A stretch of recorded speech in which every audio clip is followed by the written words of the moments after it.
Ooh, listen, you guys. I know you see the fit. I know you see your boy looking clean, looking clean. Ah,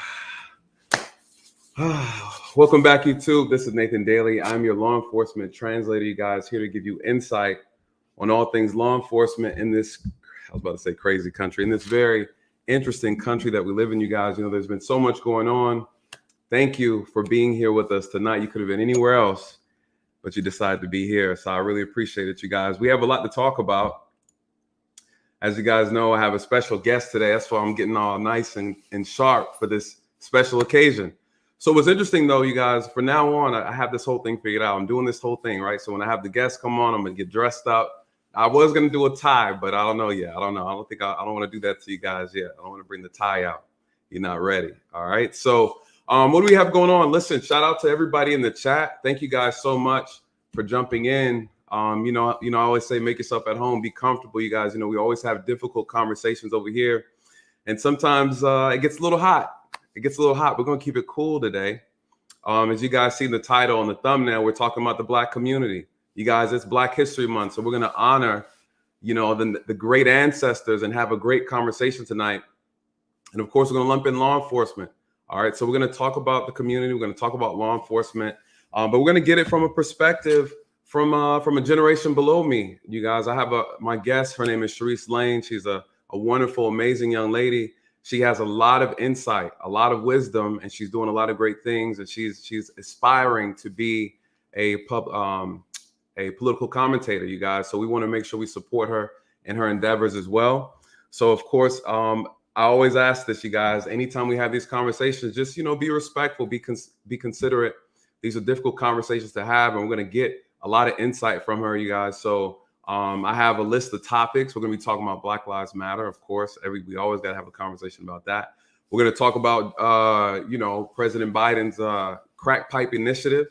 Okay, so we're going to touch on a couple things because this all ties back into law enforcement. Believe it or not, you guys, the police in this country are being used as a political tool, right, to create division, to create problems, to divide people in this country. And we also, as a Black community, we have our own individual issues with law enforcement. So we're going to touch on those things, you guys. So be prepared.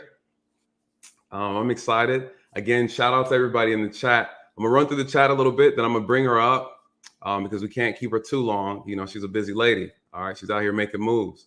Okay. So who we got in the building? Who's in here? Who's in here? Everybody, shout out, man. I appreciate you guys coming through. We're going to have an interesting night tonight.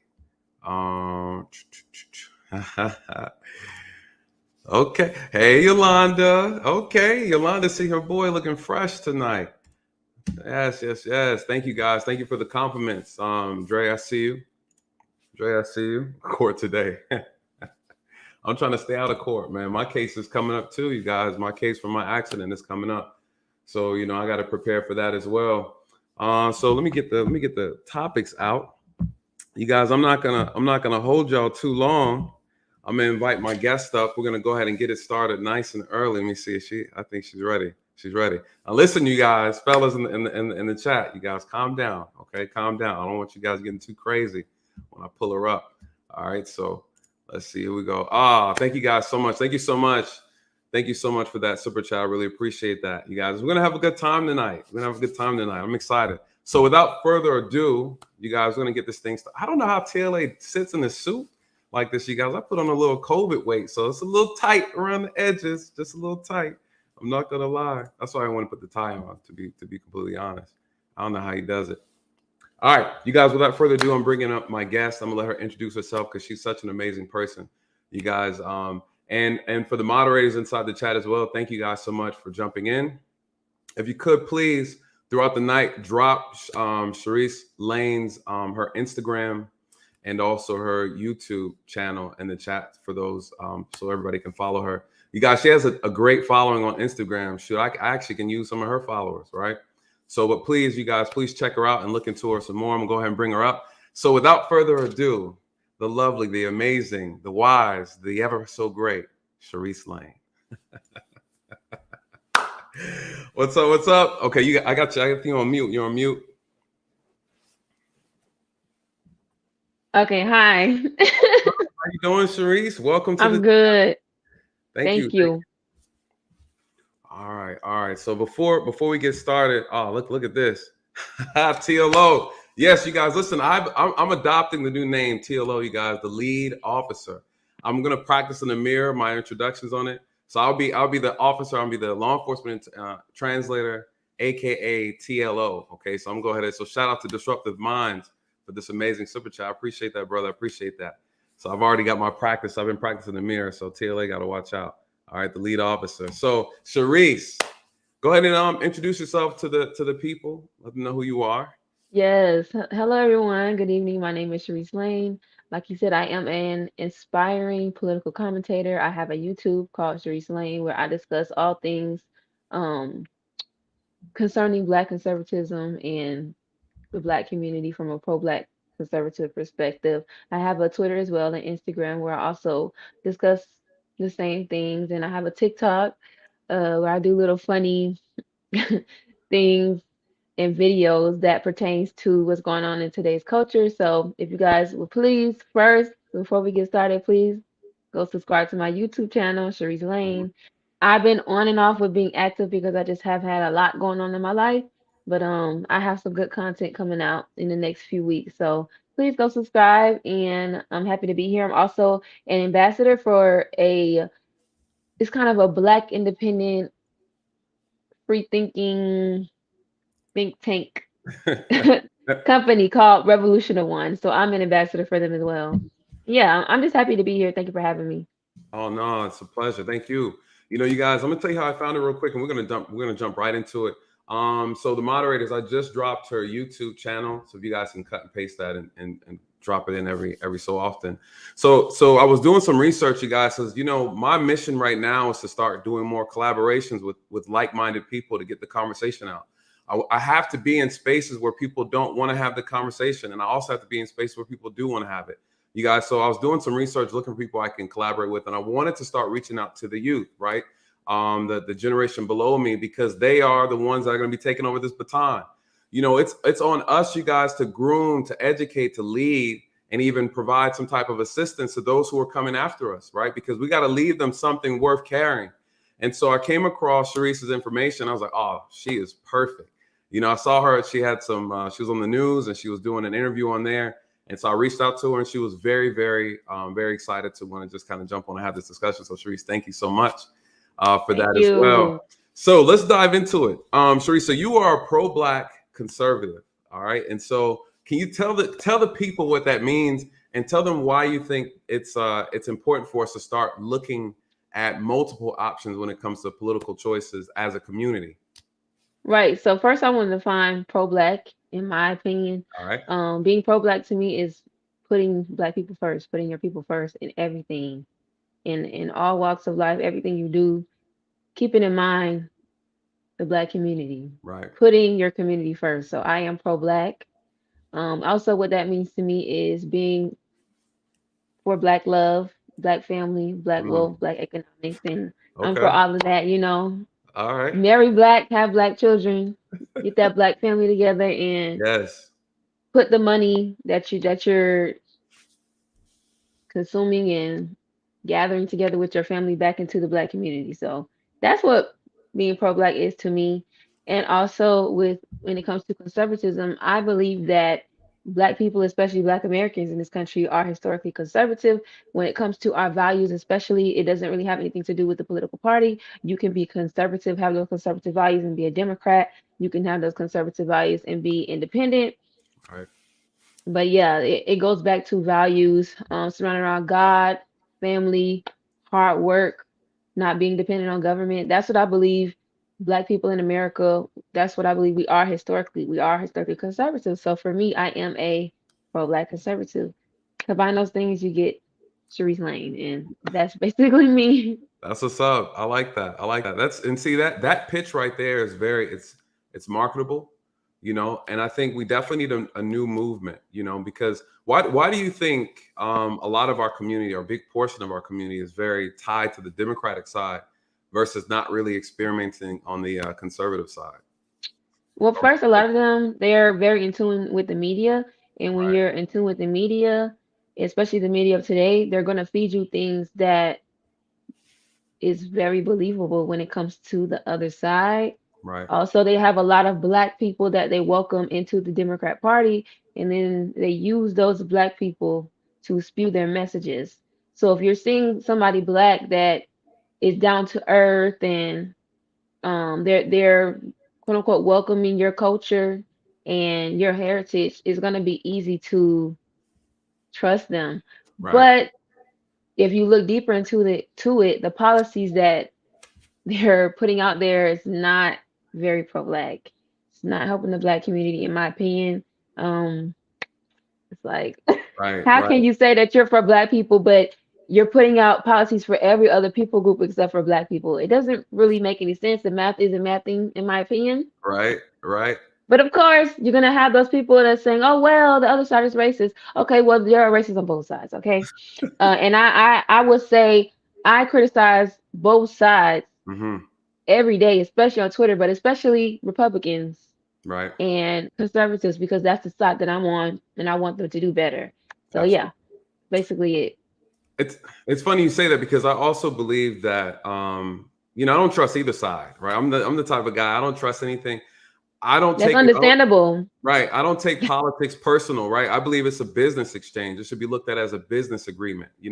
Here's what I want you to do, right? Whoever's willing to do it gets the Hmm. gets my support. And I think that's how a lot of other people look at it. But again, at the same time, you are absolutely right. A lot of majority of the black community does have strong conservative values. And a lot of people forget originally we were conservative, right? And somehow the Democrats managed to do this switcheroo, right? And they got us, and we kind of fell for that. And so, In so my opinion, I think a lot of us are still conservative. It's just that we're not voting in right, that way. But a lot are still very much conservative, yes, especially when it comes to those values. Yes. absolutely. No, I agree. And you're right. You were conservative in them, but we still vote because I think the idea gets very. This whole thing is an emotional battle within our community, right? Like they like to play on our emotions and get us to kind of lean in the direction they want, right? They'll start bringing hot sauce in their purses, right? Like, hey, I eat hot wings too and watermelon, right? Like they try to play on these stereotypes. They start Hmm. dancing and trying to twerk and all kind of stuff. But they put on some sashes Kufi, and some, kufi some type koofies. That's right. African garments Right. and think that So that's us. disrespectful. No. So disrespectful. Shout out to Black Man Unfiltered, you guys. Please go check him out. He has an amazing platform. I go over there all the time and I spread my wings and fly over there. He gives me an opportunity to let loose. So I appreciate him. I appreciate this Black Man Unfiltered. Thank you, thank you, thank you. Um, and then also me. You are natural. Keep spreading your message. Kwame led me here. Oh, shout out to Kwame, you guys. I was on Kwame's channel last night. We had a blast over there. Got a chance to spread my wings as well. So shout out to Kwame and thank you for joining the channel. I really appreciate that. And thank you for the super chat. So okay, yes. What are your thoughts in reference to your generation now? Because this is one of the biggest questions I wanted to ask you. The younger people in our community, the young adults coming up. How do they see politics right now? And what are they looking for? What do they want done differently? Because I have a feeling they're going to do a lot better at this thing than my generation, the generation before and before me. What are your thoughts? I would say half they don't care. They're in their own little world. Mm, They care about their friends and their social life. The other half, they do care, but a lot of them only care because they see a celebrity talking about it or right, their favorite musician, favorite rapper, um, favorite actor talking about it. So then that's when they'll talk about it. Or they'll talk about something that's currently trending. right, So I think that's how it is right now. You do have certain people like me who actually do care, but that's because for me, I've been interested in politics since I was in middle school. It's really been a passion of mine. And so I've always been one to talk about politics, but I didn't really start talking about it publicly until summer, what is it? What was it? Summer of 2018. okay, That's when I started talking about it publicly, and my life has drastically changed since then. I've lost some friends, I've gained some mm, friends. right, I've some friends that I've lost have come back and apologized and said, "Oh, you were right on certain things," and some have turned their backs on me. mm. But that's life, you know. That's life. That's life. I always say I pray about it. I ask God to bring the right people in, and then move the right people out. And just kind of keep it moving. And so all those things happen for a reason, as you already know. And yeah, that's interesting. Have you ever thought though? I think the reason why your voice is so powerful is because one, you understand your generation, you understand what's going on, you're in the mix, you're very, very well versed with social media, which I think is key moving forward when it's time to actually market and then sponsor new ideas in our community.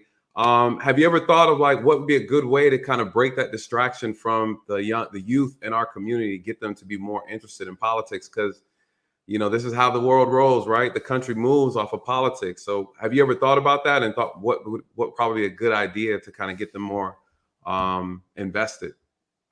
Having people that are in their same age range Right. communicate to them how important it is, such as myself, which I try to do. Okay. That's basically it. I think that when they see people who are around their age range and people who are kind of young, I guess, like them, then they're gonna probably get more interested. It just takes a lot. It's gonna take a lot of us to get more active and care about it in order for it to basically start trickling down on the others. Right. No, absolutely. Mr. Omek said, "Tell me some Republican values." Well, we talked about conservative Yeah, values, conservative not values. Republican values. Yeah, not Republican values. So again, the conservative values that I mentioned is hard work, not being Right. dependent on government, being loving your family and putting your family first and putting God first. That's basically what conservative values are to me.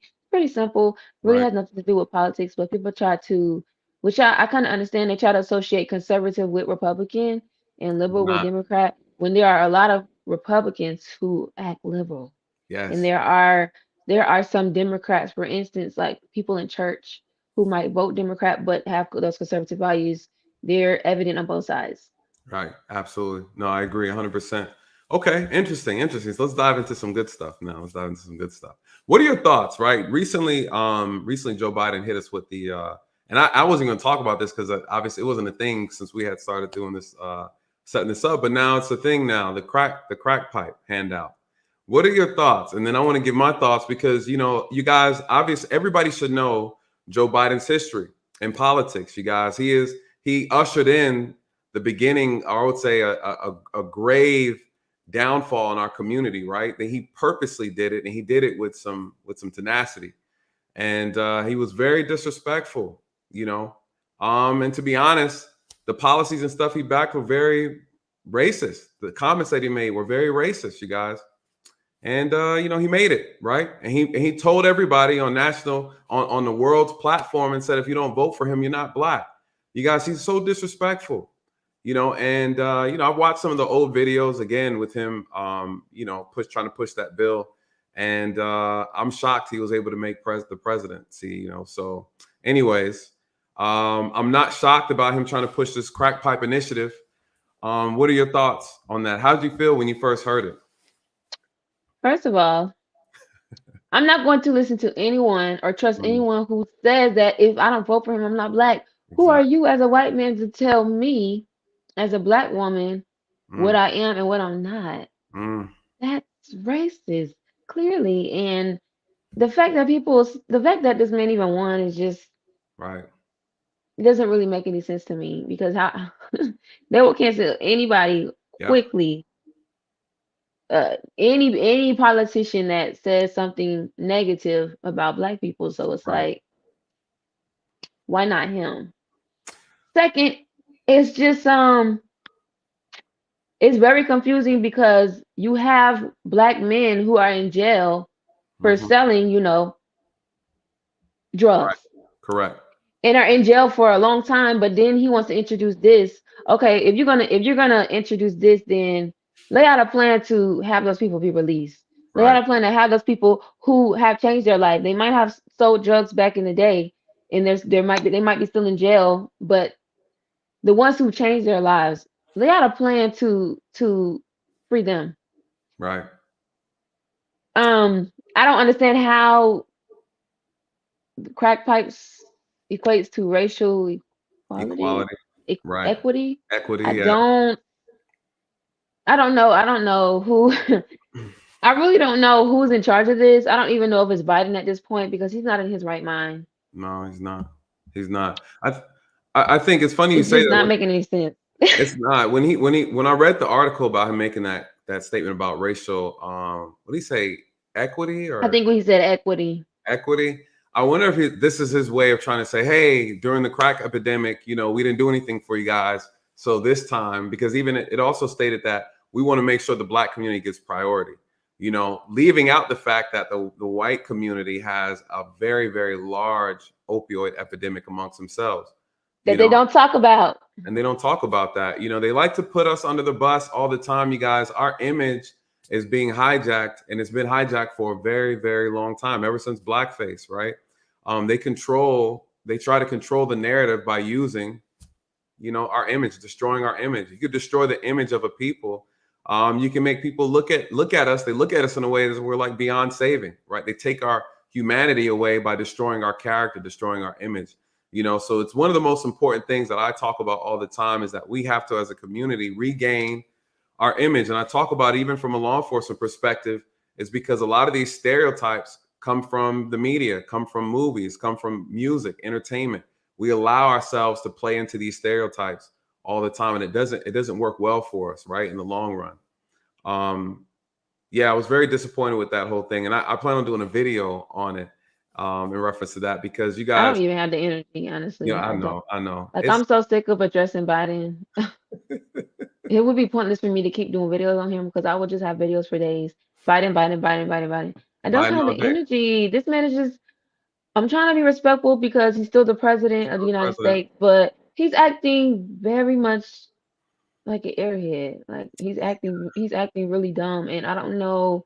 His handlers, they need to get him They need because to get he's him, get him by the collar. What's interesting though like is I feel out like of there's a bigger move being played. I have a feeling that they're going to try to reintroduce like a crime bill 2.0, right? You notice the crime is through the roof in the country. New York, it's up like 40%. Chicago's always been horrible when it comes to crime. Even Atlanta, I'm here in Atlanta. I don't know what Florida's looking like in Miami, but um, it's the crime is bad. You see the conditions of this country, you guys. It's almost like we're turning upside down. What does me say? How can we reach our younger generation when we have the music influence our kids? Whew. What's funny? It's funny you mentioned that, you guys. I'm gonna touch on something real quick, and then Charisse, let me get your thoughts on that. So we know music. When I was coming up, I listened to all kind of stuff, but I understood to separate the entertainment from reality, right? I sang the lyrics, I did the cartwheels, I did everything else everybody was doing, but not one cartwheel. point in time that I ever, I know, right? Not one point in time that I ever get motivated or inspired to want to sell drugs or commit crime or to assault someone. And in our music now, even on YouTube, you have a lot of these young artists coming up. They're playing with guns, right? They're bragging about selling drugs. They're bragging about their sexual exploits with women, right? Disrespecting women, assaulting people, killing people, and committing crime and violence. What are your thoughts about that in our music? And then what are your thoughts about how it influences us or even the younger generation coming up? I would say first that these people don't own themselves. They're Mm, owned by people who control the music industry, and whatever that they want to put into the music, they're gonna put into it. And a lot of our people are doing what they say to do for a check. They're literally selling out their people for a check, yes. influencing the younger generation for a check, for a piece of money, for a piece of paper that you can burn up any day. So Hmm. they're not even controlling themselves. They're being controlled by money, and they're being controlled by these top executives Yeah. and people who want to put this stuff in the music, who they know that young black people are going to be listening to, so they know it's going to influence them. And what was the second question that you asked again concerning that?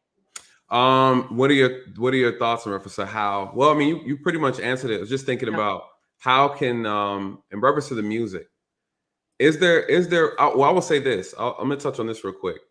There's a gentleman by the name of DJ Drewski, I believe. If you guys get a chance to look him up, I think I know who you're talking about. he's a white DJ out of New York, you guys, and this is what he decided to do. He said because all the violence that the rap music has been bringing, a lot of death, right? We look at Young Dolph, one of the bigger names that just passed away.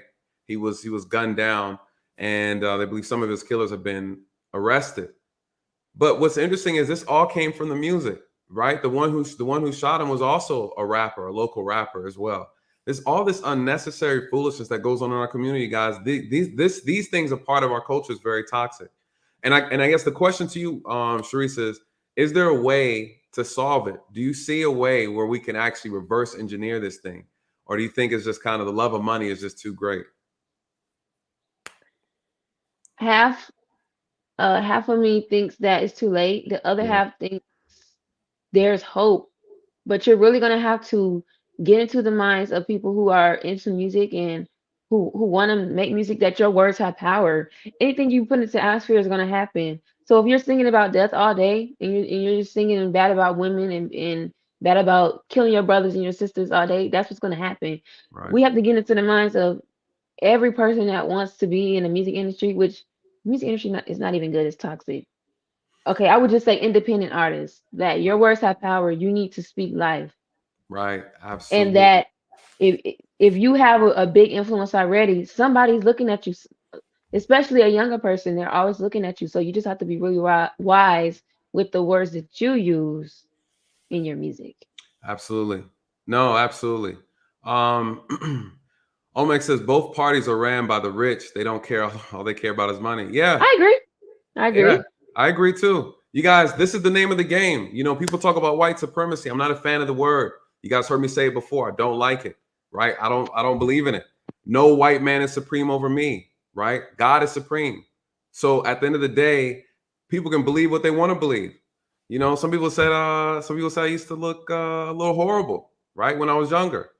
They could believe it, right? I grew into it though, right? I grew into it. I'm a handsome guy now. Listen, you guys, don't let people tell you what to think, right? Don't let people tell you what to think. My mom told me that I could be anything I want to be. I told her, I said, Mom, I want to be a superhero. You guys, I read comic books and stuff like that as a kid. So, Mom, I want to be a superhero. She said, you can be whoever you want to be. If you believe it, you can be it. This is the problem, right? We can't control people's thoughts, right? We can't legislate love. We can't make people love each other. You guys, that's not how it works, right? Everybody's like, we got to get rid of racism. No, we need to solve world hunger. We can't do that either. We can't end poverty either, you guys. This is the reality. If someone dislikes you or they hate you because of the color of your skin, they're an idiot. They're imbeciles. What do you say to them? Someone calls you the N-word, right? Oh, you nigger. I laugh it off and walk away. It means nothing, you guys, right? The only power people have is a power that you give them. And if you give them that power over you, then then that's it. This is the reality of it.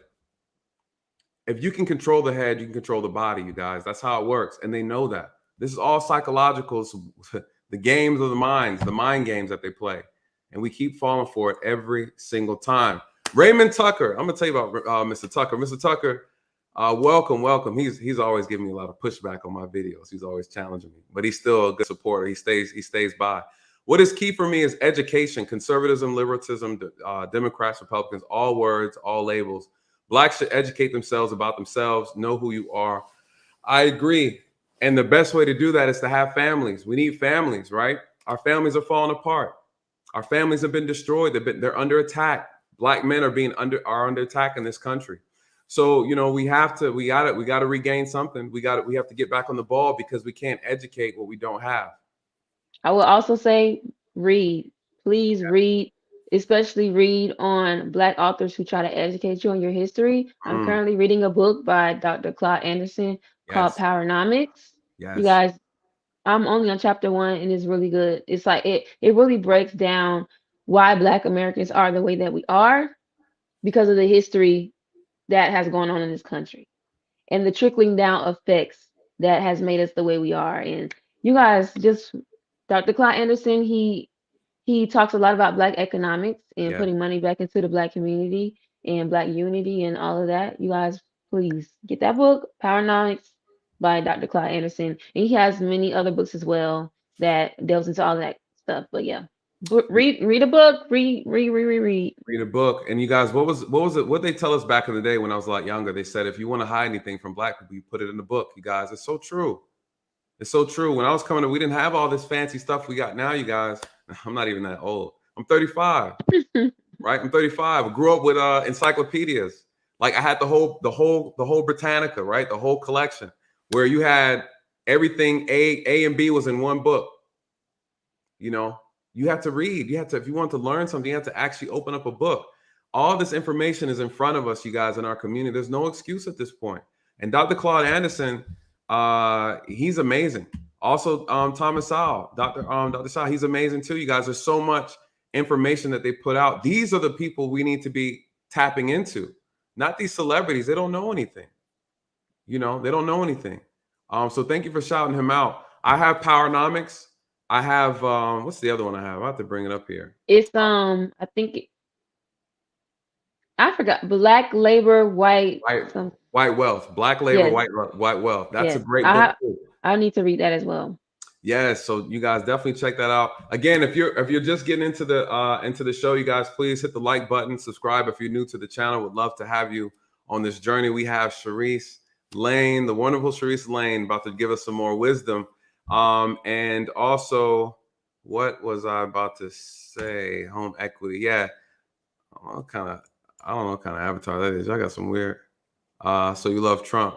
Man, we love whoever's doing what they're supposed to do for this country and for the Black community, right? You guys, you got to look past the character, right? We're talking about policies. You know, we can't get so caught up in people's personalities. You guys don't like his personality. Who cares about his personality? No one else is complaining about us, right? You know, everybody else is making money in this country. And this is something I want to touch on real quick too. What is obvious truth? I hear you, Charisse. He is best puppet possible. I don't even know what you mean. That's about Biden, the puppet. But who's the puppeteer? Oh, You know, who's the puppeteer? You know, a lot of these politicians are puppets, you know. You guys, here's the thing. They just brought out an article, Charisse. This is about Black spending. You know, we talk about we have the power, we have the knowledge, we have the power, we have the ability. Black spending, we spent over $1.6 trillion last year. I don't know where the money came from. I could have sworn it was in the pandemic, right? I would say this about our people. If we want something, we're gonna get it. We're gonna get it. Period. Point blank. Period. That's the key.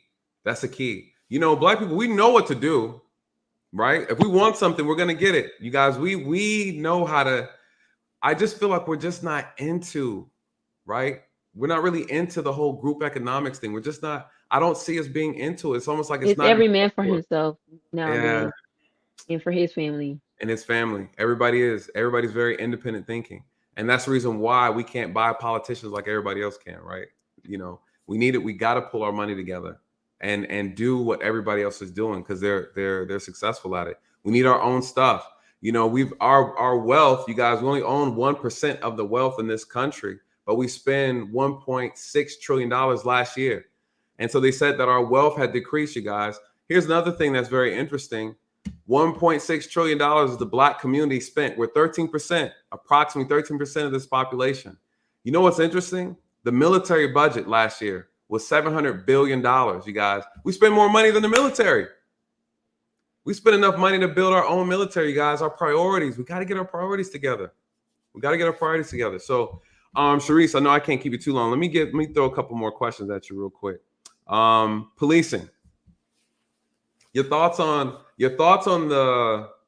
our perception as a community when it comes to policing, and then have you ever thought of what type of solutions? Just, you know, it doesn't have to be anything too crazy, but maybe from a conservative perspective, since you're speaking from the Black community, what are your thoughts of where you could see change happen from a police perspective?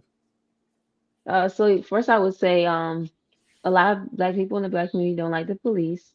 True. And their reasons for that, I think, are justified. You know, the media does play a little part into it, but I will also say a lot of us have had real encounters with real encounters that are not good when it comes to police.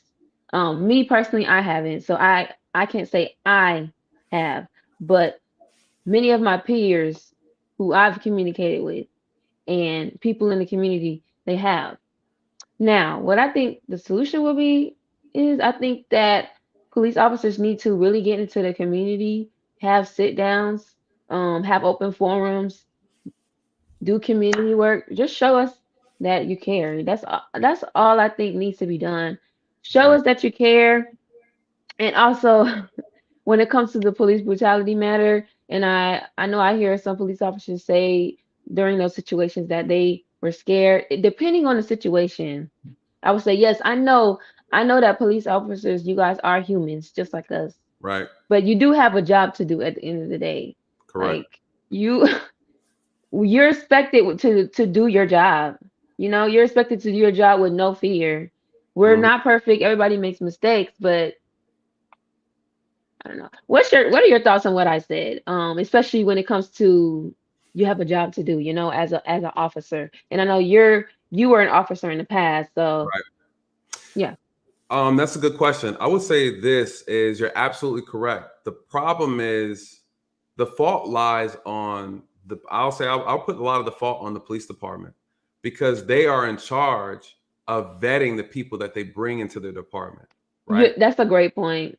That is a So, great and I think that we've allowed the process of hiring police, the amount and things like that. We've put so much emphasis on numbers instead of quality. That's one. And training. How much training do you guys get actually? Shoot, I not until I will say this. I didn't know it was a problem until maybe 7, 8 years into the job. Then I was like, hold on, right? Because the way I was taught, listen, all police departments aren't created equal. And a lot of people don't know that, right? It's almost like going to your favorite chain restaurant. So you got a restaurant on, let's say, Miami Circle, right? And say it's, I don't know, say it's McDonald's. And then you got another one on Orlando Drive, right? The one on Miami Circle is horrible, but they're the same restaurant, right? And you're like, hold on, this one is bad, but the other one is good. So you go to the other one. It's the same. That's kind of the same concept with policing. It's not consistent, right? And then So you're also, saying that it's basically going to be different in every yep, state, every city, even yep, every county. absolutely, because the leader, the person at the top of that department, is a different person, and so they're going to run their department. Now they all have the same ideas: protect and serve, right? Like that's the constant thing. But then how it's done, how it's actually how the policies are written, and then how well they plan on disciplining officers when they do wrong, or whatever their procedures are. So it's every police department is its own individual place, and so a lot of people don't even think that. Everybody thinks that it's all the same, and it's not. And so we always have to look at it from an isolated situation. Now I will say this though, they put a lot of responsibility on the officer to train themselves after the academy's Mhm. over. It's on you to kind of keep it going. That's why you see officers, they end up gaining weight. You're like, how are you officer? You've been officer 5 years and now you're like 500 pounds. How is that possible? There is no guidelines for that, right? Because it's a liability thing. Someone tried to make a big deal about it. They try to sue the department for discrimination, right? So, it's weird. But I think the training is a big deal. And also, not only that, I believe that one of the bigger issues is the training isn't long enough. Someone told me yesterday, Yeah, that's why I was like, how long does the training go on? Because I heard it doesn't go on for very long. no, on average, 2 to 3 months. And right, Yeah, yeah, exactly. don't you have to go to college for 4 years? That doesn't make sense. Yeah, Yikes. it's crazy because you think about it, your job is to enforce law. You could be judge, jury, and executioner in one day. You That's literally have somebody's life in your hands, yes, literally with the with the pew pew one thing. click, That's okay. one click. Show them your gun hand. So How'd you do it? How'd you hold the gun how up? I've held a gun, so I don't have a gun with me, but Okay, I see you. I see you, gangster boo. I see you. So you're right. I think that the problem is the training. So my training, my academy was about 6 months, one of the longest in Georgia, but the average is about 3. And someone mentioned a long time ago when all this stuff was popping off 2 years ago with the protesting and all that, they're like, how come a barber and a beautician, they got to go to school for almost a year and a half and police only go for 3 months, right? And so when you think about that, that's crazy. In Sweden, someone told me yesterday that their law enforcement officers they're in training for almost 3 years. It makes sense. It makes sense. what's going on in America? Um, Everything's about money. Everything this country's about having your way, right? Everything's about fast. Everything's quick, quick, quick, quick, quick. Nothing's about quality here when you think about it, right? When you say black, all black, everything, it's like, listen, no white sugar, right? Brown sugar. No white rice, brown rice, right? What's healthy for you? Brown eggs, right? uh-huh. They say brown bread, right? So this is the problem. We want things quick. We want things so fast that we're not paying attention to quality. We're not paying attention to quality. So That was a good question. I would increase the training, the academy time. I would increase the vetting, right? Be more strict with the vetting process. Make it harder. This should be one of the hardest professions to get into. The I'm hardest. gonna have to agree because it just doesn't make any sense. The doctors, they have a lot of lives in their hands Right. also, and they have to go to school for a long time.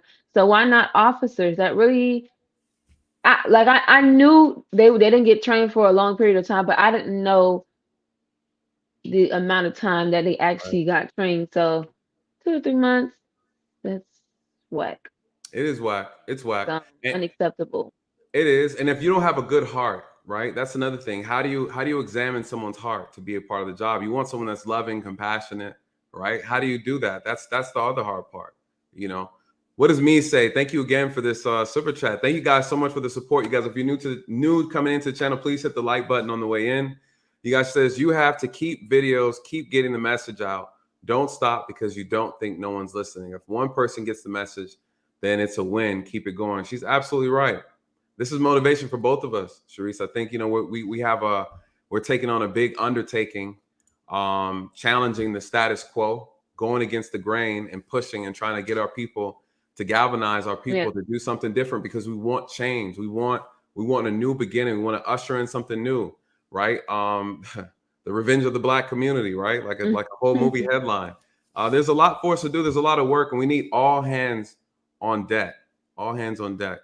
Now, I have one more thing to Mhm. add to one of the problems that I see Okay. when it comes to the black community and police, and that is a lot of these Karens Mm. calling the police for no reason. I'm gonna tell you a quick story, right? Go I ahead. have a friend. I have a friend. He's from Ghana, and All right. he lives in the States with his family. I would say I don't think he's from Ghana. His parents are from Ghana, but he's Ghanaian, and he lives in Pennsylvania, I believe. Mm. And he came down to South Carolina one summer for a job, and he saw a pond that he liked, so he went and sat at a pond. It was like a little pond that he sat next to clear his mind. And he said that basically some people called the police on him. And the police came. He said he was so scared. The police came, asked for his ID and everything. But it's just like, why? Like you're instigating. You're come on. He just chilling at a pond. And it was a public pond. It was like a public pond, next to some houses, I guess. And I guess because they've never seen him, Hmm. they want to call the police. But South Carolina is a little on edge right now. It's always been on edge. South Carolina and Georgia is just Right. those states are different. South They Carolina, North Carolina, Georgia, Alabama. the South. Yeah, I'm from Florida, so I don't know if people consider Florida the South, but I Uh, we have don't. We when it don't. comes to like my mom's side, I have family that originates from Georgia and family that originates from South Carolina. Mm. So I guess I can't speak bad on those states, but I'm not from those states. Okay, I'm I from hear you. Florida. I hear you. I hear you. So Can yeah. you? So you're I think a good solution for that with the police issue, guys. We need black officers. We need more black officers. That's the key. We need black officers who want to do the job, right? They want to do it with distinction. They want to serve with integrity. They want to do it with pride, you guys. I'm doing a video about for Black History Month, and I'm talking about the origins of black policing, right? I'm gonna talk about that. We had so much pride. As soon as slavery was abolished, you guys, we jumped right into the job. We were like, yo, we got to do this, right? And the height of Jim Crow, the height of black codes, we had brothers and sisters who put the uniform on to serve our people, serve our community. They took pride in that, you guys. They couldn't drive. They weren't allowed to drive. The white people wouldn't let them have a car. They walked the neighborhoods. We need to get back to that. We got to get back to that. We are responsible for each other. We need people from our community to step up and volunteer. It's not about money anymore, you guys. We got to get the money thing out of our minds, you guys, because that's what's tethering us to these problems that we have in this country. Our love for money, you know. And OG Patrice, I see you in the background. I'm gonna bring you up. And we're gonna have a quick conversation about. I don't know if you're familiar with this lady, OG Patrice, but she is she's a strong advocate for reparations. And I'm not familiar with her, but I would love to get familiar with her because I'm for all right, here reparations. we go. All Okay, right. Patrice, I'm about to bring you up because Charisse is all about. She's all about the ADOS movement. I'm all Yes. I'm all about reparations, you guys, and OG Patrice schooled me on some reparation stuff. So listen, I'm not gonna get a check, but I'm here for support anyways, you guys. All right. So let's go ahead, OG Patrice. Welcome, welcome, welcome. Hello, hello. How are you, Nathan? I'm doing well. Thank you for joining me tonight. Glad to be here. Hi, Miss Charisse. How are you? Hi, Miss Patrice. I'm wonderful tonight. How is yourself? I'm wonderful. Thank you for asking, and thank you for allowing me to come on your platform, Nathan. I see that you were able to connect with Angela Stan King, and I'm so glad. I Yes. saw it Oh, this morning because I'm I close came with on. Angela as well. oh So yeah. Yeah, I'm glad he had her yeah. on. I am a mod on her channel, and I did email her. I do want you to know, but she is so hard to get in contact with Yeah. sometimes. But when I saw you up there this morning, I was so happy. I caught the end of it, and then I watched the replay. So good job, good job. They loved you over there, and Mm, I hope you and her can connect, like because you guys are in the same state. yes. So absolutely, good job. I watched the replay, so awesome. But Thank you. Thank you. Thank you. you're welcome. I wanted to ask, like, my question. I guess it's a statement more so, but just to get you guys feedback, your opinions and views on, because I know for us in the Black community, policing is very different from when I was coming up as Mhm. opposed to what's going on now. I do not see any community interaction between, especially our community, the Black community with the police officers and vice versa. And I go to a lot of the meetings, right, within my community, and that's the part that I talk about all the time. That I don't see a lot of our faces in the room at Mhm. these meetings. When I'm there, it's maybe like two or three, if I'm lucky. And so I was trying to think of could be some great ideas to kind of bridge that gap, to get more of our mothers and fathers out in the community to come to these meetings and start attending to kind of bridge that gap and because I know at these meetings I say to the police officers, hey, we need to see you guys faces, just riding around, maybe walking. Like when I come up, we used to call it beating the streets. They Right. don't do that anymore. Then we used to see them on bicycles. They Right. just, I don't know, you don't see that no more. And having conversations, being invited to some of the community block parties and things that we used to have back in the day. Like they don't have that anymore. And I think that is a lot of what's wrong and what's going wrong in our community. So what would you guys suggest in some of those things that I was thinking about, maybe like going door to door with some people in my community and passing out some pamphlets to try to encourage them to come to these meetings, because I'm getting tired of being the only one in the room most of the time. Right. I would say you have to utilize social media because that's how most people are finding out about stuff these days.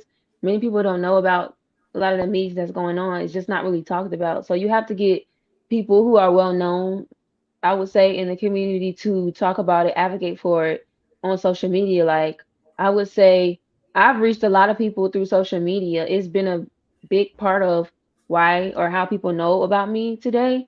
So I would say definitely utilizing social media, finding people who you know have the reach to reach certain people that you want at the meetings.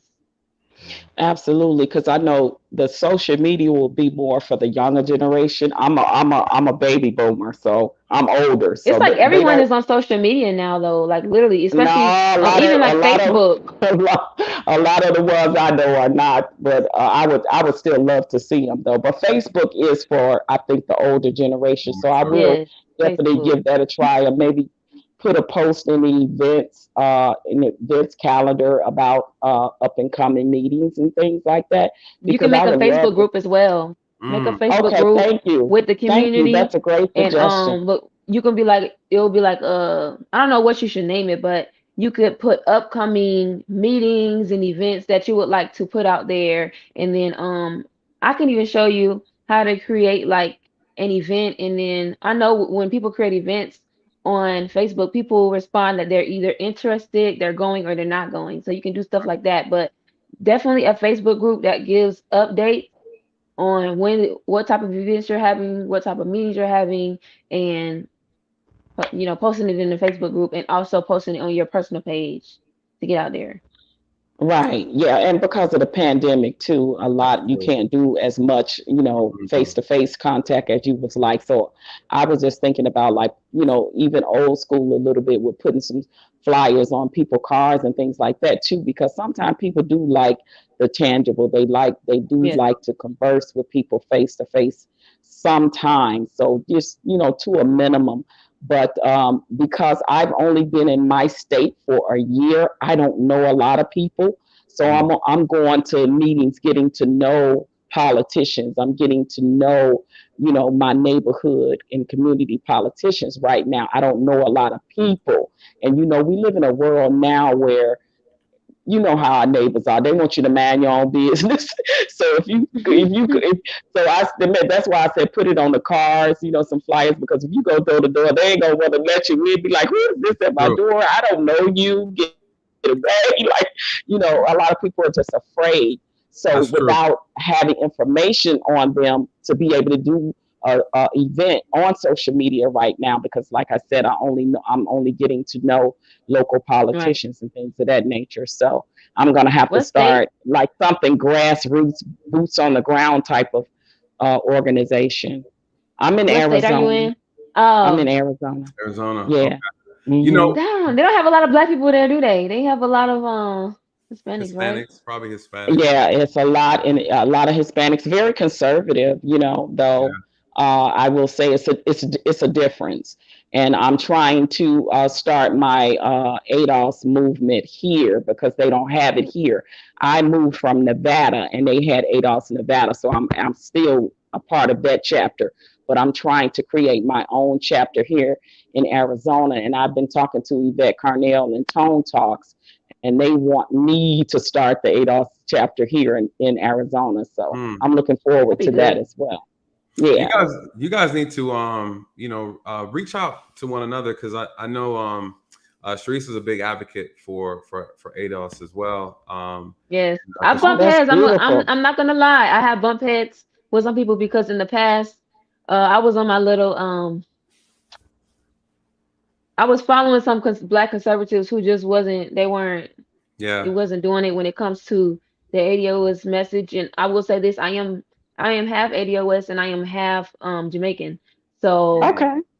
some people they don't like that because from in my past my messaging just wasn't good. But right, when as my eyes started to open when it came to some conservative messaging in the conservative Hmm. movement, that's when I'm like, okay, I can understand why people were upset and why I did bump heads with some people.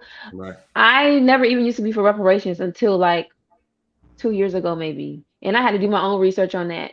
But at first I was listening to a lot of the conservative pundits who were, oh, you know, white people shouldn't give black people, but it's like it's not even about that. It's about the American government. Anyways, you're not going to get into all of that because that's not Exactly what we're talking right. about. But that's just my backstory when it comes to Okay. ADOS and advocating for Black Americans. I really do.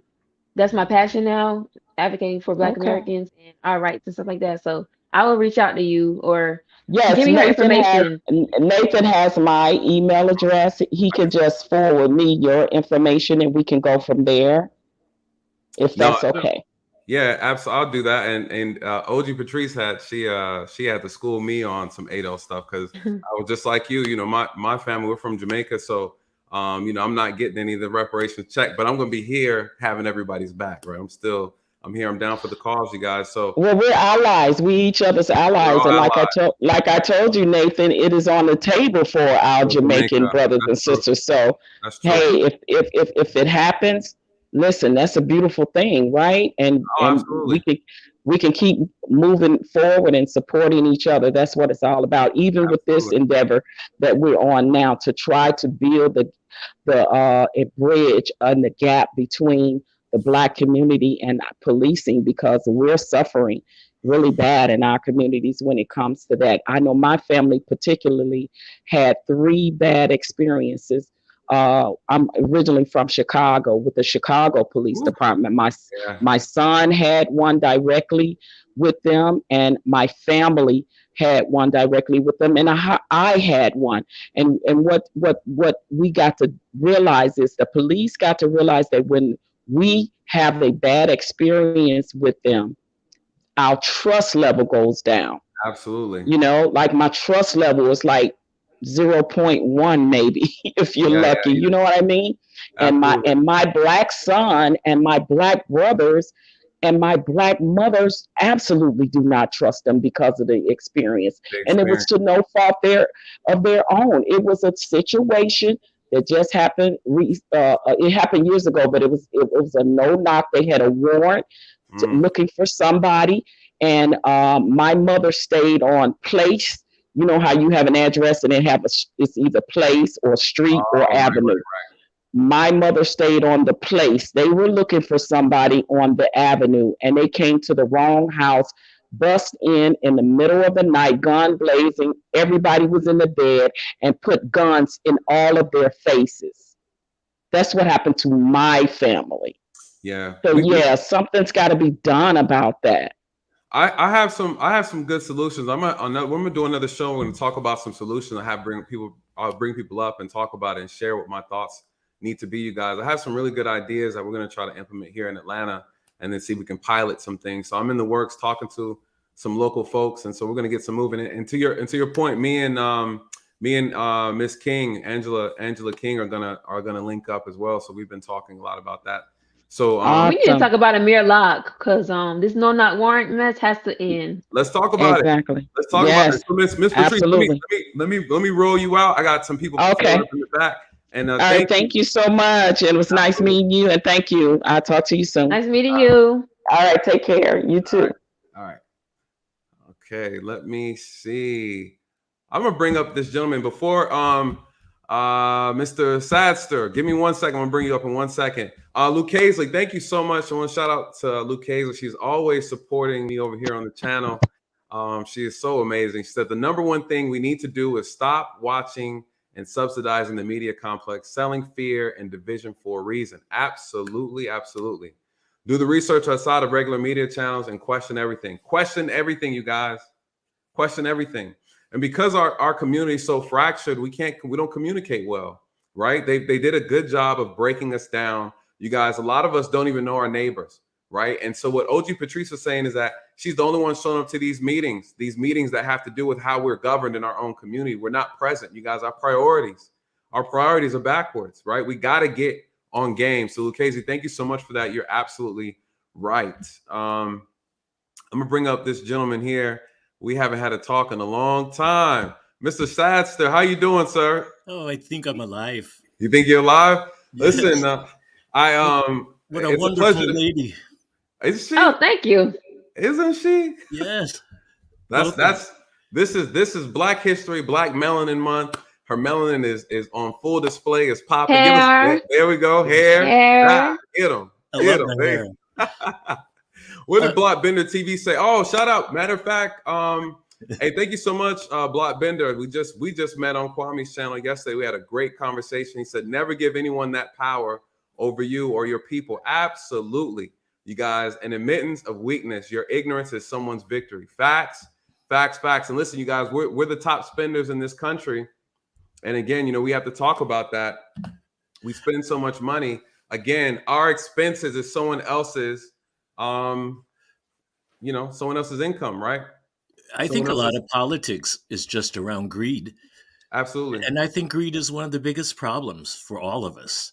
Yep. Like, when did it not become part of the family when we were all together and we got by?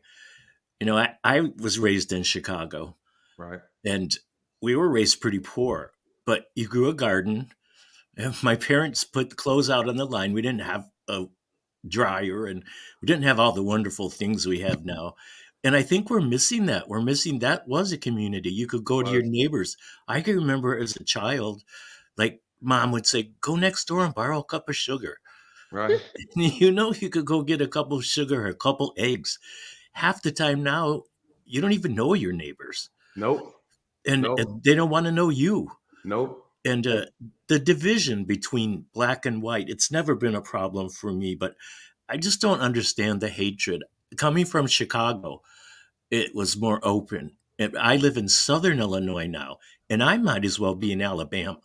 I mean, Mm, it's so racist here that even black people live in a different part of town.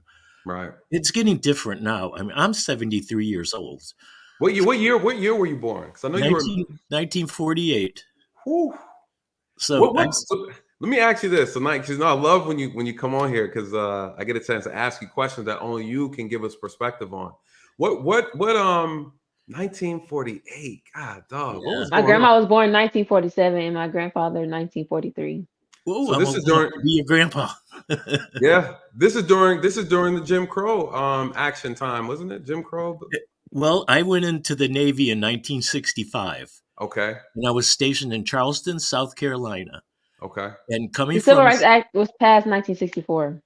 well, Mm, I went down there, and when we would get leave off the ship, they still had bathrooms that said Negro over them and mm. ones that said white. And you didn't see that in Chicago. And they also, when you would walk down the streets downtown, black people had to get off and walk in the street while you walked down the sidewalk. Interesting. And coming from Chicago, I was so shocked. I didn't realize it was like that. And it really was. There was so much hatred and disparity, and it just made me sick. I did when you're. I think when you're white, you're separated. You know, back Right. then both groups didn't mingle. Let me ask you this, Sassa, and if you have a question for Charisse as well, I want you to ask her anything. She's a wealth of knowledge, you know. But I have a quick question for you though, because you're born in 1940s. Your parents, have you ever talked to your parents about their past? Right? Is your family originally from the United States? Did they own slaves? Did they? Yes, they did. Interesting. And one of my relatives did a history background Yeah. heritage thing, and I read through it, and my great great grandparents did have slaves, and there's one that stood out so oddly to me was that whenever this one great grandfather died, he was giving slaves to his children. He would give a Mm, mother and daughter to one son, and an older lady to another daughter. And I couldn't believe it because I thought, oh, our family would have never done anything like that. right. But they did. Isn't And that great? I was shocked. I was literally shocked. I thought, no, no, no, no. My family weren't rich. And I guess you didn't have to be rich. You just had to be white. You just had to be white. Yeah, and own a farm. What And what what what about? Let me ask you this too, and Sharice, chime in if you have any questions, because this is a rare opportunity for us to speak to someone who has this connection. And it's Black History Month. Do you feel like reparations should be given to African Americans in this country? Do you feel like it's owed? What are your oh, it's more than owed. mm, It should have been a given. yeah, It should have been given long ago. And I wish more. I hate to keep saying black and white, but I that's know. the way we do it now. And It's I just can't believe all the hatred that's still out there. It's I mean, ridiculous. having come down here in Southern Illinois, it's very redneck, Hmm, and but I'll confront them, like yeah. because I don't know. I say hi to everybody. I go to Walmart and I saw a beautiful old black lady who had her hair done in one of those old bandana things. Yeah, yeah, yeah. I don't know what they're called, but it was lovely. So I told her so. We talked for 20 minutes. Absolutely. And there's other people in the store who would just ignore that lady and not even speak to her. We don't talk. That's the problem. Sharice, what you Yeah. got a question for him? I want to see. Let's dive. Oh, I would just say, it's rare to hear older white gentlemen at your age say that you're for reparations. Very surprising. And also, And I love that. and I've got a beard, so I look like a redneck. And I drive a truck, so Uh-oh. I could be so discriminated against for people thinking that here's this redneck old man, and I have a heart that's. We're all people. We're people before we're anything. In the eyes of God, Absolutely. we're all people. Absolutely. And gosh, if you can't love another human being, then what's your purpose here? Mm, It's like we have to help each other. And when there's discord and when there's things that are wrong, they have to be corrected. And the reason I had typed earlier in the chat that I don't know. I wish there was another way we could do it besides politics. I Yeah. wish we had another forum that we could come together and be helpful, because on both sides there's people who hate each other. Yes. So, and it's so wrong. Like, what happened to our humanity? That's what bothers me the most. It's like it all seems to be like with the music stuff. Even it's all just like Mhm. money, money, money, greed, greed, greed. And it's like, let's get back to like having to live off the land a little bit, maybe. And what if we couldn't go to Kroger's? Right. The young kids, they got their faces in their phones, and they wouldn't even. My little cousin, came down and wanted to know where my tomato tree was. And I said, "Well, this is a tomatoes, but they don't grow on trees." It's funny you say that. And shout out to me again for thank you so much, me again, for the super chat. Says it's the visuals and the voices these kids hear that they are looking up to. We may teach them one thing, but what they put on television and the radio seems to take over. What we teach them at home, this is true. We need a top down clean out of our culture. And just like Mrs. What you just stated about community and family, we got to get back to loving each other. Honestly, guys, only weapons of love can destroy weapons of hate. That is the truth, and that's never going to change. And so until we get back to that, really harnessing that value, we don't look at each other as Americans. We look at each other as colors. It's ridiculous. Yeah, and we should look at each other as people first, human beings that God put on this planet, no matter what color, what race we are. I mean, geez, like, you don't get much time here. No, we don't. You got to make the best of it, and you've got to change all that you can change around you.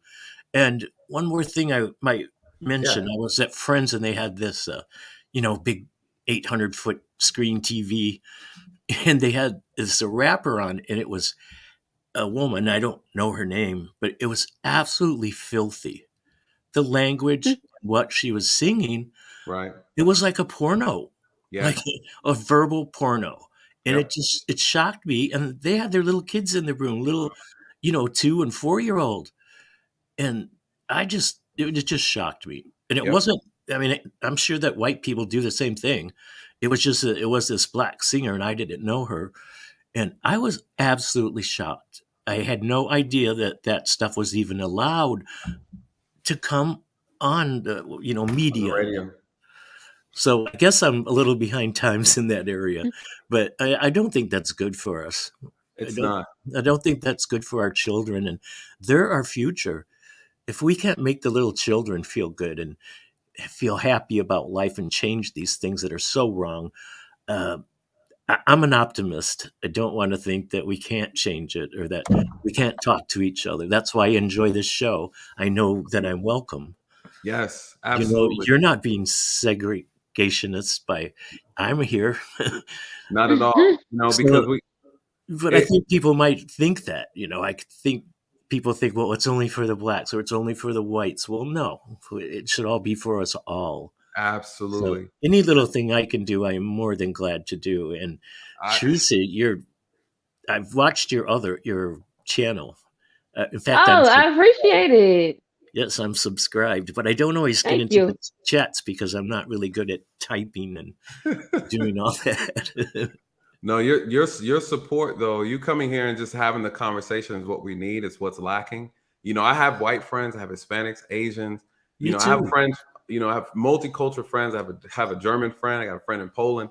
And we have these talks, and you'll be surprised. We're all the same, you guys, and it's just so much miscommunication, and we're being played, right? We're being played. So you're always welcomed here.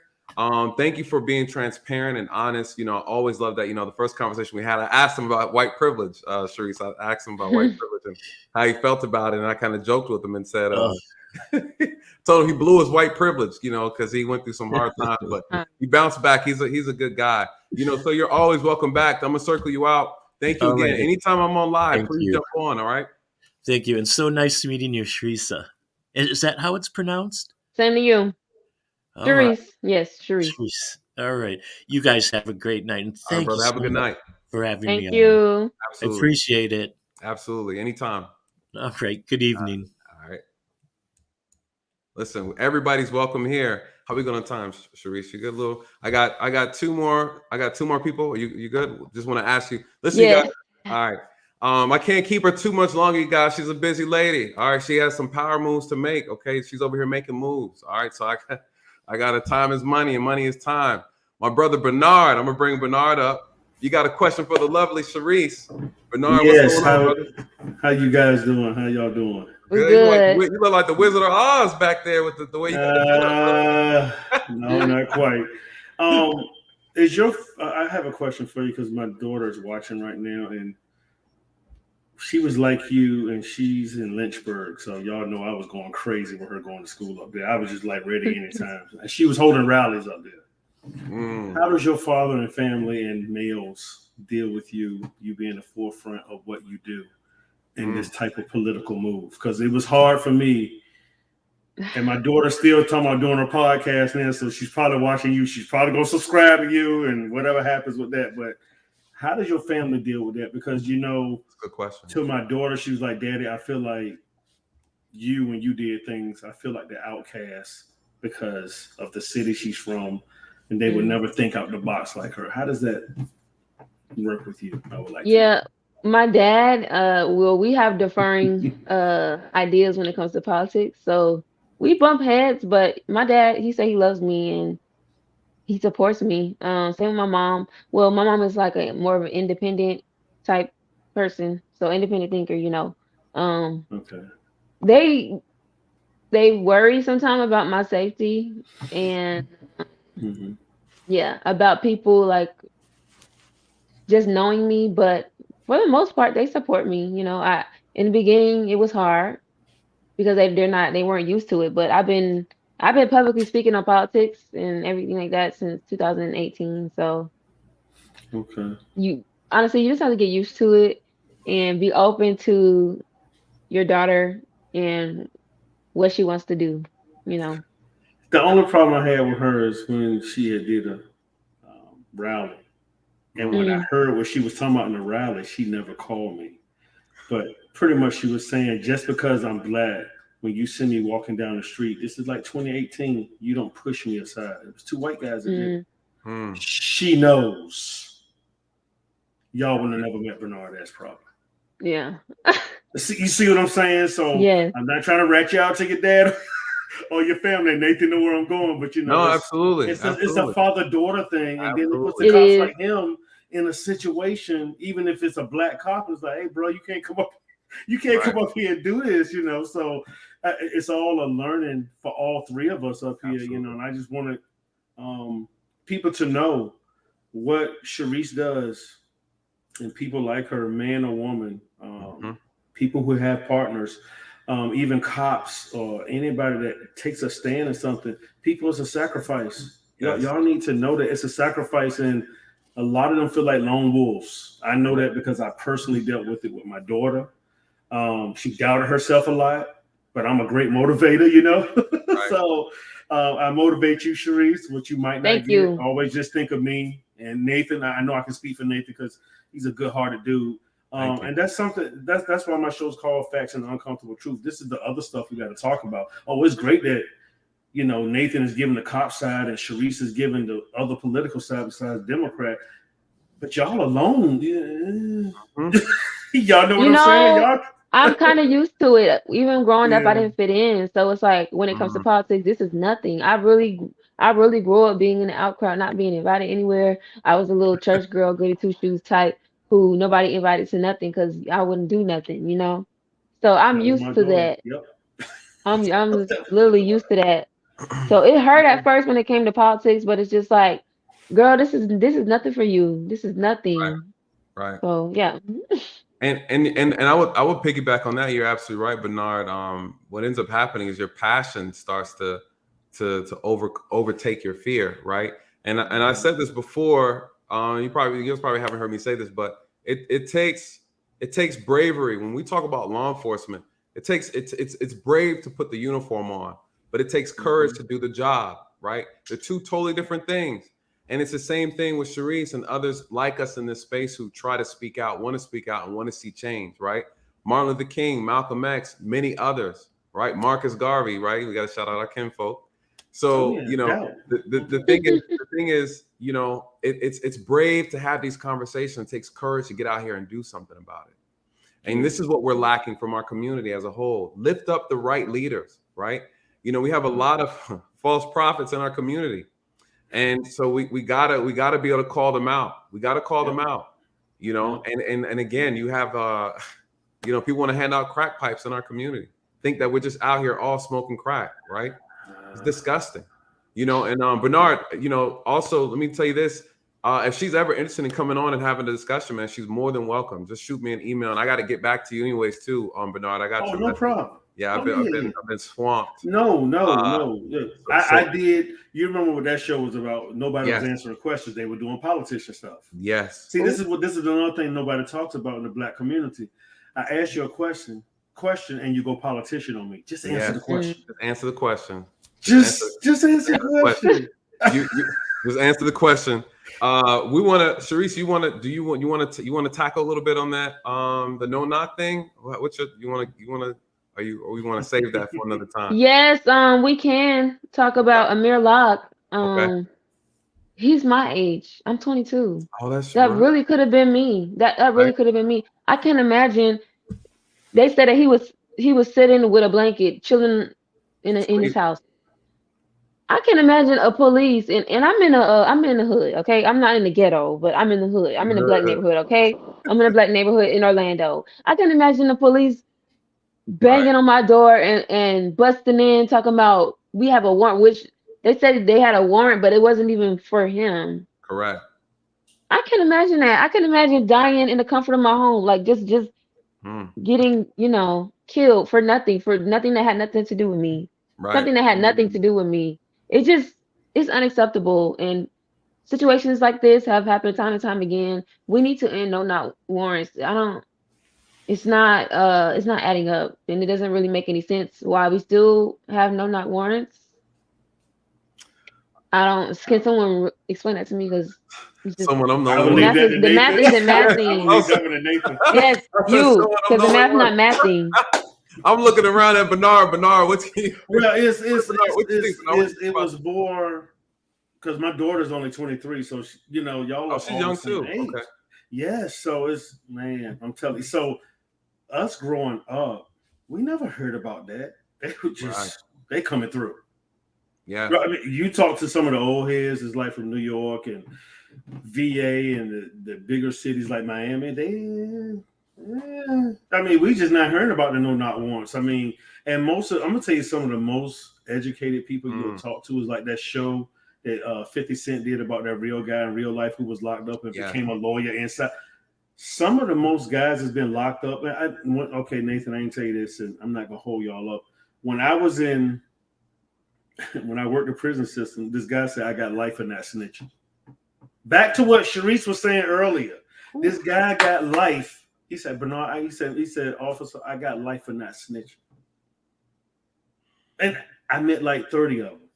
It was the ongoing thing. They getting 25, 30 life. They didn't murder nobody, didn't do the R word, nothing. Just because they want to snitch on a kingpin. These guys are getting life. Yep. It's crazy. Well, it's either life in prison or their life. That's true too. Right. You know, So you're gonna be in jail or dead. They really don't give us no other option. Right. Well, there's so much issues to this because you know we trace it all the way back to the root, right? Let me dive into this real quick. I'm gonna shout out my boy Dre. Dre, I see you in the back. We were talking about the small departments don't have the same budget as the larger departments. You know, this is an issue. You know, when it comes to being able to provide training and resources. He said they compensate with the lack of funding to increase police and citizen encounters. You know, it's a money game. It's a money game. You know, it's always about money. I bucked the system, you guys. I haven't even told you guys this, but I had a situation in my department at the cab. I'm gonna shout them out because it is what it is at this point. Right? I'm knee deep in this already. So, you know, it was a group of us on my shift, and we had a new supervisor.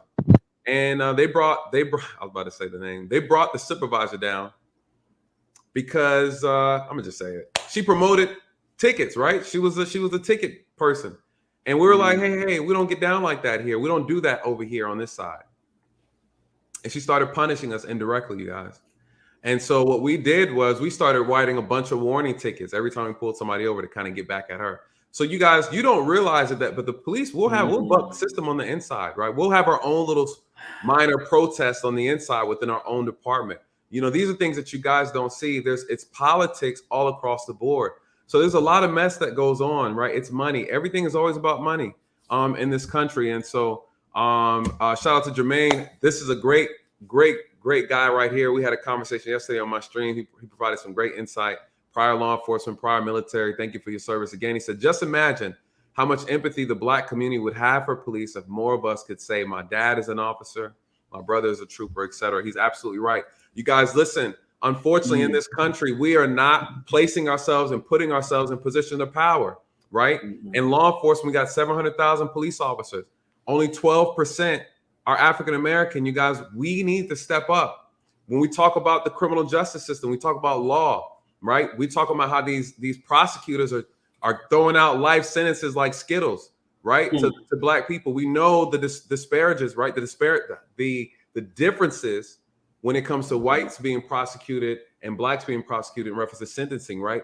Over 20% more severe sentencing on black men than are for white men. So we know these things, you guys. What's the problem? We're not present. If we're not in the room, we can't help, right? We can't say anything. I've told you guys stories before about how I would have a case where someone's trying to put a felony possession charge on a Black man. I say, hold on.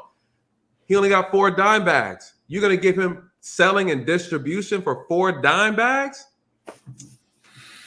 He's 18 years old. Now, I know the brother's selling. I know he's selling. Listen, I know the man's selling, right? But come on, that's a felony. He's 18 years old. So what do I say? Okay, listen, he got 4 friends. He bought 4 dime bags for them. Right? Let's get him with this misdemeanor charge and send him on his way, you guys. This is what happens when you're present. We got to step up. We have no attorneys in this country. We have none that are Black. 5% of all the attorneys in this country, according to the American Bar Association, are African American, you guys. We got to step up. And the majority are men. We need women too, right? We got to step up, you guys. It's hard work. What are we willing to do to make change in our own community? You can't complain about white people and then beg them to fix the problem. It doesn't work like that. It doesn't work like that. Oh, education, we're not learning anything. Become a teacher. Open up your own school. Listen, we got HBCUs. You guys don't even want to go there. Make it make sense, right? Make it make sense. There's no reason why our HBCUs should be begging the president, and Trump was cutting a check. Y'all didn't want that. I'm just saying. Listen, I'm in the middle, you guys. I'm for whoever's going to do best for our community. I don't care about people's personalities. I need action. That's what matters, right? That's what. Stop voting with your feelings. Over here, with facts over feelings. You guys, get that stuff out of here. It's not personal. It's business. It's always business. Everybody's buying politicians. We're the only ones begging, taking out the hot sauce, and they got politicians twerking and putting on koofy hats, right? We're so easily impressed with trinkets. Oh, we're gonna give you Black Lives Matter Boulevard. We're gonna paint the road. Yes. We're gonna put up some. Yes. We're gonna put so and so on a dollar bill. Come on, you guys. Come on, like what are we doing? And you guys drug Ice Cube, and he was trying to put something magical together.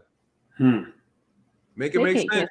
Anyways, They can't cancel Ice, but the fact that they just disrespected him was unacceptable, right? Yes. So I'm gonna ask this one question, and go ahead, you can bring me down on this for you, Daley. All right. We take it easy on me. We had a song that came out like in the late 80s. Yeah. On what? Black Cop. Well, Black Cop. So on that end, they KRS-One was kind of acting like, what are you doing? 30 years ago, didn't have a black cop. It was almost like it wasn't cool. Yes. To be a cop. And I'm like, dude. And so even to our community, what I'm asking you, how many times were you called a sellout? Oh, all the time. Uncle Tom. They call me Uncle Tom. And listen, Uncle Tom's the hero, right? Uncle Tom was the hero. This goes to show you, if you want to hide it from Black people, you put it in the book, right? Now, if they call me a Sambo, that's different. Now my feelings are hurt. Right. Uncle Tom, you guys, he's the name of the Uncle Tom's Cabin. He was helping people out. He was looking. Yeah. Listen, this is the problem. Yes, they called me a sellout. They called me a traitor. They said I was working for the white man. They said all the above. The struggle is real, right? And I would tell them, I said, what white man is keeping you down? Point him out. I promise you, I'll go and find him myself. We can lock them up together. Why are you in the position that you're in right now, a young black man? And, well, you dropped out of school. Okay, whose fault is that? Right? Mm-hmm. The entire education board in DeKalb County was black. Right? The councilman, the officials, county officials, the CEO, everybody's black from top to bottom. Who's keeping you down? If anything, you have issues with the people you voted for. Oh, I'm sorry, you didn't vote. Right? Charisse, how do you feel have you ever had that? Someone call you a traitor, a sellout? Anyone that? All the time. I'm used to it. That's a shame. It's especially because I supported Trump as well, especially when I supported Trump. Yeah. And now that well, I don't really talk about Trump anymore because he's not in office. Right. I still, support some of the things he has done. He been tripping on little lady when it comes to that scene. But anyways, like they'll even bring up because I've met Trump. They'll even bring up my picture with Trump. Be like, oh, see, she over here trying to make a back off of advocating for ADOS, but look at her with Trump. Okay, your point, right? Whatever. I don't like going back and forth with people on the internet because the ones who get it. The girls who get it. The girls that don't. Like, if you understand what I'm trying to do, me supporting Trump, that doesn't mean anything. It's just like, okay, that's just who she voted for or who she supported. But I've been advocating for my people for a long time, and I will continue to do that. My passion is my people, and that's that. But I want to say before I go, thank both of you guys. Charisse, it's like talking to my daughter. Just, hey, look, we're going to be watching from afar. I will be up on your channel. I might just be in the background like the watcher. But I just want you to be safe. Much blessings. Thank you. God sent his angels with you all the time, even when you by yourself. You remind me of my dad. My dad is bald as well. So. Come on now. You got bald too. Y'all got me out here. But the bald dad spoiled their daughter, so it's okay. They spoiled their daughter. Yeah. Oh, God. My daughter's going to be like, you hear that, Dad? I'm about to get that text. But anyway, I had the LeBron going. Back in the day, and I was like, no, we got to let this go. Yeah. I have never seen my dad without a bald head. Never. my daughter either. So, I just, for both of you guys, and probably exactly what I'm about to get into, because it's people don't like the truth and it's uncomfortable. That's why I named the show that. And I know shout out your channel. Shout out your channel real quick, and then if the mods can drop that in the link too, let people know where it's Facts and the Uncomfortable Truth with Bernard S. All right. And so I appreciate both of you. Thank you. I'm glad that you guys are behind me. Absolutely. That's what I would like to say. So, hey, man, it's been real as usual. I love the work you guys are doing. Thank you. Just stay safe and stay blessed. Y'all need anything? Nathan, you got my info, and yes, sir. Charisse, you'll see it in the thing. If you need to get in contact with me, I got you guys. Yes, sir. All right, sounds good to me. And Bernard, I'll try to see if you shoot me some information, I'll link it to Charisse for your daughter. They can have some dialogue. I think we got to get our youth together. Well, Charisse grown. She's 22, but you know what I mean. Look, we got to say that, right? 23 in April. I'm 23 in April. All right, 20. You just she gonna be 24 in May. So yeah, just started drinking yesterday. You just started drinking yesterday. Yeah. All right, that's what's up. But no, I appreciate you, brother. All right, man. Peace. All right. Charisse, I know you. How we looking? We got one last guest. Charisse, what you got? He got one quick question. Charisse, I'm gonna be up. One quick question. Real quick. My boy Dre. Dre, what's up? One quick question for Charisse. She got to bounce real quick. You got anything? I got to go to the gym, so we need to. Oh, okay. Well, you know what? I'm not even going to ask a question. I'm going to answer her question because it seems like no one answered her question about the no knocks. Okay. And think about it. It took a while because I've done probably 20 or 30 no knocks, right? Think about it. When your house is burglarized and you come home and see your house is burglarized, somebody's been in your house, you feel violated. You don't even want to stay in your house anymore. So, and then if you're home and someone kicks in your door, it's a home invasion, right? Now, the standards that our department had in doing no knocks, you had to do your homework. We weren't just kicking in random doors, and once you get a search warrant, you have 10 days to execute that search warrant, right? And you're not you pretty much have spotters that say, hey, the subject we're looking for is in this house. We follow them from various locations, and what we're looking for and what's in the search warrant is in this house, right? So you're not just doing a no-knock warrant to a random house. The problem is the criteria for each state may be different into obtaining a no-knock warrant, because for all the no-knock warrants that I've written and executed, there were just as many that I was denied. I was denied the search warrant, but I was denied the no-knock because it didn't rise to the field of needing it. Or were there any firearms involved? Have you seen the suspect with a firearm? Has the suspect used a firearm on somebody else?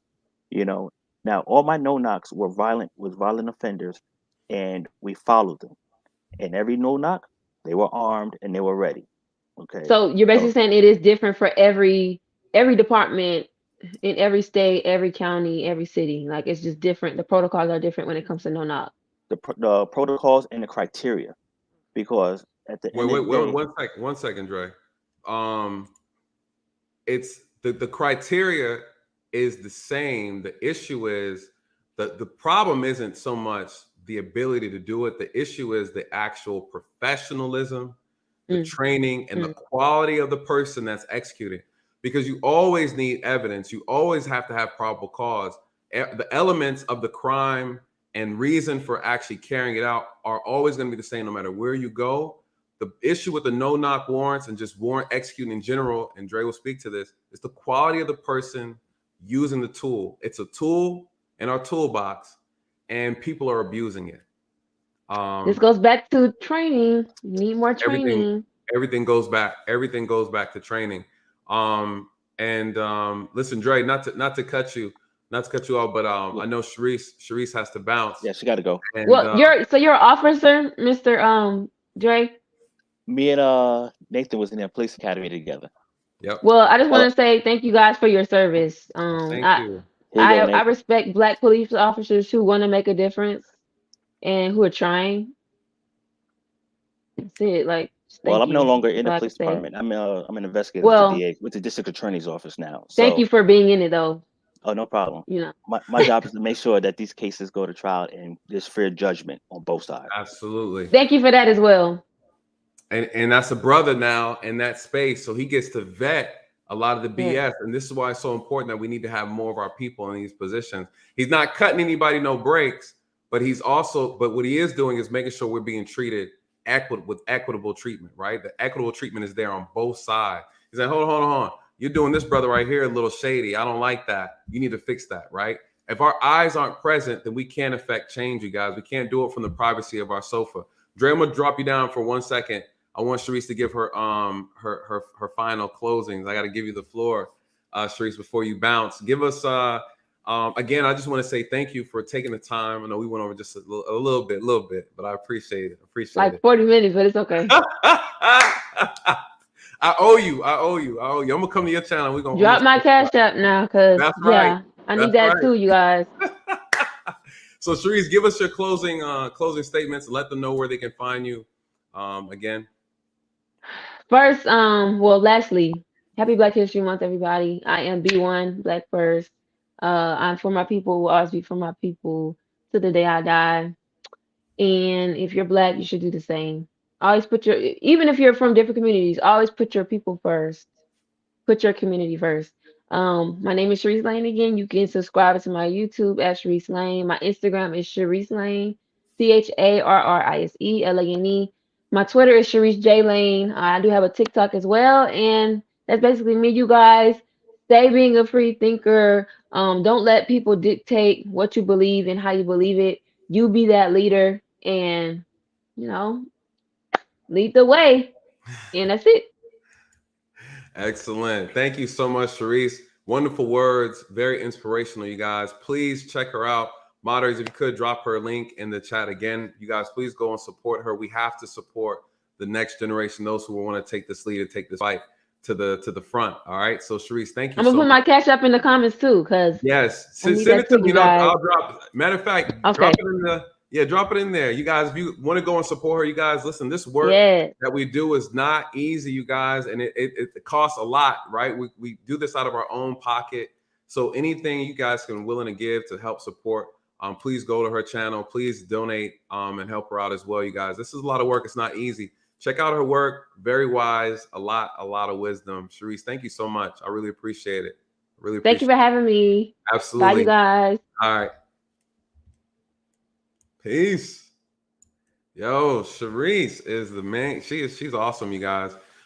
Please make sure you go and check her out. She has a great platform on Instagram and then also on YouTube as well. So, we need this, you guys. When we have our young folks, the young adults, the young men and women in our community stepping up, wanting to take the lead, wanting to do something different. We need to get behind them. We got to get behind them, you guys. We have to, because they're taking this fight over. Everybody talks about after the 60s that no one groomed new leadership, right? They assassinated Martin. They assassinated Malcolm, right? They locked people up. They divided. They bought people out, right? Some people still alive from back then, and they've been bought, you guys. I'm not going to say no names, right? Some people have been bought. Who do we have? Who are our leaders? We talked about Dr. Claude Anderson. He's an amazing guy. If you haven't looked him up, if you don't know anything about him, please take the time to do some research on Dr. Claude Anderson. I have his books. I have 4 of his books. Thomas Sowell. Listen, I read him. I read about him. I look at his books and the works that he's done as well, you guys. We have leaders. We have Black people in our community that are really speaking out, have spoke out. There's a book also called The Covenant with Black America. You guys take a look at that as well. It's a collection of a lot of different authors. They're analyzing a lot of the issues in the Black community. They've dissected this thing. You guys, look, the research has already been done. So when I hear people talk about, oh, we need to find out what the problems are. Listen, we already know what it is, you guys. They've already done the work. People smarter than me and you, people who work in these industries have already done the work. I stay in my lane, you guys. I'm in law enforcement. I can say I have my expertise in this area. I can make change in this area. I can dib and dab here and there in some other spots. You guys, I'm very pro-Black. I'm very pro-Black.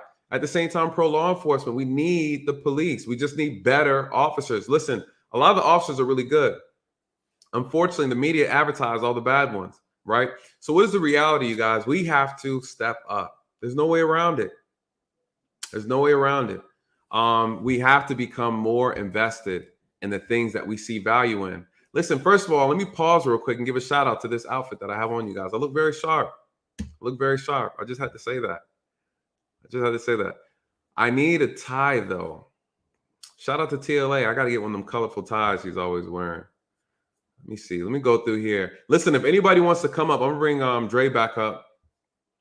Moderators, if you can drop the link. If anybody wants to come up and have a conversation. We're talking about the Black community and policing. Let's talk about change. Let's talk about what needs to be implemented. Let's talk about what the issues are. Oh, shout out. Oh, thank you. Oh, my man, Black Man Unfiltered. Brother, come up. Let's have a conversation. Listen, I'm going to let you spread your wings on my channel. I always come on your channel, acting a fool on your channel. Black Man Unfiltered. If you're free, brother, come on up, man. Let's talk about some change in policing. What can we do? We're bringing Dre up real quick. Call in. Appreciate you. Sharp. Listen, you get too close, you get cut over here with this, right? I didn't want to put the tie on. I didn't want to do that to y'all tonight. I didn't want to do that. I got to ease you guys into this thing. He said, give him about 10 minutes. Bet. 10 minutes. Black Man Unfiltered is going to come up. Uh-oh, Miss Chocolate Boutique. Thank you so much. First of all, I'm so happy that you're here on the channel and you come and check me out every time. I really appreciate that. Now, listen. I had this gentleman on here yesterday. Douglas, look, I would love for you to come up and have a conversation. I know you like your privacy. You don't have to cam up. I'll give you that pass. I do have people who want to debate me type of policy. If you want to have a debate, you got to cam up. If you want to have a debate, hold on, Dre. Give me 1 second, Dre. Give me 1 second. Douglas, if you get a chance, I would love for you to come up and have a conversation about it. My man. What's going on, brother? Welcome back. Hey, how are you doing? Man, I'm doing good, man. You staying safe out there? Man, I'm trying. Just busy. Always. What you got for us on the topic? Or will you want to just jump in on any conversation? Anything? You got any thoughts? Well, I watched your your broadcast on the Amir Locke shooting. Okay. And you know, I watched a couple different, I guess, videos, and I watched them a few times. Yeah. And what are your thoughts on the Amir Locke situation? well, I tell you, man, you know, obviously it's an unfortunate situation. Absolutely. But the issue I have, I guess the issue I have is where the gun came out. Yes, I agree. And, you know, I mean, just like, you know, you have your experience in law enforcement and, you know, how you were trained, you know, you see the gun, it's a threat. Correct. And you don't know what that person's intentions are, and you have to make a decision, you know. And obviously you see a gun like that, man, you're like, you know, you're scared. So it's kind of, I don't know, man. It's bad. It's just bad. It's bad all the way around. It's bad for the officer. It's bad for the guy that got shot. It's bad for the family, you know, his loved ones and everything. And no, it's a tragic. There's no way around it, right? It's tragic all the way around. It's almost like it's a conundrum because it's almost like who's at fault? Right. It's right. Who's at fault? But you know, one thing that they taught me in the academy is that we have to be careful. We have to be careful with everything we do. You know what I mean? Yes. Absolutely. And even though they always say your intentions may be good, but the road to hell was paved with good intentions. And so at the end of the day, as an officer, we have to exercise due regard. There's no way around it. You think you might be making a good decision, and that same decision can put you behind bars, right? Yeah, you're correct. Or can put you in the grave. You know? Correct. Unfortunately, this is the conundrum of being an officer. This is the liability of being an officer that people don't know and they don't talk about. As officers, when I was in it, I recognized that I realized that any day, any moment, if I make an honest mistake, it could put me underground or put me behind jail in the bars. Sure. Right? Or have you in federal court. You know, and this is where us as officers, we end up empathizing with one another because we know the job. We know how difficult it is to make a decision. You know, in the split seconds, we always say split second. It's so true. But then also one of the caveats to this whole thing is that you have some officers that don't invest in their own training, right? You have some officers that have never been in high stress situations. You have some officers that never experienced a level of danger that would arise, that would kind of bring up this feeling of where you need to protect yourself, life or death, right? And what people don't realize is you can't train for that. Correct. You can't prepare for that either. You know, in my early stages of law enforcement, I was a go-getter. I was gung-ho, doing all kind of crazy mess. I got my tunnel vision out of my system very early. So as I started going and interacting in more dangerous situations, I was more clear. I was more focused. And so that plays a big role in this whole thing as well. So let me ask you this. From the SWAT team going in, how did you feel about their tactics? And you know, my issue was they didn't have that ballistic shield. I thought that was very, very, very, very silly for them not to have that. Yes. Well, yes. And I agree. I mean, you got to have that ballistic body bunker, you know, going in. The first man in has to have it, you know, and you know, you got to have that formation right when you go in there. Yes. You're making dynamic entry. You know, you have to, you know, they did have that fatal funnel going in there. Yes.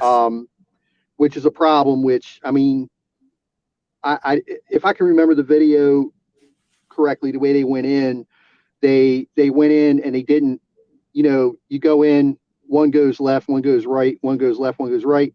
Right. They didn't do that. They were just kind of sort of behind each other. Yep. And then the one went up, he kicked the couch to verify that somebody was under there. And then they fanned out. And the one went around the couch to the front, I guess, where he was, not expecting, obviously, the guy to come out and have a gun in his hand. But I thought that the ballistic body bunker should have been definitely in play. That really should be in play every time you make an entry. Yes. I didn't have a problem with the fact they went in with the key. Nope. I mean, they had obviously they had the paperwork, right, allowing them to go in there. But the tactics, yes, they should have had a better plan going in there, in my opinion. Whether that would have stopped the shooting or not, I don't know. Right. I mean, one way or the other, we know the guy had the gun in his hand, but there's just tactics have to be trained. Yes. And you got to train tactics. I mean, that, from your experience. I know that from mine. You have to use your head going in these places, because if you don't, that's what's going to get you killed. Absolutely. So let me ask you this though, because here's you're right. When they came in, they didn't do a good job with the dynamic entry, right? Correct. They went in and they stacked up too long. They stayed too long in the fatal frontal. Yes. Then they fanned out across the kitchen. Right? It was dark. No one turned, the battery dies, but they're not going to come out and do anything. Correct. No one turned the lights on, right? So they go in. Here's the other issue. As you know, for this to be a SWAT team, they look very sloppy. Because the point guard, the person in point, the leader, is supposed to be making all the decisions. Correct. And here's the biggest problem. Everybody's screaming and shouting. Poor tactics, right? And then what else happens? One officer kicks the sofa. They saw someone laying on the sofa and they kicked it. One could argue, and here's my argument. One could argue that man was probably asleep. There's a good chance he was sleeping. It was 6:30 in the morning. They kicked him. They startled him. Did they give him enough time to process what was going on? Well, I mean, that could be looked at, I guess, in a few different ways. All right. I mean, anytime you make an entry to a home, first off, you don't know who's in there. Right. You don't know if they're sleeping. You don't know if they're sitting there eating dinner. You don't know what they're doing. I don't know. Honestly, I mean, for him to be able to process information, I mean, I guess the officers don't know that at the time, right? Whether or not he's able to process, I guess all that goes out the window. I think when I guess he emerges from the blanket, but what more went out the window is when the gun came out. Correct. And so they're not thinking about what his processing is at that time. They're thinking, oh shit, there's a gun, and they're like, so at that point in time, they're thinking in their mind, threat. But I know what you're saying. I know what you're saying about as far as him being able to process what he's doing, getting up. Because I'm like that. My wife's like, get up. She's shaking me to get up. Sometimes she's tapping me on my face because I'm like, what is going on here? Like I get irritated because I don't know. Right. And so I don't think that their process of thinking is to think about whether or not that person's processing what's going on when he's waking up or whatever. Their thing is to get in there and obviously to get in there and make this as safe of a mission as possible so that we all come out safe. Right. But I agree with what you're saying. Tactics were, I mean, they had no, I don't even think they had helmets on, like the ballistic helmets. I don't think they had any of that. I don't think they should have fanned out right away. If anything, I will tell you this: with him coming up from that couch, like he did, somebody somebody should have grabbed a hold of him and pinned him down. They were close enough. Yes, they They were. Very... they were close enough. Absolutely. Let me ask you this though, because the issue I have with this is that, like you said, the officers aren't thinking about his state of mind. They're not thinking about his condition. And as SWAT and as officers, when you're going into a house of unknown, you have to assume that people aren't going to immediately recognize you when you go in. Just because we go in and say police, police, right? We have to use, I believe that there was a lack of due regard. And this is why I say that. Okay. Because if someone were to walk through the threshold in front of those officers, right, and startle someone, and one of the officers got startled, and we did this during the training exercise, where we had people jumping out in front of us as we were training and clearing a building. And you had some officers that shot the victim. They shot innocent people walking in and out because we're going through. Basically, what the situation was, we were actually doing a scenario for active shooter. It was an active shooter scenario. And as our team went in, I was on point. As my team went in, we had people who were innocent that weren't suspects that were jumping across the hallways and things like that to see if they can startle us. We had officers that accidentally shot the civilians, right? This is training. Okay. This is training. So my issue with the SWAT team is how well trained were they? Because they should have processed this and said, this gentleman was laying down. He was sleeping. It looks like he's just getting up. Let me give a command to drop the weapon first. Let him manifest the threat. Him holding the gun is not enough for us to shoot and kill him. I don't know. I mean, so here's the thing. I mean, let me know your thoughts. So when you go in, when you go into a situation like that, you don't really know if, first off, you don't really know who is where in that area. So you can't really,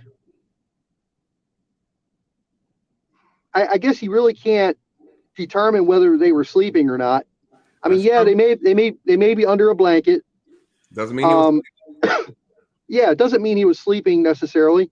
They could be, I've had people play that garbage, when I've gone into houses and they act like they're sleeping. That's true. Meantime, when we're banging on the door, they're throwing dope in the toilet and they're hiding weapons and they're doing all kinds of stuff. And then by the time you get in there, they're bundled up, in a blanket, on the bed or the couch or whatever, and they try to act like they're sleeping. Right. That's true. So we really don't know what that person's doing at that time. We don't know what their thought process is at that time. I mean, the gun, when it comes out, you're not going to take the time to figure. He doesn't have to point the gun at anybody. I mean, the bottom line is if he has that gun in his hand, what's the reason for that? And well, pause. Let me pause you for that 1 second though. Sure. Because it's not against the law for him to have a gun inside the house. You're right. You're 100% right about that. So you see what I'm saying? So now we have a conflict now because again, he's a legal gun owner. Yes. He doesn't live there, but he's present. Right? Correct. What's the problem with that information? Who did the intel, right? Who did the intel? You know what I mean? Right. So, and you're right on that. I would say that something with the intel, they should have done a pre-rate. I mean, they should have had everything, already panned out, a plethora of information, as much as they could get. Right. They should have had maybe surveillance done on that place. When St. Paul went to Minneapolis and said, "Hey, we have this murder warrant. We know we have a location. We have three separate apartments in that one building." I believe that's what it was. It was one building with 3 apartments in it. Yes. This is who we have named in the warrant, but we don't know who else is in there. Can you guys conduct surveillance? And can we use your SWAT team? So there should have been some kind of a meeting between St. Paul and the SWAT team. and he should have had investigators out there, even from St. Paul, to go up there, do a little bit of surveillance to figure out who's in and out. Even if it's suspects or people, I'm not going to say suspects in general, but just people in and out of those apartments that they don't even know who they are, just to get photographs, to get video, to say, well, these could be the possible people you're going to find in there. Do some investigation and figure out, okay, who these people are, if you can. Right. And that way you kind of have an idea, okay, well, these are not the people we're looking for, but they could be in here. I mean, that's what I would do, if that were me. That's the proper way to do it. That's not even, you know what I mean? That's not even, it's not about what you or I would do. That's the way it's supposed to be done, right? Because now, correct. If we look at it from a situation now, we all know the Second Amendment. Yes. And just because we are here to do official business does not dismiss the Second Amendment. No, it doesn't. And you're 100% right on that. But I will say this: if I go in somewhere and somebody has a gun in their hand, I'm not sure I'm going to wait to see what they do. I mean, I've been shot at before. I'm sure you have. You actually were involved in a shooting, so you understand. What that feeling is, and I don't know that I'm going to wait. I mean, it's you got to have IMAO. Well, that's what our acronym we use. Intent, means, ability, and opportunity. Okay. So I mean, some other jurisdictions use different acronyms or for the elements of a shooting. What would justify you in a shooting? So you really don't know what the intent is at that point. I mean, he had the gun in his hand. Yeah, he may have been legally, registered with that gun, allowed to have it, or whatever the case is. But man, if you're in there, especially you're on a high risk warrant. Well, first off, those guys that were there probably shouldn't have been in there, like the police. They should have had actual, like, real SWAT right, trained. right, better equipped, better trained to go in there and deal with that situation. Now, whether or not it would have changed what happened, maybe not. But there's a lot of things that I mean, we can Monday morning quarterback all day long, I guess. But no, we and it's good that we do it because people need to hear how the policing process works, how these things are executed, right? People need to hear. Yes. So it's okay to do it, right? We're doing it. This is an educational moment. This isn't about This is not about criticizing anybody. It's about educating because, again, what me and you've already acknowledged is that one, the tactics were horrible. The officers showed that they didn't have the proper training to do what they did. They didn't have the proper equipment to do what they did. Because what does it mean when you have that ballistic shield? It gives you a barrier, right? It helps separate you from the threat.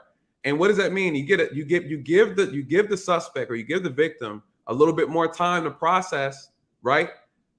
What did he see? We have to put ourselves in the shoes of the victim, right?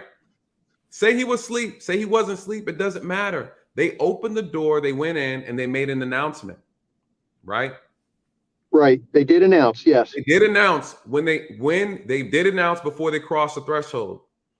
And so as they go in, they rushed inside, their guns were out. One officer kicked the sofa, and then he jumped up. As the blanket moved, you see the gun in his hand. His finger was not on the trigger. The barrel was facing downward, right? Yep. They never gave him a command of drop the weapon.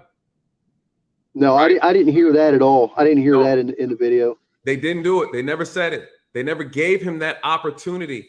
Unfortunately, in this job, as you know and I know, we are held at a higher standard. Us being afraid doesn't really hold too much weight in court. Let's just be honest, right? That's not something we can always piggyback on. These are SWAT members. They're supposed to be trained to not make decisions out of fear. This is what were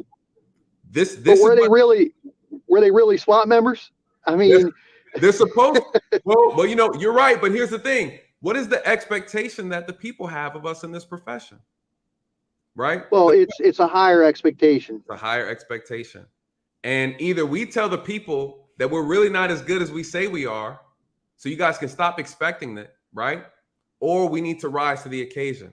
The reality is the people are saying our expectation is here, and some of us are performing down here. Now, I know that's not how you perform. That's not how I perform. You know, and our SWAT team in my department, they were trained very, very well. Very, very Yes. well. And this is where I learned my tactics from. And so when I see what they're doing, I'm like, this is horrible. And here's the thing. Yeah.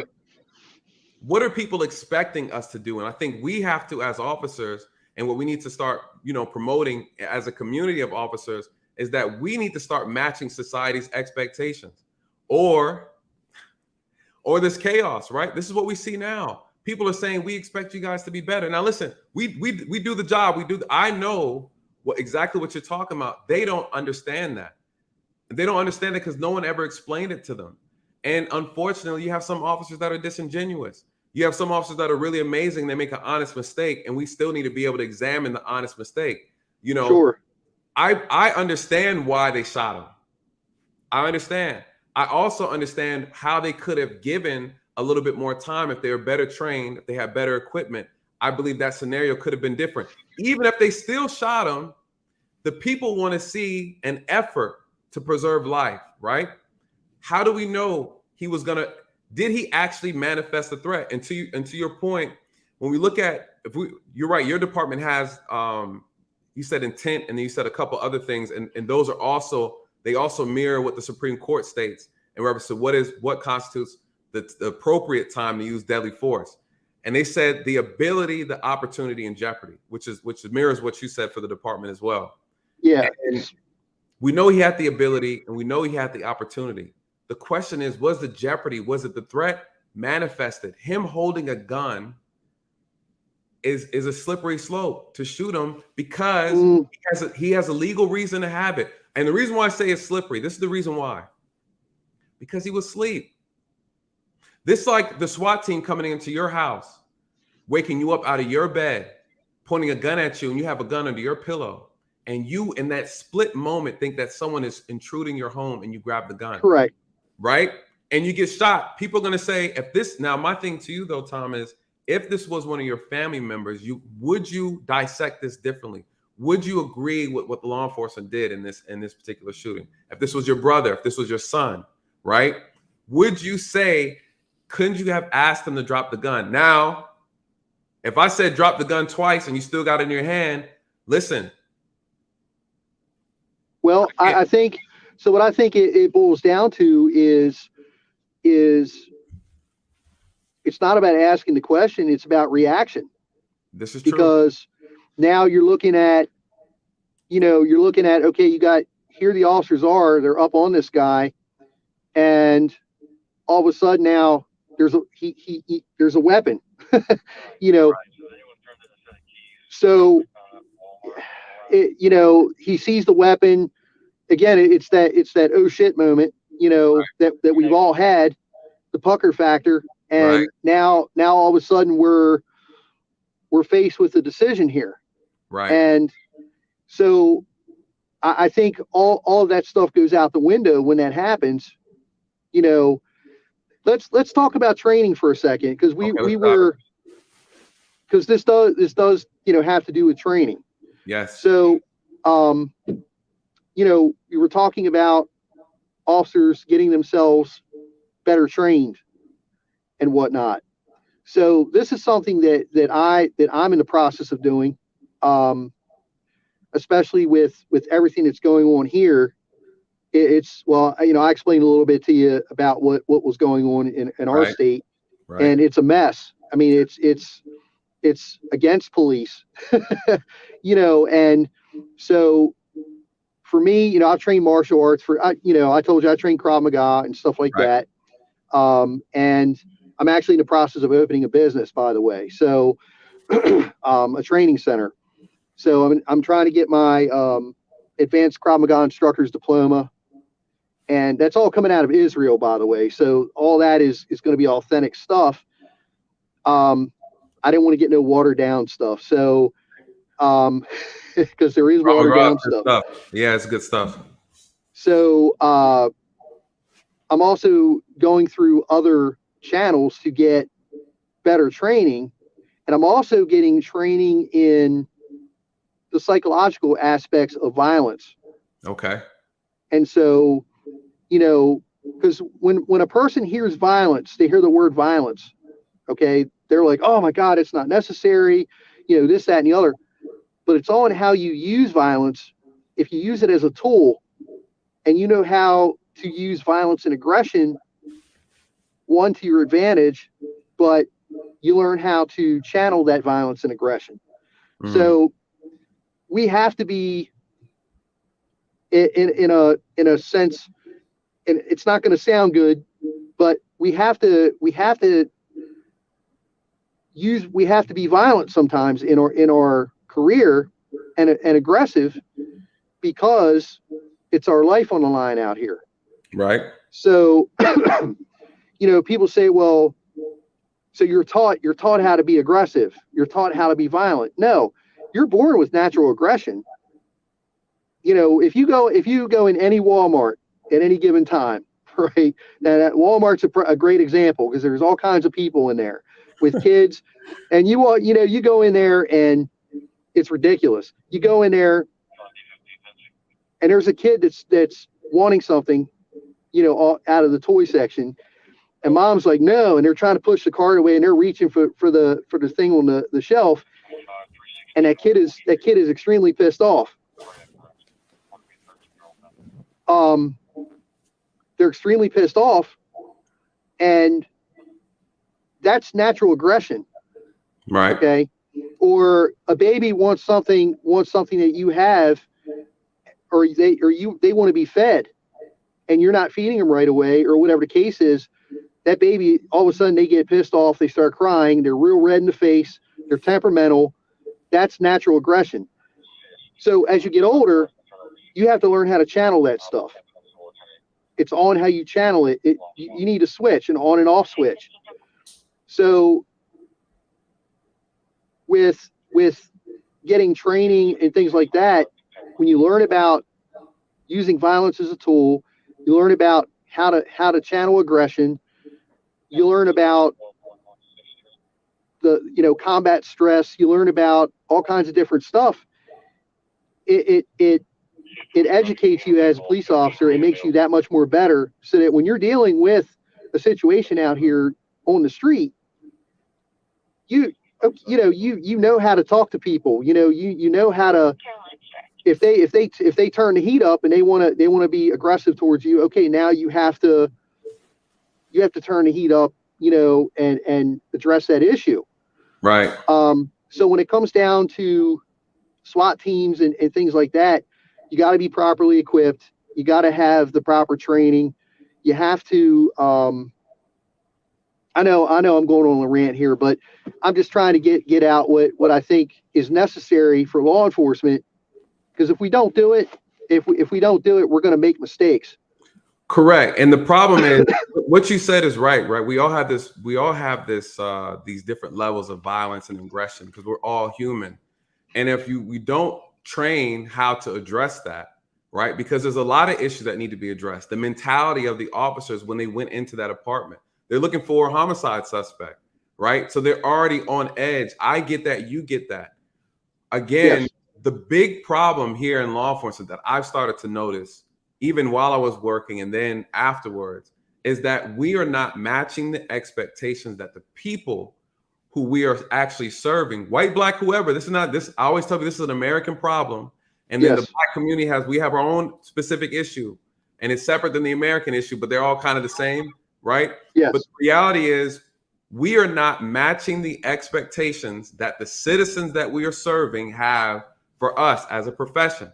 So my thing is, that is the number one issue that has to be addressed. What are people expecting if we're going to go into their home on a warrant, no knock or knock, doesn't matter. People are expecting us to be trained well enough to distinguish between an active threat and a non-active threat.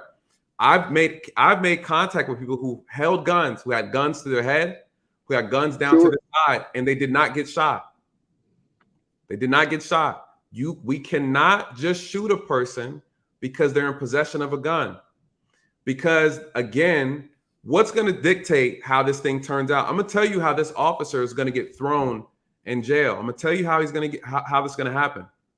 It's not going to be justified, because what the court is going to argue is, was the victim was he conscious enough to be able to distinguish or come to the understanding of whether or not the police were actually in the apartment?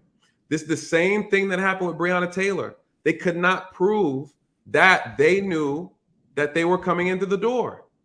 There was no evidence, according to them, that supported that the officers not, right? They had no body cam. They asked neighbors. People were changing stories. You know how that goes, right? Sure. But the reality is they couldn't prove it. Regardless of what me and you know, they couldn't prove it. And because they couldn't prove it, they could not justify them going through and then firing a shot or shooting at. This is the problem. This man was sleeping. He's dead, so we can't ask him. We can't prove that he was awake or not. The body cameras show him laying down and he was not moving. He didn't move until the sofa was kicked, right? The man jumps up, he grabs his gun, he was startled. This is the argument. This is the argument that the state's going to make, right? They're going to make the argument that he was startled. He's a legal gun owner. He lives in a dangerous community. He picked his gun up. His finger was not in the trigger well. What are they going to say to us? They're going to say, did you not look at it? They say, look at the hands. Did you shoot out of fear, or did you shoot because you were aware of the danger? Those are two totally different things. Did you react? Did you react or did you respond? When we talk about aggression, when it comes to officers, what are the people looking for?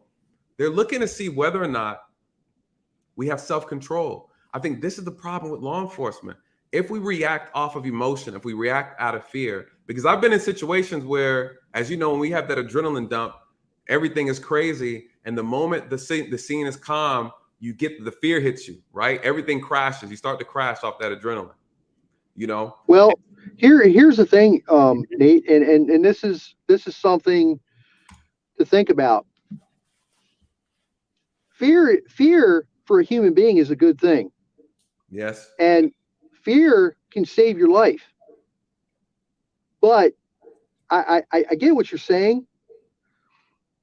But if it's all also dependent on, and I don't know what Minnesota's law is, the way it's written for an officer to justifiably fire a weapon at somebody or whatever. But I think all states are different. But which, I mean, there should be like an across the board law for that. But I mean, it usually in a law that's written, fear is usually one of the things. If the officer felt in fear for their life at that time, or the life of others, that would justify the shooting. Again, we don't know if he was sleeping. They could lay completely still, hoping that the police don't look under the blanket and see him laying there. I mean, you know how it is. But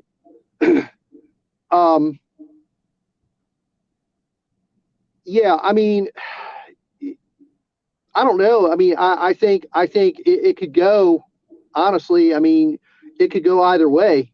I mean, they could justify that shooting because that officer said that they were in fear at that moment. They saw the gun, they saw it in his hand, and they didn't know what his intention was at that time.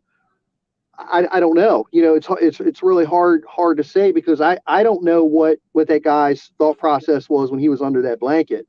And like you said, he's dead. We can't ask him. Do you think they should have given him a command to drop the weapon? Because what are they going to look at when they look at that body cam? Officers were saying, "Get the fuck on the ground," right? They were shouting at him. They everybody was talking, and nobody. This is what I'm saying. I'm playing devil's advocate here. This is what the state's going to say. You guys had a lot to say in the room. You guys said everything but drop the weapon. Hold one second. Go ahead. They always call me when I don't want to be called. Always. Hold 1 second. Go ahead. Good.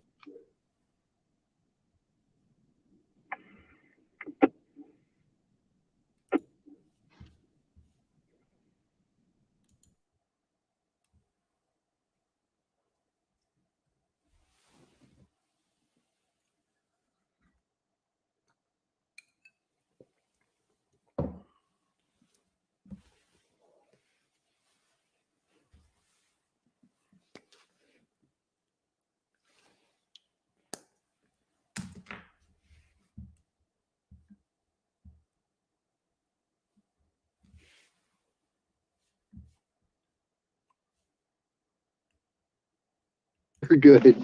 Are you good? I So, just muted the radio traffic, so you good. oh, thank you. Uh-huh. Do you think again, if we're because this is public opinion now, honestly, this has nothing to do with what me and you think and what me and you know, right? We're gonna be honest. We're going off of what the people are expecting, right? The people are expecting a command to have been given to him to be afforded that. And the reason, go ahead. This is what I think. All right. I know you just said it doesn't matter what we think, but you know what I'm saying. Yeah. I feel, I guess if it were us going in there, being experienced, whatever the case is, we would have said, under the blanket, show us your hands. Show Correct. us your hands. Correct. Show us your hands. Correct. Now, if the gun, at that point the gun comes out, I mean, we've already given the commands or whatever. I need to watch the video again to listen to exactly what they were saying. But I know they kicked the couch. The guy came up and he had the gun in his hand, and that's when the shooting happened. So, and that's poor tactics because that's not how we do it. And that's not how we do it. You're right. So again, in court, they're going to be pulling up training records. They're going to pull up the policy. They're going to say, "Is that how you handle a situation?" Just like handling like a felony stop. You don't run up to the window. You order them out and you order them back, right? Right. They're gonna look at, did the officers put themselves in danger, right? We know how the use of force works. Did you put I'm just saying what the state's gonna say, because people are gonna be asking for blood, right? This man was killed. He shouldn't have been shot. And so his Second Amendment, his constitutional rights protect him over state rights. And so again, regardless, so let me ask you this. If that was your son, that was your brother, what would your thoughts be on this? Would you feel that officers were justified? What would be your argument? My question, I guess, would be, why did he have the damn gun in his hand? Why? Because the object that's gonna precipitate the officer's actions is going to be the gun in his hand. So, right. Thinking, here I am, a police officer. If that was my son, my daughter, whatever the case is, I'd be upset, obviously, but I'd have to ask the question, why did he have the gun in his hand, in the first place? And the other thing would be, the other question would be, why were they there? Why were they there at that place at that time when a murder warrant is being served? What are they doing in association with that person? I mean, there's a lot of factors there. If they weren't there, they may not have been killed. A lot of things that I guess there's a whole lot of questions I'd have. Well, some might say, some would argue, right? This is what people don't like about the police, right? That statement you just made is why people don't like us, because in this moment they want us to see how human we are, right? What's the truth? The truth is, are you going to be blaming the victim, your son, or are you going to be trying to analyze how they could have done a better job at preserving your son's life?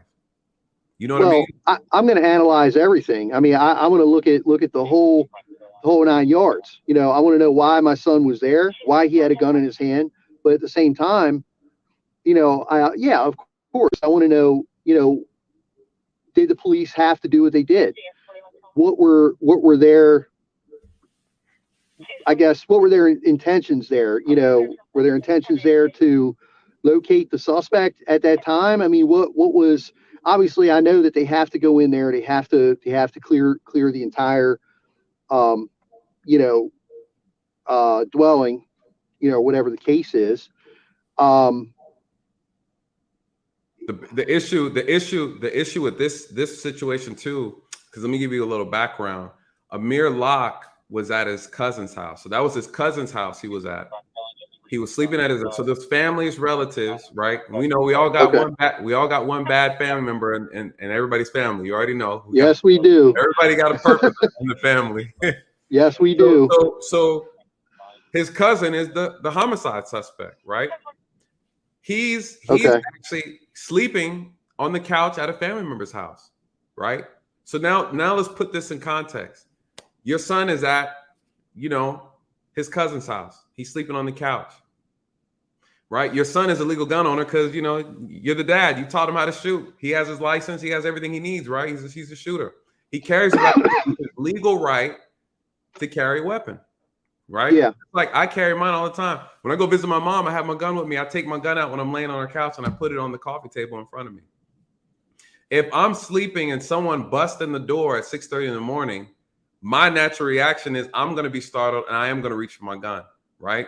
Yes. Yes. If your son is there and he has his gun on him, it's on his person, somebody startles him and he grabs his gun, it's on his hip, and he jumps up because he thinks someone is kicking in his door. They're yelling. He sees lights. He does not suspect it's the police. We have to make that assumption. We got to argue both sides. He knew or he did not know. We are under the assumption that he did not know. And if he did not know if that was the police, do the police have a right to shoot him? Would you be okay with the police? You saw the body camera. You saw how they entered. You saw everything. You saw that he's still halfway under the covers and he has a gun in his hand. The gun, the barrel is face down. His fingers out of the trigger. Would you be okay as a father with your son being shot by the police? I wouldn't be okay. I don't think either way, but nobody wants to, but it's not a funny situation, but no, we're not laughing at the situation. Yeah. I would have the questions of, well, hey, did anybody think to shoot to, not shoot, but to fire, to shout out commands, to him to drop the gun, or what was it that precipitated the shots being fired? Was it did the officer just see the gun at that time and say, uh-oh, there's a lot of things that but you just said it. That's so what you just said is what everybody else is asking. Why did the officer shoot? Just because the gun was visible? See, there's unfortunately in this job, as you know and I know, I've been shot at, you've been shot at before. Right? I've shot at someone. Look, we've been involved, we've been through it, right? I've been drugged down the street on the interstate. I know, right? I was gonna shoot him. I was gonna shoot him. So listen, I know it. I know what it feels like to be in these situations, and you do too. The problem is, unfortunately, in this job, we have to almost be at the brink of being assaulted, of being shot at, being stabbed at before we can use deadly force. There's a thin line. We have to be very, very careful. And if we operate outside of that, we're in court. Unfortunately, we have to make it look more believable than it is. People have to manifest the threat. They have to. The only thing that's going to save this officer is if there's another officer in direct line of that gun that he had. The problem, Nate, that we have, though, is there's a very narrow window. Yes, that is true. So it's like welcome to policing, right? There's a very narrow window for us to execute our job. Yes. Welcome to the job, you guys. They need to start selling it that way. Listen, for you to use deadly force, you almost have to be shot at before. What would it look like? We've been messing up a lot lately, right? Not that much, you guys. Honestly, you guys, we arrest about 10 million people a year annually, you guys, and only about 1,400 people die from law enforcement encounters, you guys. One would argue that officers are better trained than the media would like us to believe. All right, we got to keep it real. The problem is, in some of these shootings, you can see where all the errors were, right? It's not like these officers are just having these flawless shootings. There's always some errors. There's certain things you can never account for because things are unexpected, you guys. We're doing this on the cuff. But the problem is, I would say there's an error in every shooting. There's an error in every shooting. I agree. But gross negligence is not acceptable. No. If it's gross negligence, obviously, yeah. I mean, that's, look, I mean, again, that's an investigation that needs to happen. It needs to be thorough. So let me get into what you're saying about the public's expectations. All right, let's do it. So he's ready. And when you go into that, I'm gonna bring Dre. I see you, Dre. I'm gonna get Jermaine. Give me 1 second, Dre. Jermaine, I'm gonna pull Jermaine up. Jermaine is also prior law enforcement. He's also prior military. I want to bring him up in this conversation as well. I want you to give me your explanation from the perspective of society's expectations, and then I want to hear what Jermaine has to say, and let's piggyback off of each other's thoughts. So what are you saying? Because my stance is that law enforcement, it's not all of us. We know there's some great officers. There's a lot of great officers, you guys. It's the 20% that are making the rest of us look bad. Let's keep it real, right? And we had some shit bags in the department. We all know it's in every department. The reality is society is asking us to rise to these expectations, and we're not doing them as a collective. So what are your thoughts on that, Tom? So, okay. So with the way things are going, I mean, yeah, we have, obviously, there's going to be some rotten apples in every agency, any job you work, honestly. Right. Especially law enforcement. So the focus needs to be, let's go after the rotten apples and not target every police officer that's out there. Okay. Mm-hmm. So, but unfortunately, we're all feeling the heat from everything that's been going on. The good guys, the good guys that are out there like myself, that are out there trying to do the job the right way and whatnot. But now with all the reforms that are going on and things like that, a lot of the people are jumping up and down, which I get to some degree. However, the people that are talking about these expectations a lot of times are people that have no idea about what policing is, what they've never experienced being shot at. They've never had to chase. They never chased a suspect down the street and got into the suspect turning around on him and saying, "Come on, you ain't taking me to jail," and they got their fists up and you have to take that person into custody. True. I've had that happen. I fell down flights of steps with suspects. I mean, I gotten, back in 12, I got severely injured by a suspect, and he tried to get my gun from me and the whole thing. And this is what a lot of people don't understand. They don't have a clue about what we do out here. That's true. So I get some of the expectations. I get it, but the majority of what they're asking for is it's not acceptable. And for them to sit there and say, we're expecting this and this and that, you don't have a clue about the job. True. So let me pause you for 1 second, Tom. Yeah. You're right. The people are oblivious. They have no clue whatsoever, right? Because I say it all the time when I talk to them, even in my community, no matter who I'm serving, white, black, Hispanic, Asian, it doesn't matter. They have no idea how crazy the job is. They don't. Here's the biggest problem. The biggest problem is they don't care, right? Nobody cares. It's not their business to care. It's not their business to care because they are under the assumption that we are well-trained officers. They are under the assumption. This is why their expectation is so ridiculous.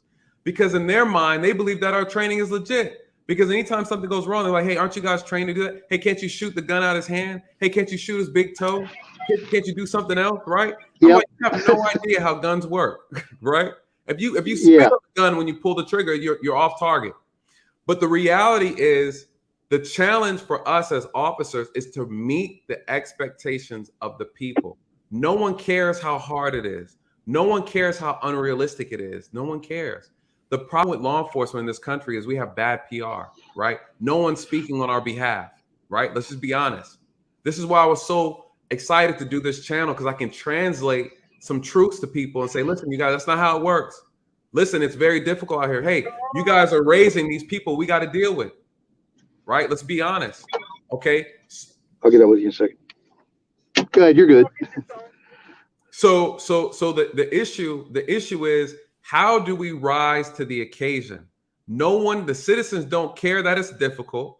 They don't care what we go through. They want to sleep at night, right? They want to be oblivious. They want to roll the boat down the lane, right? That's what they want to do. And I get it.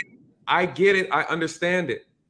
It's our responsibility as a profession to make sure that we can bring and we can deliver, because we are serving them, right? And here's the thing. I understand and you understand. Listen, we both here. I'm here with you now. So I want to get Dre, you're waiting, and then Jermaine, I'm gonna get you next. Dre, go ahead. Do you have something you want to ask Tom or anything on the topic? I actually do. See, Tom, one of the biggest issues the community have with what we do is the excuses.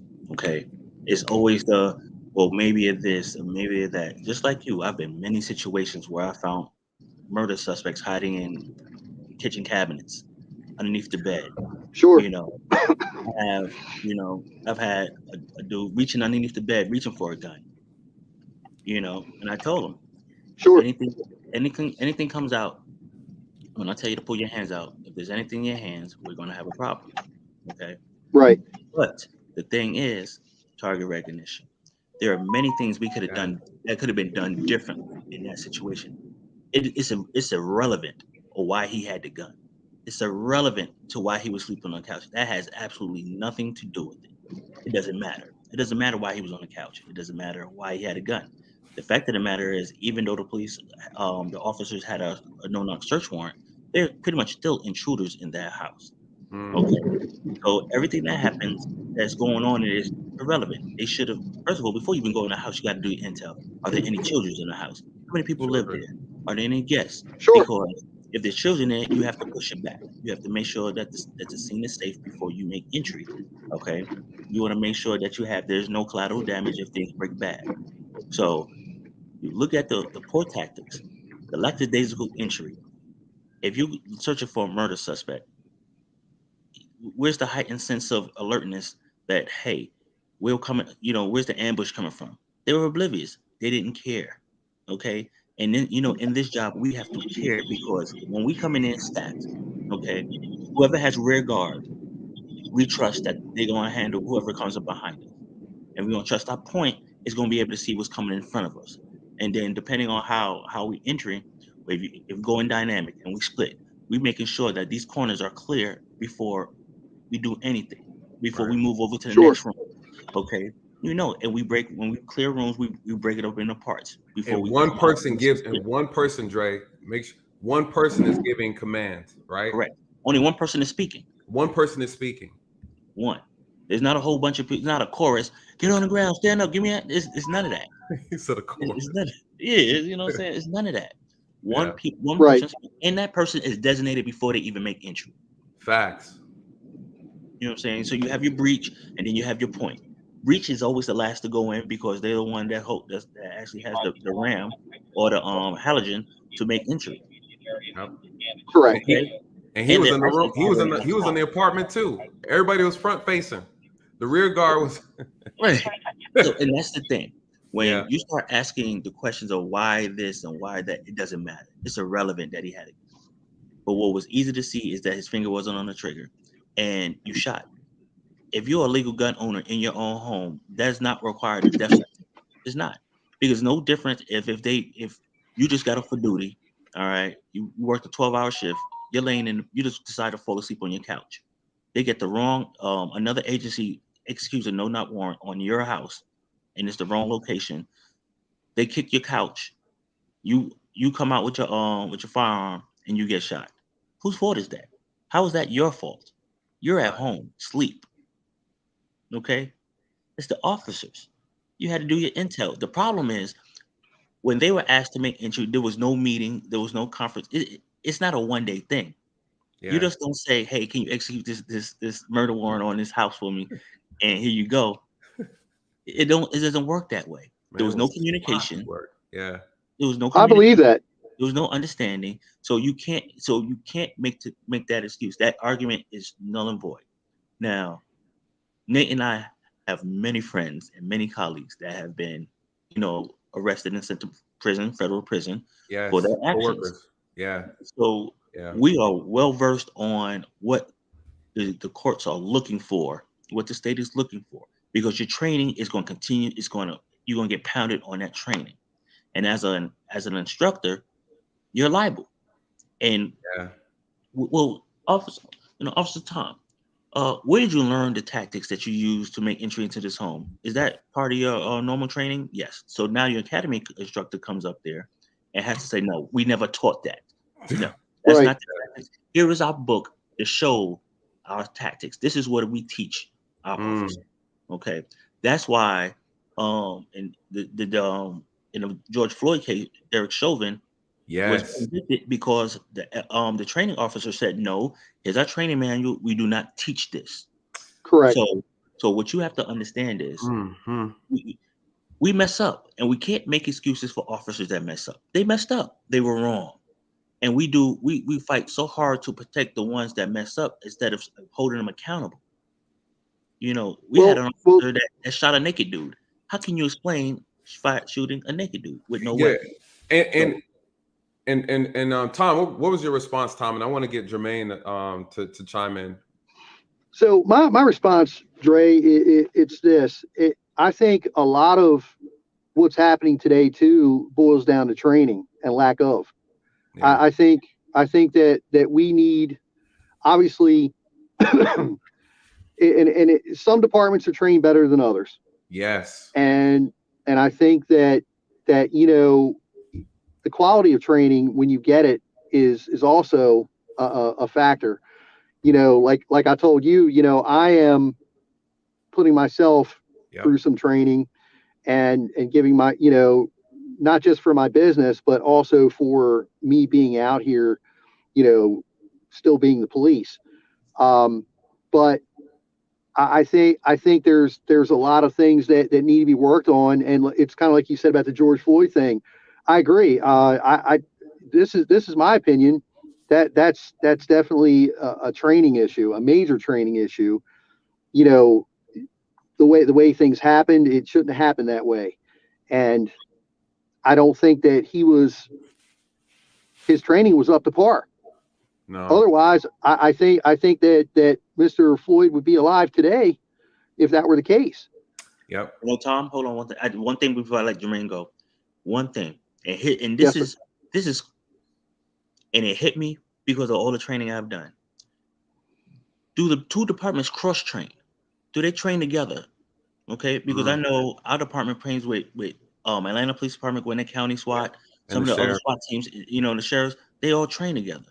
So how much faith did you really have in this department? How much faith did you really have in this case that you actually delegated it out to another agency to do? Are you how much faith do you have in their tactics? Okay, because we all know we have officers, if we respond to a scene together, we're like, nah, you know what, radio, start me another unit. We good.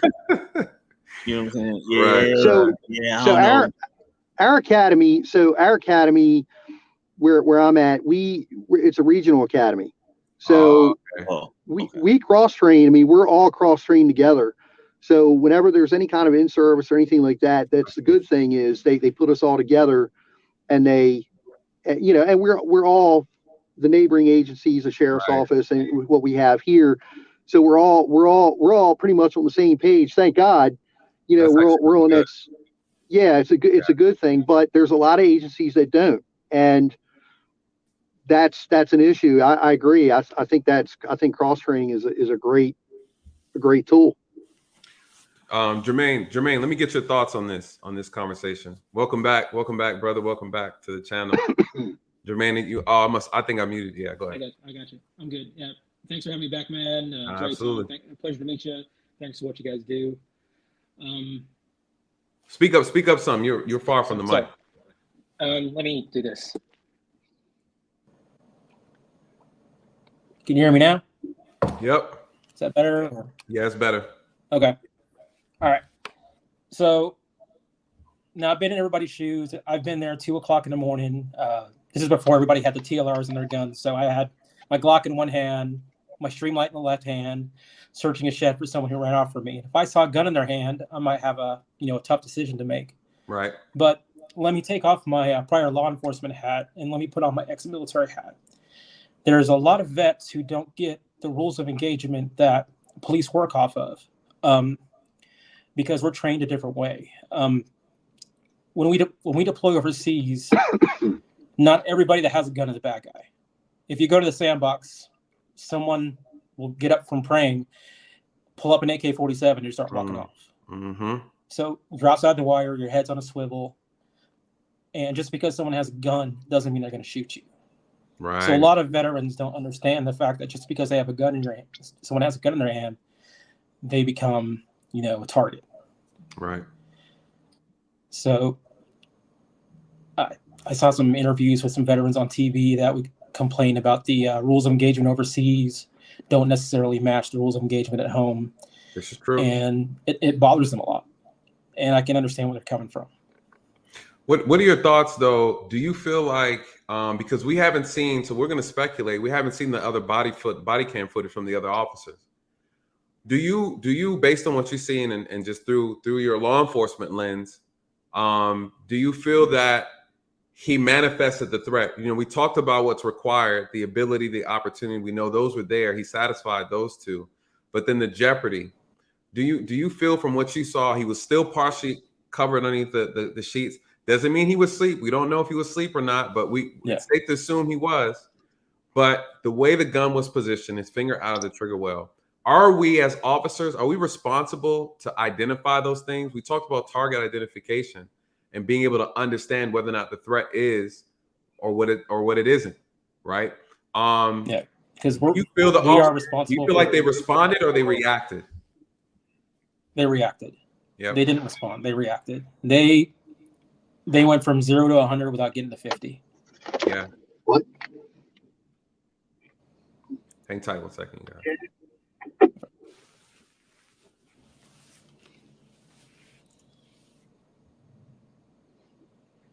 Hold on, I'll call you in a little bit. And Tom, we appreciate you taking some side time. What's that? I'm sorry. No, I said we appreciate you taking some side time with us. I know you're on lunch break. Yeah, I know. I'm out here just hoping not to get into anything tonight. Hey man, absolutely. It's always said when it's a boring night, it's a safer night, right? For us, if it's boring for us, that means people are happy, and so I never question the boring nights. No, man, I love it. I mean, but you can't let your guard down either. You got to be. You can't. I always be prepared. Yep. So go ahead, Jermaine. What were you saying? Go ahead and finish that thought. No, I was saying they went from 0 to 100 without even stopping at 50. Right. How much do you think him kicking the couch played? What this dynamic we know is not standard. I think tactics. That and some of the language kind of played a role. Yeah. Because when you come into one of these situations, you don't want to sound like a gangbanger. Get up, motherfucker. Get down, motherfucker. That is actually a very, very good perspective. I didn't even think about that. I think that's You don't want to sound like the neighborhood hood rat coming in the house trying to get you. That's true. You need to sound professional at all times. Damn. But what you're saying is very true because, and Dre, what do you think about that? Because Tom, I kind of feel the same way. I think this becomes, again, we're looking at, this is going to be a legal argument they're going to be making. They're going to say, hey, do they teach you to say that to potential citizens that you're doing right? Research? Do they teach you to say that to suspects? Because then again, we know how this stuff works, you guys. Even if he is a suspect, a part of this thing, say he is or he isn't, we don't really know. But say he was a suspect, they're going to make him look like a Boy Scout in the courtroom. We already know this, you guys. We're all law enforcement. So we understand how the game goes, right? We know it's a game. He could have slit 3 throats. It doesn't matter.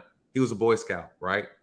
And so we know that's the picture they're going to paint. They're going to paint the most positive image when it comes to this. So does this help the argument on the officer's side when you kick the couch? You know, he was startled. You're telling him, get the fuck on the ground, right? Let me see your hands. Get the fuck on the ground. He's on the couch. The state could argue that he thought it was a threat. What officers would talk to us this way, right? We know how they play the game. What I'm saying is this doesn't help us, right? This doesn't help us. In my department, they had a no curse policy. We were not allowed to curse at the citizens. You get suspended. And when I first got there, I was like, man, what kind of shit is this, right? I want to curse at them. Because some people unfortunately, you're dealing with certain people in different areas of the community. If you're not cursing, they don't listen. And it wasn't allowed. And slowly, about a month in, I said, you know what? I understand. What do people hate the most about us as officers? Our professionalism. You know what I've seen the most with my coworkers, white officers that I hang up. I know for a fact they are not racist, you guys, right? I know what it is. They're not racist. Unfortunately, if I say something to a black person, the same thing a white officer would say to the same black person. I say, hey, get the fuck out the car and get on the ground. If my coworker says that and he's white, they're going to call him a racist. So there's a thing in our community, unfortunately, that if a white officer is unprofessional, disrespectful, rude, or insulting, right, to a black person, they are automatically going to be labeled as a racist. I've seen it all the time. So when we talk about advocating for professionalism, I agree 100%. I think it changes the dynamic. It helps the relationship a lot with whoever we're talking about, white, black, Hispanic, it doesn't matter. Just in general, I think that'd be a great thing to push in the future. Dre, what are your thoughts on that? Well, let me ask Tom, because your time could change at any moment. Tom, what are your thoughts about that as far as professional? I like cursing, but I had to really curb that because I understood the power of professionalism when dealing with people. What are your thoughts on that? So, I mean, I agree. I mean, I don't think that we should be going up in somebody's house and cursing them out and, you know, get the fuck on the ground and all that kind of stuff. I mean, it happens. It does happen from time to time. I'm not going to say I haven't done it, you know. Yeah, we've all done it. We've all done it in our time. But it's kind of like what we were talking about earlier, you know, when I was saying that, you know, commands should have been shouted, this, that, and the other. You know, show me your hands. Now you can be loud, right, and promote a command presence. You know, right. Show me your hands. Show me your hands. Do it now. You know, and give them that command without having to throw the cuss words in there and stuff like that. And I think when you project your voice and you do that, then they're like, I think it jars them a little more. Yes. To listen to what you have to say. They're like, oh, these guys are serious, you know. And the thing too is, we were talking about real quick, just the body bunker thing. Yeah. You know, they could have actually utilized that to maybe pin him down on the couch. Yes. Yep. You know, you can utilize it to pin somebody up against the wall, into a corner, you know, whatever the case is, on the floor. Yep. Whatever the case is, but yeah, I mean, those things, or just dialogue through the shield. Yeah, dialogue. Show me your hands. Show me your hands. Nothing else better come out. So you better not have nothing in your hands, and hopefully the hands come out. There's nothing in there, and everybody goes home safe. Absolutely. So yeah, I agree. Absolutely. And I think and we understand. And Black Man Unfiltered, I see you in the back. I'm about to bring you up. I think me and you, we're all law enforcement. We understand. It's the people that don't understand, and what they see, we have to be able to translate to them. And again, we have to be able to, we've lost sight, I think, in law enforcement, we lost sight and trying to create I would say a bridge to the people's understanding. We have to help them understand that it's not their job to understand. We have to help them understand the dangers of the job, how difficult it is, so that when they see what we see, they have a different understanding. They say, oh, you know what? This is why I like the body cam videos. They need to see it, the good and the bad, because it brings a sense of realism. They see, look, this is what they're dealing with. They hear the crime, but they don't know how these people end up in jail, right? We have to go in there and get them. And it's dangerous. But what they're asking us to do is have some self-control, to be self-disciplined with our trigger finger, right? And the best way for us to do that is we have to put ourselves in the safest place possible when executing these warrants or just executing these encounters. Because if that barrier was there, the officers could have gave that man at least 3 more, 4 more, 5 more seconds. And that's a lot of time when you're thinking about taking somebody's life. That 5 seconds to put the gun down. And hey, Your Honor, or this is what I said it twice, said it 3 times. The gun was still raising. We gave him commands to drop it. He didn't. And we fired 2 shots, double tap. No one's going to question that. At least maybe society will, but the court's not. You're walking in, you're walking out. And so again, it helps us if we do more. Again, not putting ourselves in danger, but how do we do it? We have to make sure we're trained properly. And so I'm gonna bring Jermaine. You got any additional? And then Dre, I'm gonna get you in real quick. I'm good. You good, brother? All right. I'm good. All right. Jermaine, I'm gonna drop you down for a second. You want to stay up a little bit longer? No, I gotta take off later. All right, bro. I appreciate you, man. Take it easy, brother. All right. That's my man. Let me bring up Black Man Unfiltered. What's going on, brother? What's going on? What's going on, man? Can you hear me? Yes, sir. Loud and clear. What's going on, my brother? You know, I had to come and support Big Bro, man. I see you doing. I appreciate it. I put in the chat, you cleaned in a pair of scissors at Martha Stewart house tonight, man. Adjust your jacket for your boy. You know what I'm saying? Adjust your jacket for your boy. Hey, man, I'm gonna have to shout out to TLA to send me that tie he wearing, man. I need to check his tie closet, his tie collection. My tie game is slacking. I'm gonna get it together though. All right, yeah. So I appreciate you coming up. I want anybody to ask if anybody has questions for Tom or for Dre. You know, we're all law enforcement up here. Black Man Unfiltered, his channel. If the moderators could drop his link, please. I go on his channel all the time. We have amazing dialogue about Black related issues and how we can help repair a lot of the Black problems in our community. He always gives me a place to spread my wings and stretch my voice out over there. We get it in. We have real conversations about real solutions and real problems that are impacting our community, guys. So please go and check him out. The moderators could drop his link, and also Black Man Unfiltered, you could drop the link so they can have it and they can pass it around. Absolutely. And also, if you have any questions for Tom or for Dre in reference to this, we're talking about the case, and you know about the case with Amir Locke. Yeah. And we're just talking about the dynamics of it is very, very difficult because unfortunately, as officers, we get put in situations where they're high stress. We have to make split-second decisions.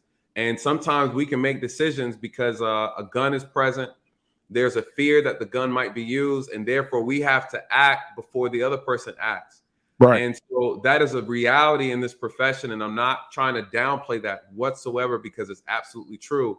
My only issue with this situation is that as officers, we also have to be considerate. We have to take in consideration what we are going into, what the potential dangers are, what the potential risks are. Anytime I was going through a home, I'm always under the assumption that 1, someone's not going to recognize me. 2, there might be kids present.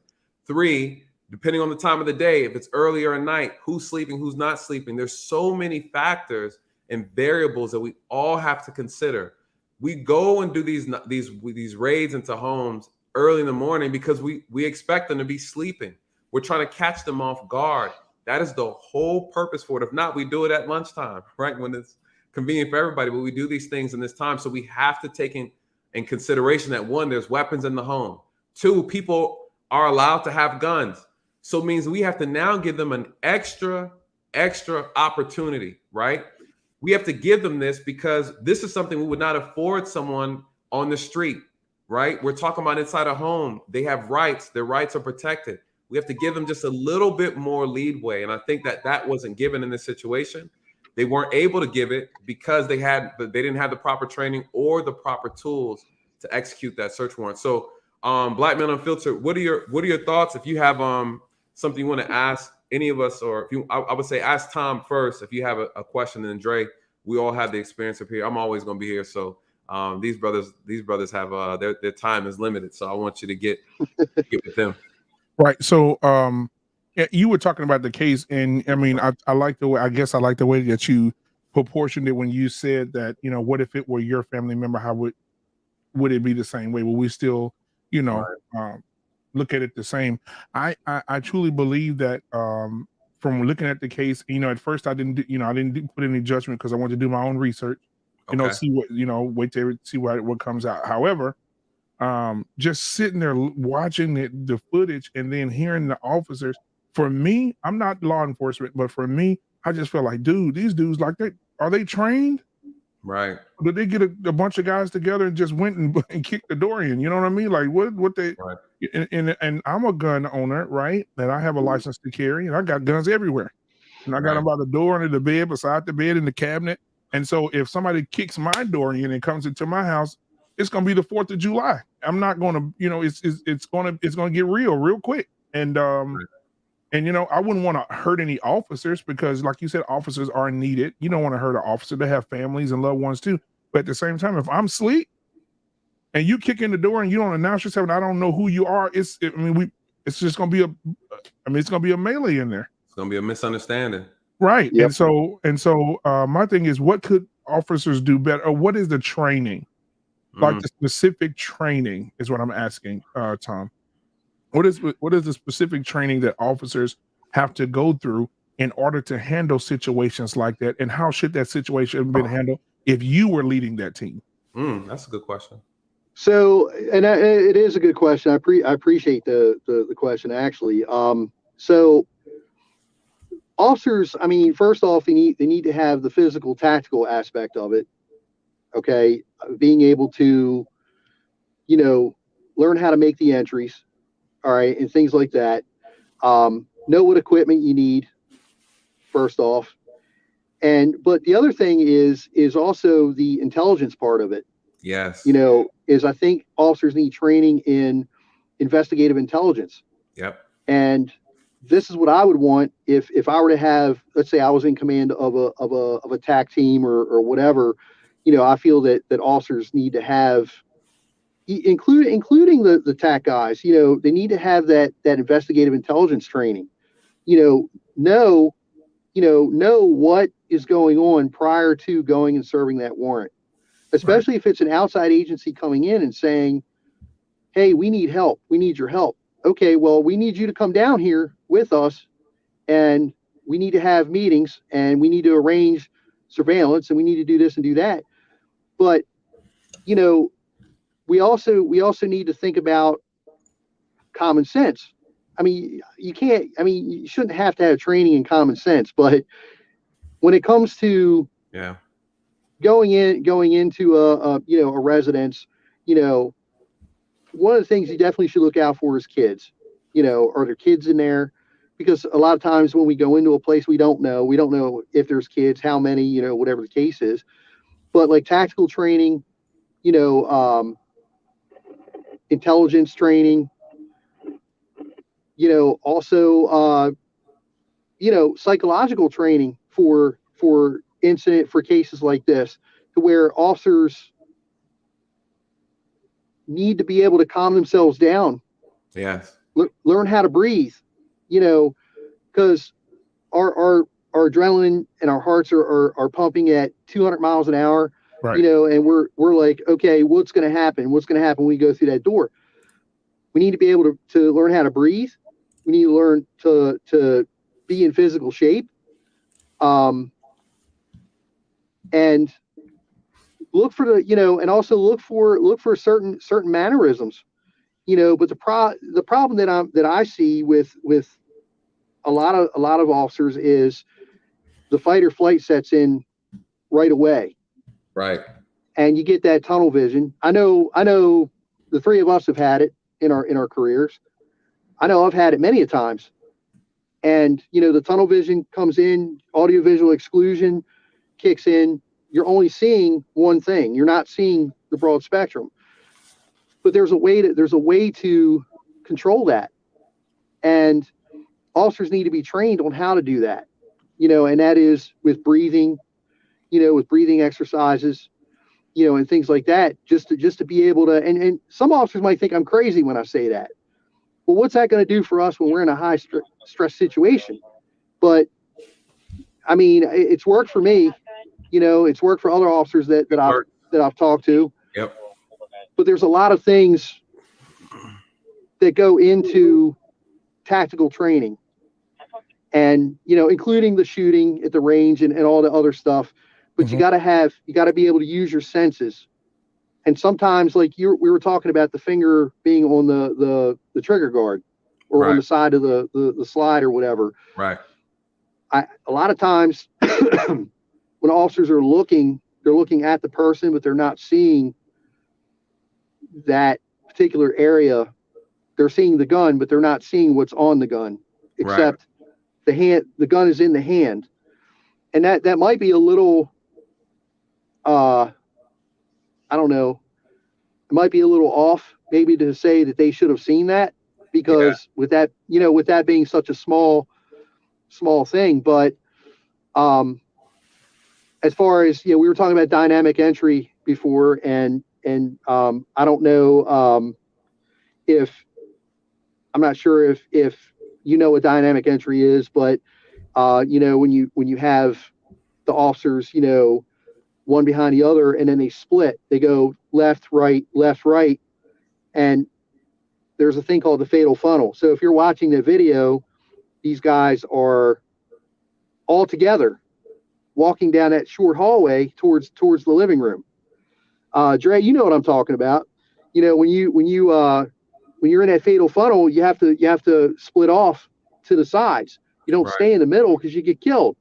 Right. And if you're not careful, and so these guys didn't do that, and of course they're shouting. Everybody's shouting, which I agree. Somebody needs the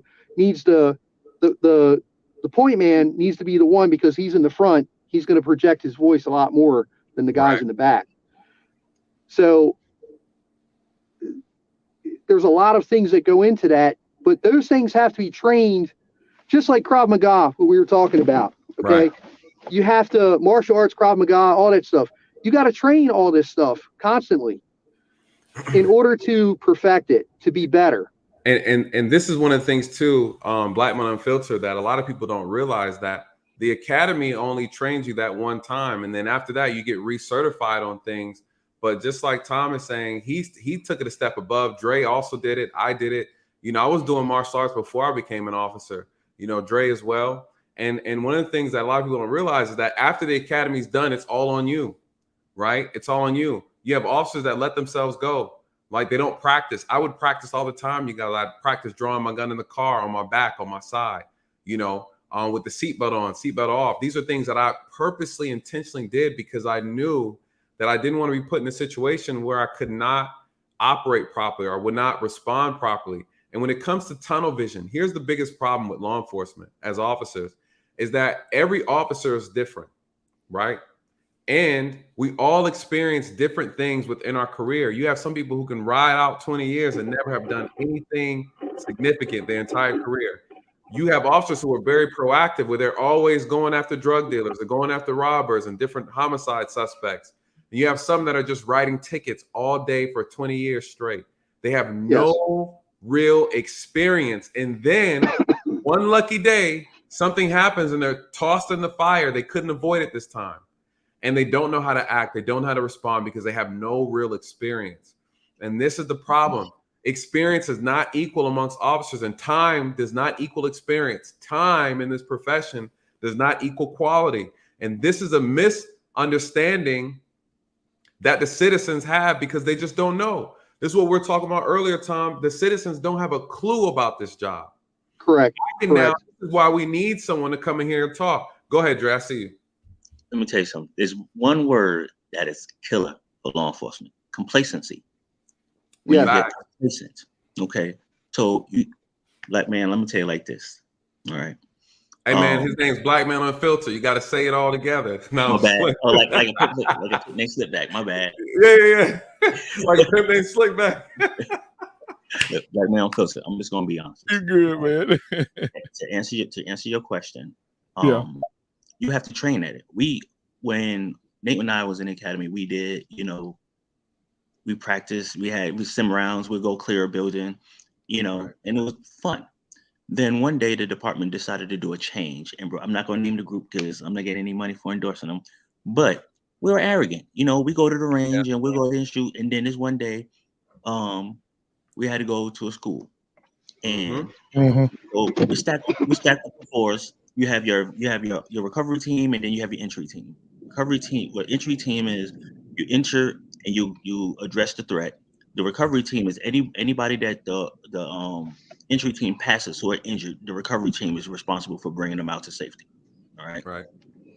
So you're going down this hallway. You're not in the middle. You're covering the sides because Wait, Dre. Explain to them why we were there. We're doing active shooter training. This is something that a lot of departments don't have. Our department was very, very serious about real based training. They made sure, and we were part of a tactical response team, but they made sure that we had as much real based training as possible because we dealt with a lot of criminals who had weapons, and it was real. So we were at a school doing practice training with simunition rounds, and what that is it's bullets in a gun, but with paint. It's paint, and it hurts. It still hurts. Now I'm gonna tell you, Black Man Unfiltered. Let me ask you a question. You're hanging out with your friends out in the street, and you see a whole bunch of people run. What are you gonna do? You're gonna run too, right? Yeah, I'm gonna run unless I got that thing on me. Right. So, but in this active shooter training, there are some variables that they never told us about. Right. So we're coming down the hallway, and a grenade. Now we stacked up. We're clearing the rooms. We're arrogant. We do this 1,000 times. Then they threw a grenade down the hallway on us, and all that training went out the window. Yep. Folks are breaking the stack, diving in the rooms that were actually booby trapped. They had CO canister in, so it was blowing up. Let me tell you, when we were done, we were so dejected. All our confidence went out the window. But that was the best training because it made it real. Okay. Right. Yes. So to answer your question, when you go through that, when you train, you always remember your mess ups. You never remember your triumphs. It's self-correcting. You always remember how you messed up, and it sticks with you. Okay. Yep. It doesn't leave you, and you never want to make that mistake again because your mistake could cost somebody else their life, and you have to live with that. Right. Dre, can I ask another? Okay, go ahead. I'm sorry, Dre. Can I say? Am I right to say that you learn by your failures? Yes, you're correct. Okay. And when it comes to dealing with the public, they actually, here's a crazy thing. We always used to say, look, if you really want to see what we do, come do a ride along.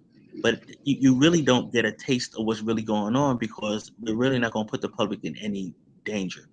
But you get to hear the calls that go out, right? So if there's a shooting, we'll bring you to the shooting scene, but you're all the way in the back. You're not going to see anything. Right. You know what I'm saying? So you don't get that realistic, experience. But the problem is when we try to explain what's going on, why we do, because everybody's different. And then you have to also understand there's no decompression for police officers after that. You could go to that shooting. Those other officers that weren't involved in the shooting, they're back on the watch, answering calls. Wow. You know what I'm saying? So you have no real time to decompress and collect yourself. You're going right back out. Okay. So it's important for officers to maintain their own mental health. Okay. Because a lot of officers are suffering from trauma. Think about it. A lot of officers are prior military, so they still have the trauma from being in the military. And now you're spending 25 to 30 years answering calls, seeing people at their worst moments. All right. Yeah. Wow. So it's very important for them to maintain their own mental health. Okay. Nate had a horrific incident that happened to him. It took him a minute to get right. Okay. Yep. So you have to think about that. And a lot of public don't think about the mental health of officers, which is actually a detriment to, because it kicks off trauma. Because you've seen this officer get punched in the face, you always say that's not going to be me. It's what keep you alive, but it's actually the wrong take because, we was talking about professionalism before. Okay. We learned something called verbal judo. Then verbal judo became a punishment because whenever you cussed out a citizen, you had to go do verbal judo.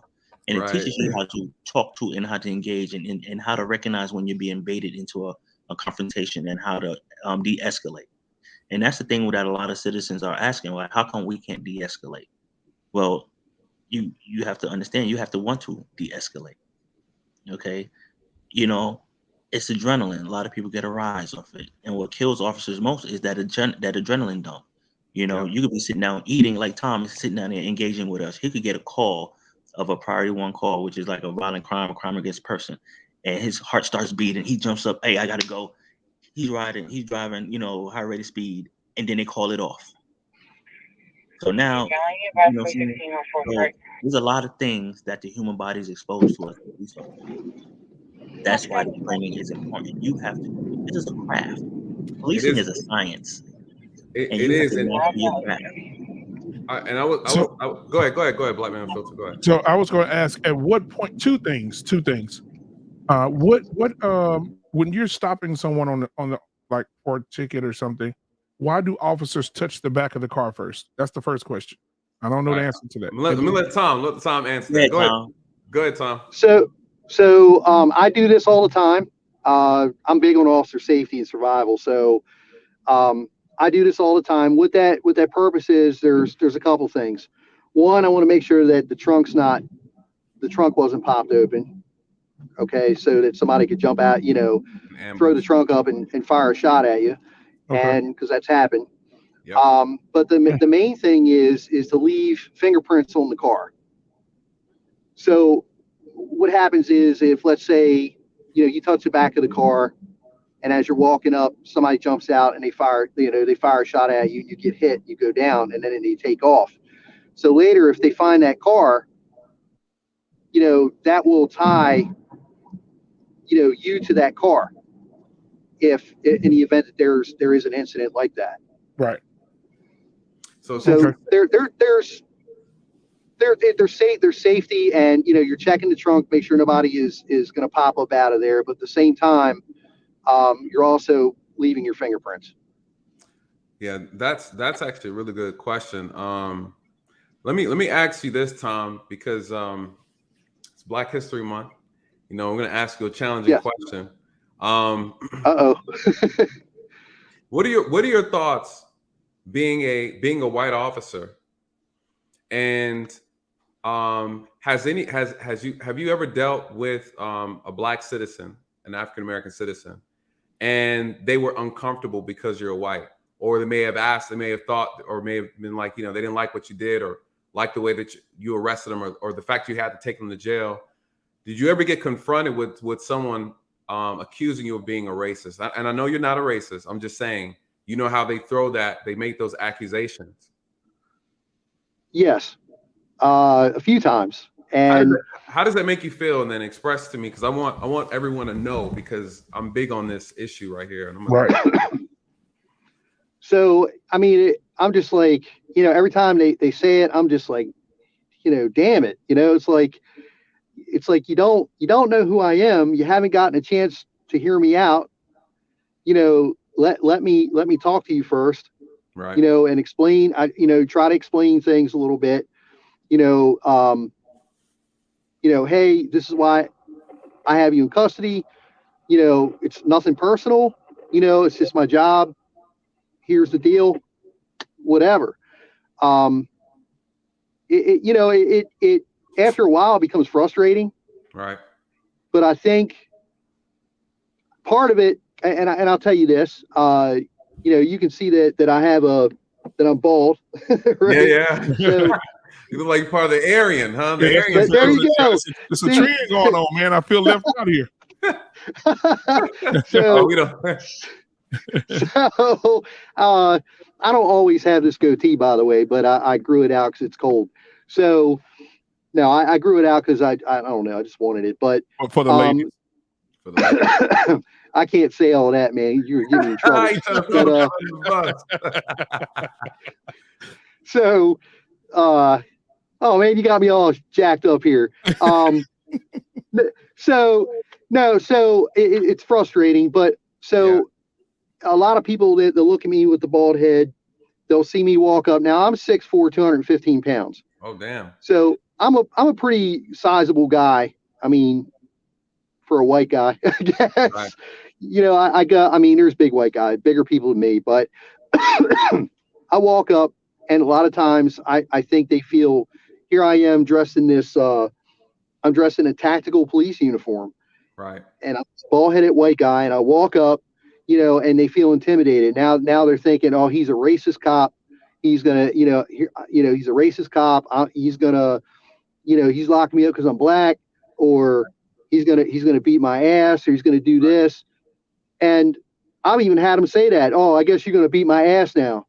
Yep. You know, because I've had him say that because you're with the Aryan Brotherhood and this, that, and the other. And I'm like, and I'm looking at it, and I'm like, what? I'm like, well, what the fuck is this? You know, but Right. and you know, but they're like, what do you mean? And I'm like, dude, I'm not here to do that. I'm here to do my job. I'm gonna put you in cuffs. I'm gonna transport you. But yeah, so it does frustrate me, because you know, the majority of the cops that are out here are not racist. They don't wake up every day and say, man, you know, what black guy can I arrest today? Right. What Chinese guy can I arrest today? What, you know, what's Hispanic person can I do this or do that to today? Or whatever. It's just not that way. Me, I look at it like this, man. You know, I'm married to a Hispanic woman. That's why I said you're not gonna get me in trouble in here.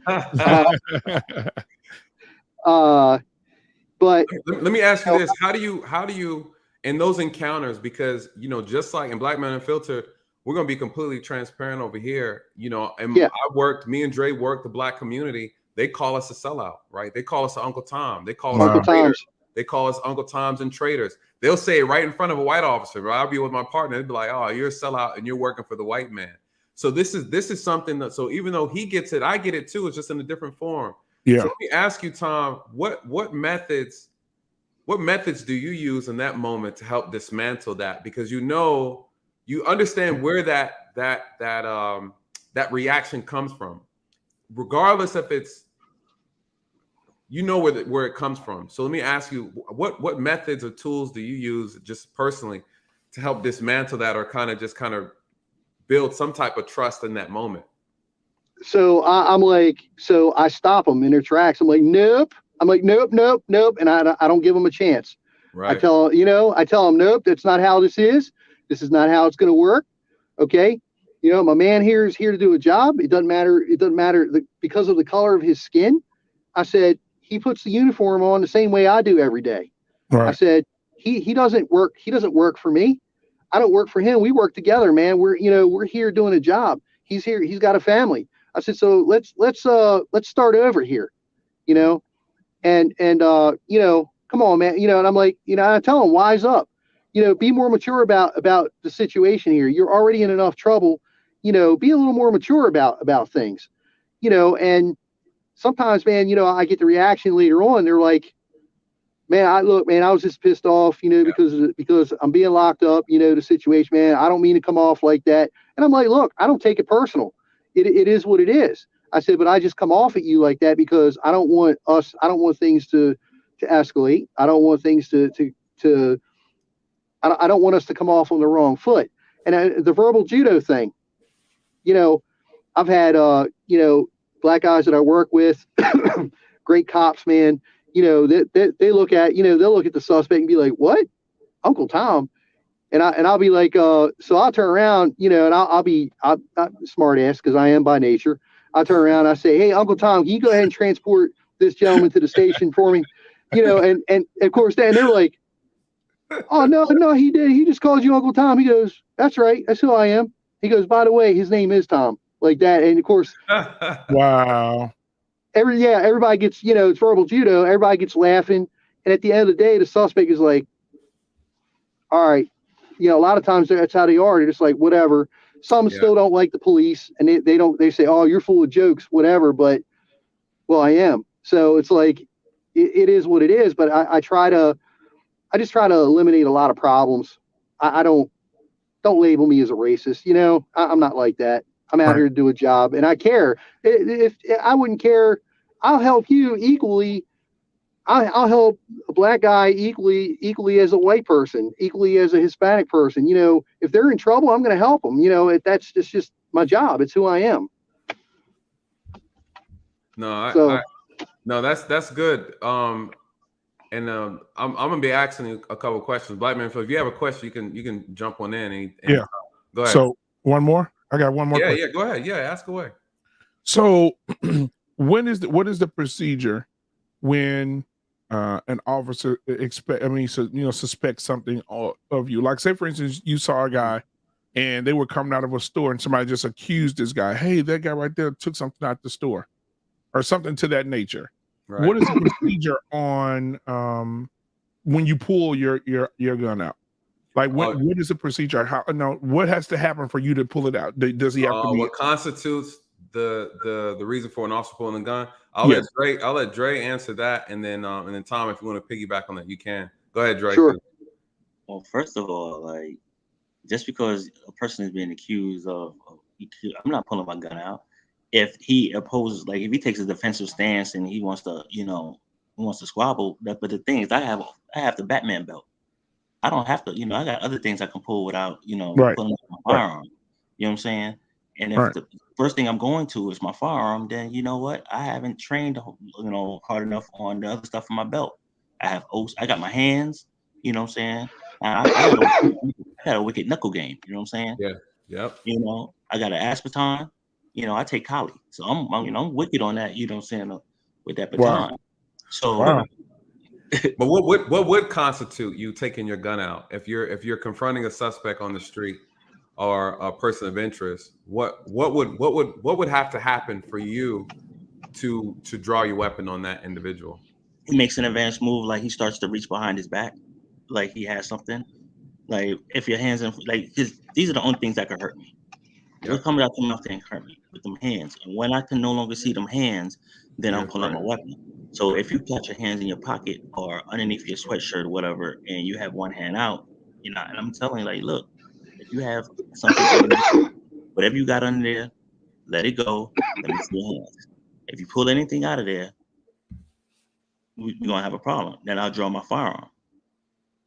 I need to, you know what I'm saying? But then again, I'm not quick to shoot. I'm quick to draw, slow to shoot. You know what I'm saying? Because I'll give you a quick instance. I was on a specialized unit, and we saw this guy walking from behind a building, and he immediately went to put his hands behind his back. I was like, hey, don't do that. I was like, let me see your hands. And he just kept reaching. So let me see your hands. I said, I didn't ask you to do anything. Just let me see your hands. All right. So he made a quick judgment, like quick move to bring his hand out. So I drew on him, and I didn't shoot him. He just had a bottle. He had a 40 bottle in a brown paper bag. A gentleman that was on the street that was, that's a frequent user of narcotics, said, "Boy, you stupid. He could have shot you." He said, "You real good. You one of the good ones, because you could have killed that young man." Mm-hmm. And I was like, "What would make me one of the good ones? Because I take pride in my job. But if I had shot him and I was justified, would I still be considered one of the good ones?" So I don't like that term, "you're one of the good ones." Right. Because I take pride in my job. I take pride in my craft. So when you present an immediate threat to me or anybody around me, then yes, I'll draw my firearm. It has to be a threat. Something has to dramatically happen for me to forget about everything else on my belt to go straight to this firearm. Okay? Right. That means the threat level has escalated. And it's not because you was cussing me out. It's not because you got into a fighting stance. It's because some hands disappeared and I don't know what you're pulling out. You know what I'm saying? Because if you pull out a knife, before you take a step, yes, I'm going to fire. Because what folks don't understand is you can clear distance with a knife and do a hell of a lot more damage before I can actually pull that trigger, get my sights up and pull that trigger and get a solid hit before you can stab me 4 times. Okay. And that's the thing. People say don't bring a knife to a gunfight, but yeah, you can. And the knife in the right hands is just as dangerous as a gun. I will say this. That was a good question. I'm gonna ask Tom. I'm gonna ask you something because I'm curious. Because my channel is about race relations and bridging the gap. Right. A lot of the conversations in the Black community in regards to law enforcement is surrounded by the there's a perception that there are a lot of racist white officers, and so I always challenge that myth because I don't agree with that. What I do say though is you have some officers who are white that are racially insensitive. They're insensitive, And how that translates over to the Black community is that you're racist, right?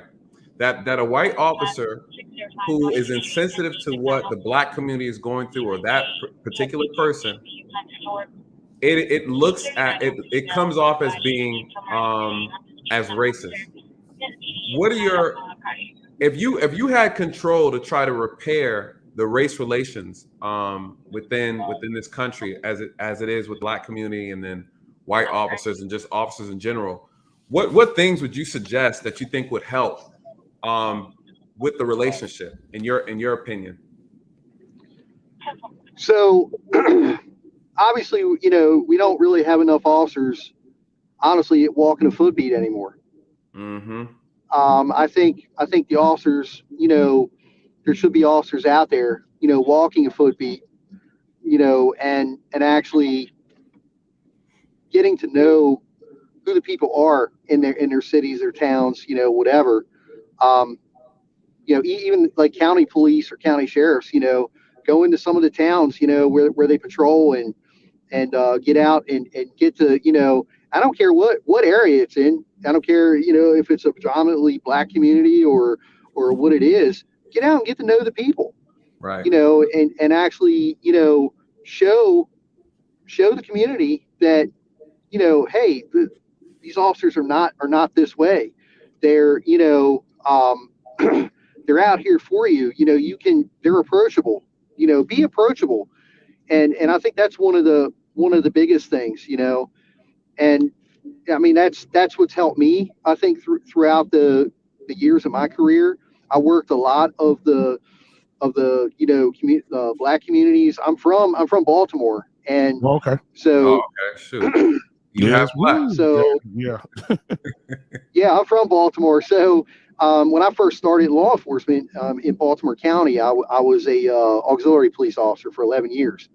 Okay. And I you know, the area I grew up in was a mixed area of Black and white, and we had, you know, other you know, ethnicities and, you know, races in there and whatnot, but it was predominantly Black and white. And so right.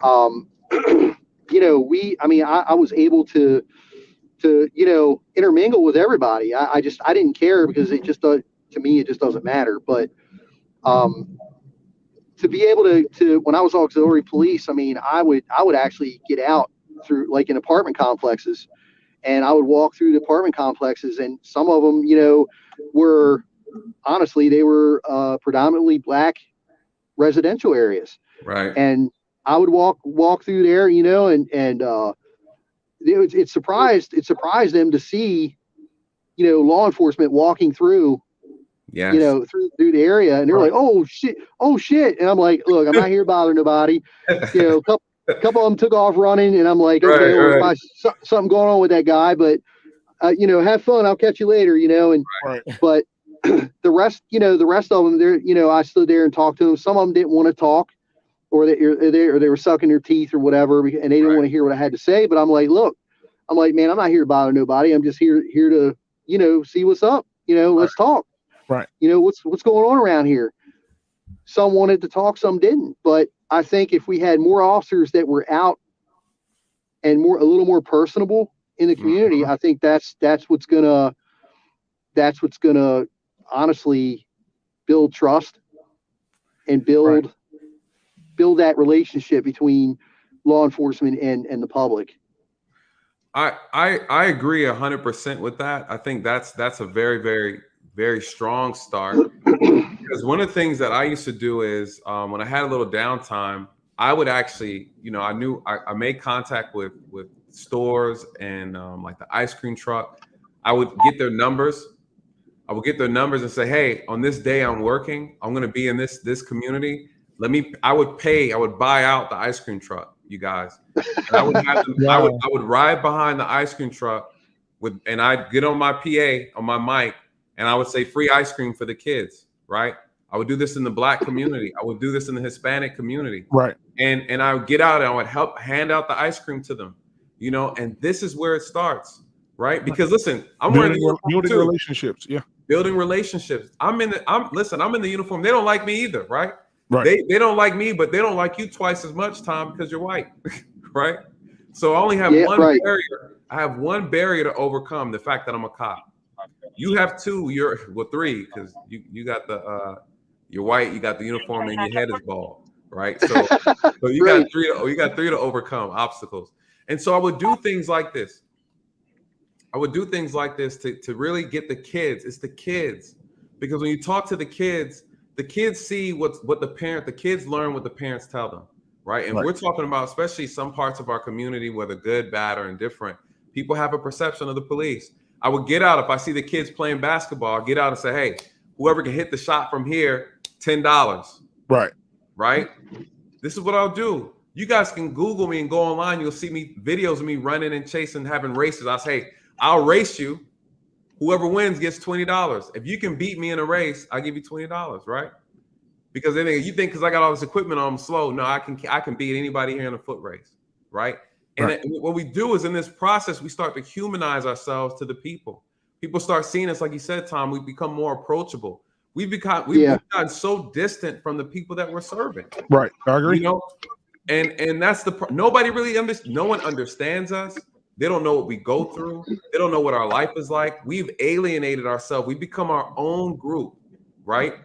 We're no longer, sometimes we don't even consider ourselves a citizen. I know for the longest I did. I mean, I still don't feel like a citizen, you guys. Right? Because our job, it's so different, man. You have to remove yourself in order to become something else, to do this job. You do, you know? And so, but at the same time, we can't forget who we are. We can't forget the purpose and the reason, but a lot of us get burned out. You know, we see so much horrible things in this profession that you just become, it transforms you, you know, and it's not healthy, but these are the conversations we have to have because it's not creating good interactions and outcomes with the citizens that we're serving. Again, some of us have forgot that we are citizens, you know, that we're human, that we're no different than anybody else on this uniform, is on or off, you know, and sometimes we forget that. Well, we're humans. We're humans before we're law enforcement, anyways. Yes. But Tom, you've seen some people get that badge. That power goes straight to their head. It goes straight through their head. They forgot who they were, right? And Nancy Drew says this: the temperament matters. She's absolutely correct. I've seen officers that are so emotional. They're so sensitive. Wow. Like a bunch of women, a bunch of women in uniforms almost. Men in skirts, men in blue skirts, right? Wow. They act like women. No disrespect to women, but they're very emotional. They're very sensitive. You can offend them easily, right? And we're dealing with people who a lot of times don't like us or don't want to deal with us. So they're going to say things that are insulting. And if we fall to that, if we fall victim to that, they get us out of our character. You guys, we get in trouble. We do something silly. We make an honest mistake, right? We're human.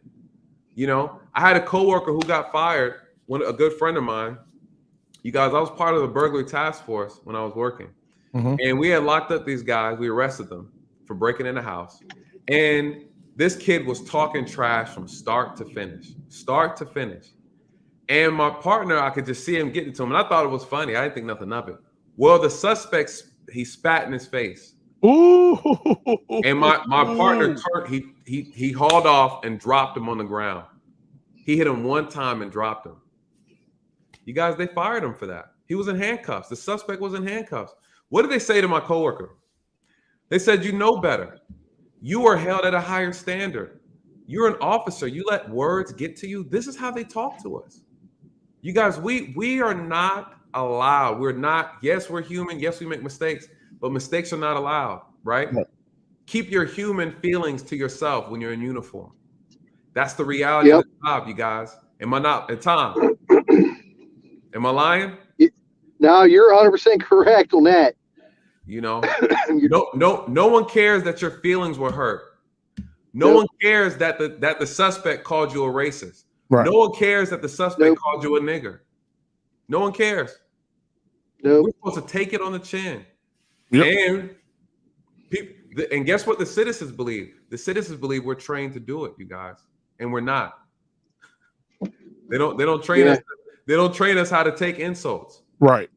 You know, and this is important that we have this conversation because this is what translating this whole profession is all about.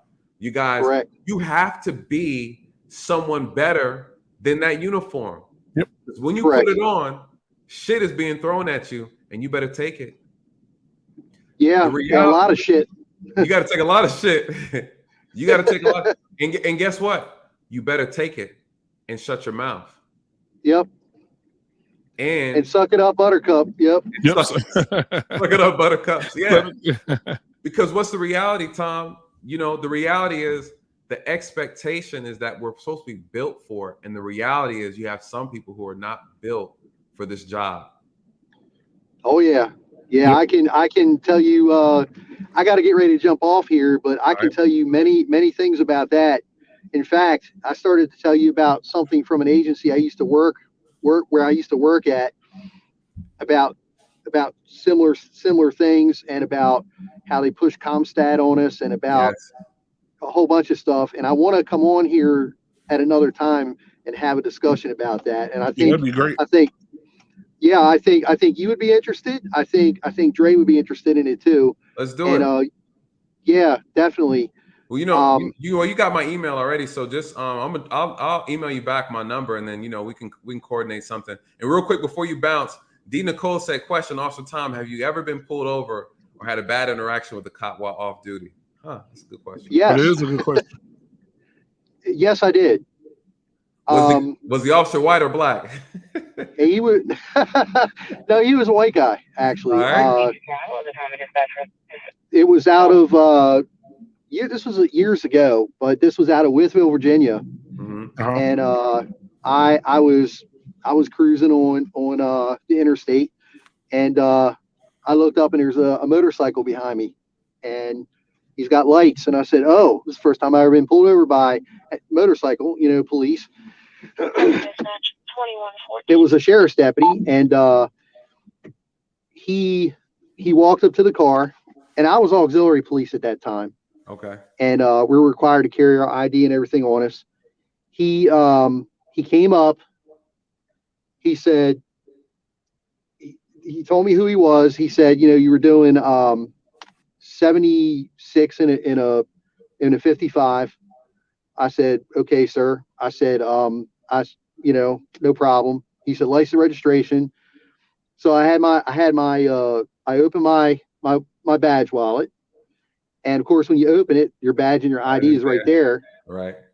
And so I didn't say anything. I just opened it up. I pulled my license out, and he goes, "What's that?"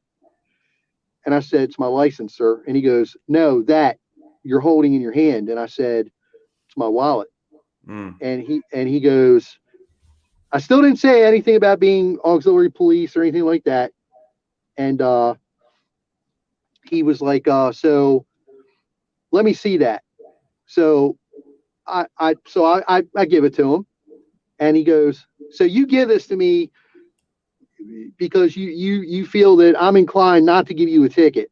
Right. And I said, "Sir, no, you asked for my wallet, so I gave it to you." And I still had my license in my other hand. And he goes, "So you feel that because you're auxiliary police in Maryland that I'm not supposed to give you a citation?" I said, "Sir, you asked for the wallet." He goes, "I didn't ask you to speak." Oh, wow. Damn. He in control? He was in control. I said, "Yeah, sir." I said, I felt like I was in the academy again. I said, "Okay." And so I said, "Well, sir, you can write me the citation if you want to." I said, or whatever you're going to do. I said, I'm going to give you everything you're asking for. Right. And he goes, "You have guns in this car. You have guns in this car? Any weapons?"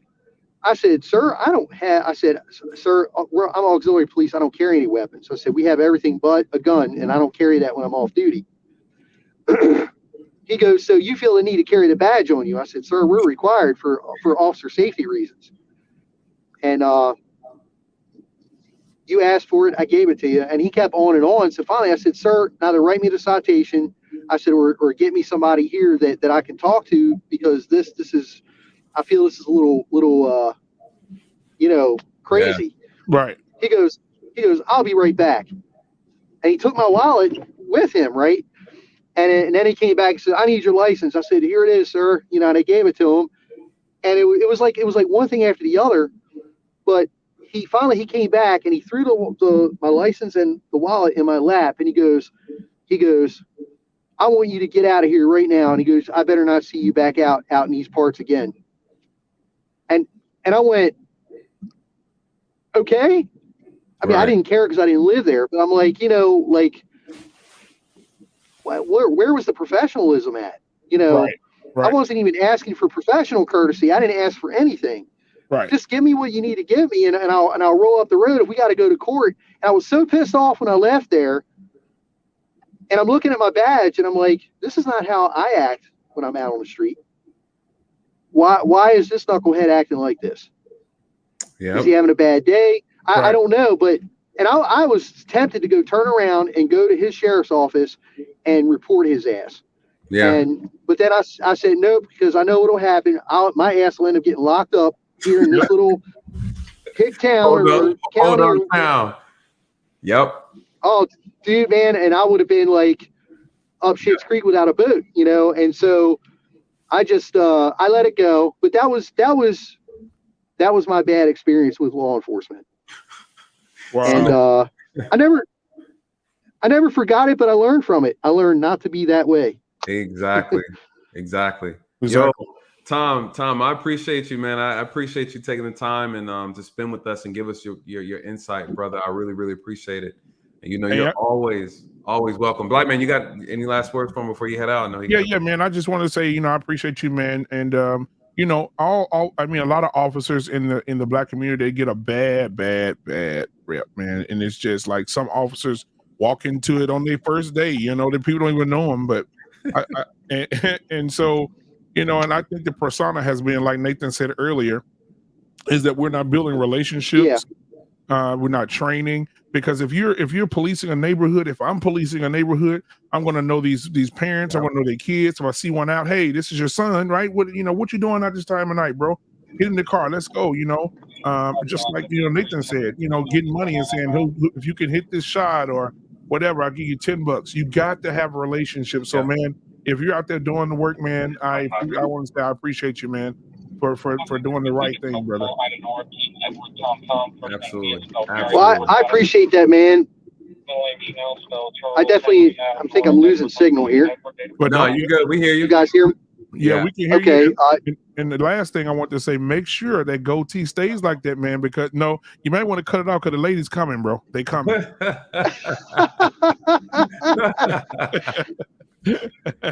I got nothing, man. I got nothing. Yeah.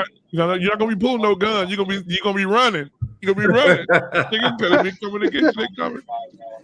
Yeah, man, oh my God, where are all these ladies coming from? Hey, man, the badge bunnies are real. They are real, man. Yeah, everybody. Yes, they are. Everybody really appreciate you, man. The chat is saluting you, Tom. Again, we appreciate you taking the time out. And these are difficult conversations, man, but they're conversations that we got to have. And I appreciate you. You're always welcome back over here. And thank you again for just being transparent. You know, I really appreciate that. Yes, sir. I'll be back. I definitely want to talk about the topic, the last topic I was talking about. I think it's something that needs to get out there because this has a lot of influence on officers as well, you know, attitudes and everything. And I think it'd be interesting for people to hear it. No, absolutely. Let's do it. You know how to reach me, man. I'm gonna drop you my number in the email. I got you, brother. Be safe, man. I'll talk to you later. All right. All right, brother. You be safe. You be too, careful out there, man. You too, bro. All right, man. All right. Peace. Badge bunnies. Take over TY. It says so. There's no racist cops, Nate. I never said that. Oh yeah, hell yeah, they are. Hell yeah, there's racist cops. What you mean? You did say that earlier. You said there's some bad ones in there too. That's right. But you didn't say that word. You said something about trash. I don't know. I don't remember what you called them. But we got a mixture of everything that shouldn't be in this job, in this profession, you guys. I never said there's no racist cops. I'm saying that sometimes our community can really over exaggerate, right? I'm telling you from experience. We have some bad cops. We have some great cops. Every white officer is not a racist, you guys. We got to stop that. You know, and so what I did say was we have some white officers that are racially insensitive. Right. They don't care right. about you or your personal feelings or what happened 400 years ago. They don't give two craps. Yeah. Some say, should they? Right. Right. I mean, who's to say? Yeah, Why do they have to care? What you think? Because I had a mistaken identity thing before, where I was in Walmart with my son, and I come out of the door of Walmart, and the officer, man, I mean, I walked out the door. I'm a big dude, you know what I'm saying? I'm 6'1", 285. So I'm a big dude, right? Hey, bro, I didn't know you was that tall. Yeah. And so I come out the door, and he grabbed me here and just boom against the wall. So immediately I'm thinking, I don't know who it is. So immediately I turn around and I got him like this. Yeah. And I'm looking at him eye to eye, and he's like, you just assaulted a police officer, you going to jail. And I'm like, what the fuck is your, because I'm like, dude, what the fuck is your problem? Like, he was like, you going to jail today, put your fucking hands, I'm gonna blow your fucking brains out. My son right there, bro. My son was right there. My son was like 10, bro. My son like, he just sitting there like this, like, what? My daddy gonna die. My daddy gonna die. And come to find out, it was a dude in the store that had on glasses, maybe a black polo shirt or something. Yeah. And he was like, come in, look at the cameras. And I was like, dude, you see that's not me, bro. Right. You see that's not me. Come on, man. That snatch up was necessary for you today. You know that wasn't me. So he said, I'm gonna arrest you for assaulting a police officer and all this other stuff, man. So his partner, thank God, was a brother. Right. You know what I'm saying? He was like, hey, listen, hey, you could go to jail today. He's real calm. We could arrest you for assaulting a police officer. We do got you on the Walmart cameras, putting your hands around, his collar and grabbing him. And he said, but I understand the situation. I just talked to my partner. He's not going to take you in. He said, but listen, with anything that goes on with your son, man, I apologize that your son had to see that. We apologize that we, wrongfully accused you. We want to say we're sorry. But the white guy never came and told me he was sorry. Like it was his partner came and apologized for everything. You know what I'm saying? But that was a hell of a day. I really thought I was going, bro, because as soon as he grabbed me, I come right up out of the move. I was out of it quick. Yeah. You know what I'm saying? So he looked at me like shit. Like, and I was, oh man, it's an officer, I'm about to die. I knew for sure.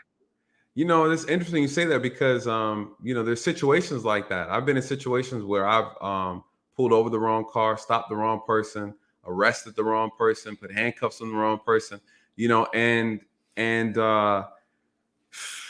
he should have apologized, but the ego runs deep in law enforcement. You can have an officer, white, black, Hispanic, doesn't matter his skin color. If he has an ego problem, he's just as dangerous as a racist cop, right? Yeah. And so, the problem is we're talking about character. Where's your character at? Do you look at yourself as a servant, or do you look at yourself as someone who's to be served? Right. Do I have this uniform on and you were serving me, right? I show up at your house, I'm giving you orders, I'm giving you demands, right? Or the mindset matters, because if I'm looking at you as someone I'm serving, I'm coming at you differently. We're taking color out of this, right? It's not about color anymore. We're talking about personality, character, morals, integrity. These are things that we need to make sure we push in officers. And it's hard because honestly, everybody's who they are and they put a uniform on, right? Yeah. The OS connection said, Nathan, I've learned that term from you, racially insensitive. That has really helped me understand better what may be happening instead of accusing them of racism. You guys, this is so key. In our community, we have to start changing how we're using these words. We say white supremacy. Right. You guys, that's a strong, very strong word. Again, supremacy. You guys, I'm a wordologist. I don't play with words. Yeah. No one is supreme over me but God. Right. No white man is supreme over me. No white man is supreme over our community, guys. There's a difference between when you say white leverage, there's 60% of the population, you guys. You're not going to go to India and complain Indian privilege or Indian supremacy. You're not going to go to Mexico and say Hispanic privilege, right? You're not going to say that, you guys. It's the name of the game in this country is money. You either have it or you don't. Money gets you respect. Not having it doesn't get you any respect. You can buy politicians. You can do this. You can do that. This is how the game is played, you guys. White supremacy is an illusion. You know, when you got your hands in everything, guess what? You can control the narrative, right? You can say things. You can't say certain things, right? Look at Whoopi Goldberg, perfect example, right? When you own nothing, you guys, we have no power. We spent $1.6 trillion, Black Men Unfiltered last year. 1.6 trillion, the Black community, 13% somehow dug up $1 trillion in a year. You're on mute, brother. You're on mute. And that's during a pandemic, bro. I don't know where the money came from. Everybody in the house.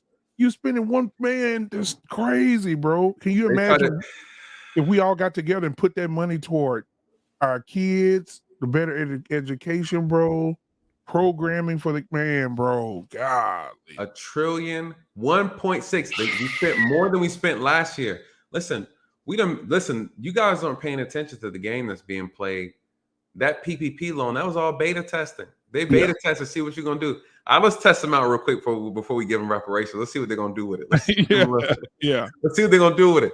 Yeah, because I remember you said that on Black Men on my platform. You said that you was like, we brought up the dollar amount for somebody spending money. And you was like, and you want to give that person reparations, dude? You kept saying that, bro. I was like, man, is anybody hearing this dude, bro? We need as a community, we need to get ourselves together as far as what our game plan is going to be before reparations drops. And they said they're dropping reparations in 5 years. We got 4 years to get it together, right?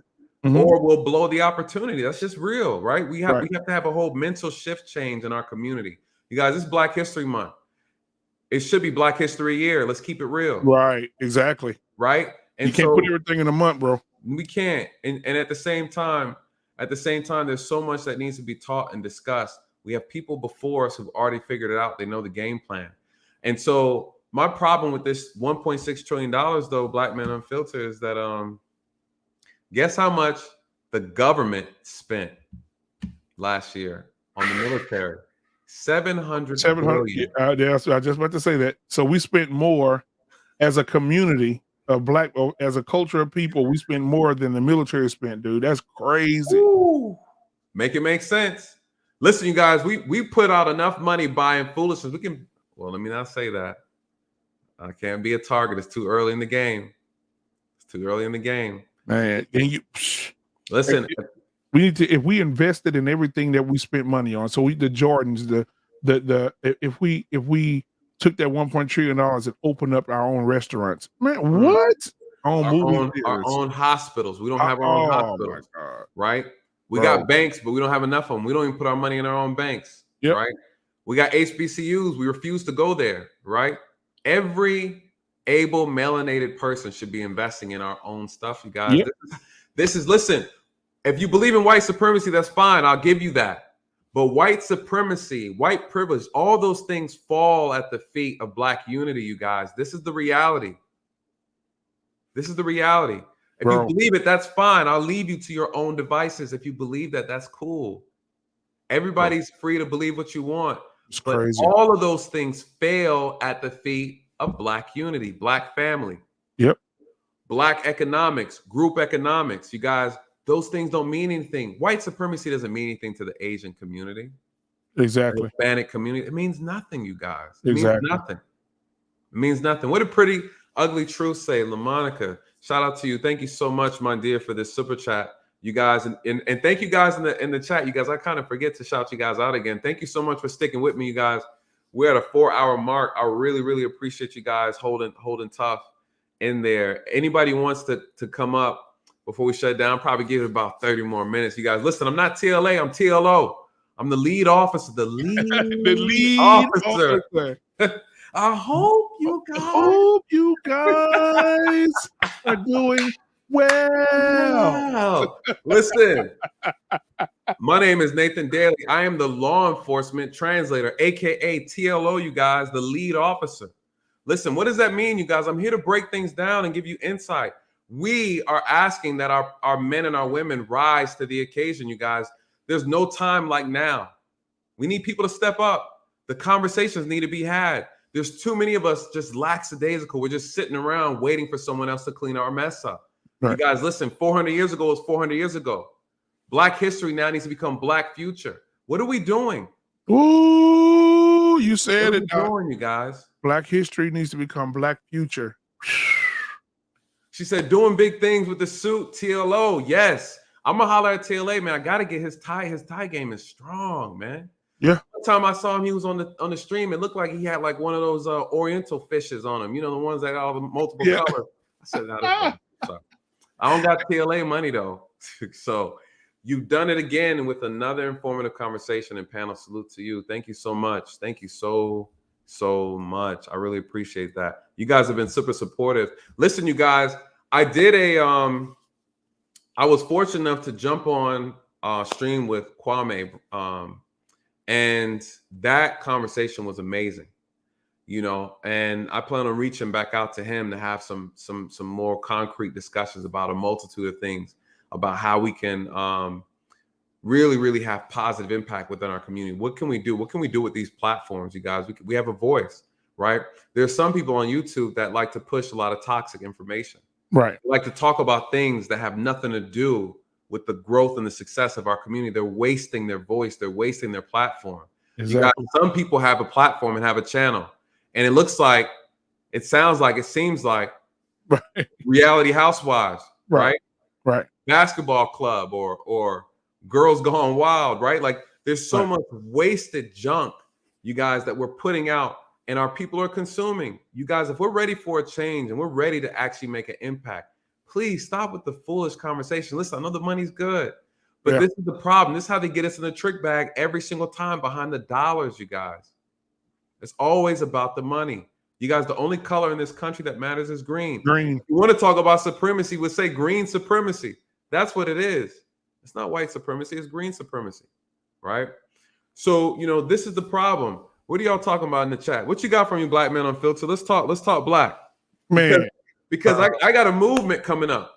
Yeah. I'm gonna start putting on this a little segment. Okay. And it's gonna be called Build Black Men. Oh, I love it.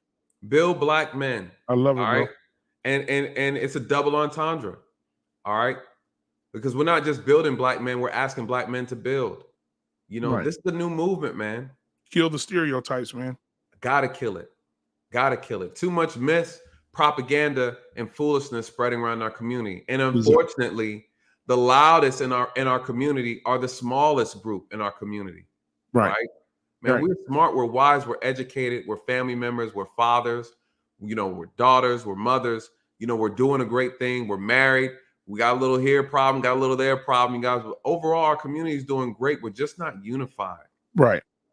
We're doing great. And I think that everybody needs to be open to the criticism, man. I think that constructive criticism amongst the whole community would be a great thing. It has to be a great thing, because what's happening is we're saying what it is that's the problem, but nobody's listening. Yes. Last night, I had a show last night, and we were talking about I was putting my ear to the streets trying to hear what people were saying. And so the discussion last night was, are Black men weak when they date outside their race, or marry outside their race? Do they still have a voice for the Black community? And a lot of people were saying, no, they don't have a voice. No, they can't represent the Black community. No, they, why would you go out and do that? You know, they can't handle strong Black women. You know, and I'm thinking, oh man, you know, a lot of people, Harry Belafonte and all these other people, you know, Sidney Poitier, all had white wives, and they were in the front lines of the civil rights movement. Frederick Douglass, yeah. You know, and just because you marry someone outside the race has nothing to do with anything. And honestly, Black men, I believe, what was it, like 80%? Right. 80, almost 85% marry Black. So there's always going to be people who are going to marry outside. You know, you fall in love with who you fall in love with. Now, if you're saying Black women are horrible and they're not worth getting, marrying, that's a totally different conversation. But if I run into a woman, well, if I run into she gonna be cultured, right? Let's just say that. Yeah. You know, I might not dip in everything, but there's just some that I'm not gonna, right? But the reality is I'm gonna get with who I want to get with. It doesn't change the fact that I can't be for Black empowerment. That's like someone saying because you're a cop, you can't speak on Black issues. Right. You know, because I'm a cop is the reason why I need to speak on Black issues, right? And so it's an ignorant statement to say. I've heard people say it. I think it's silly. And again, it creates more division because the reality is we can't afford to be divided no more than we already are, right? At the end of the day, Black issues, melanated issues need to be melanated issues, right? We need to all come together under the umbrella of being melanated. Yep.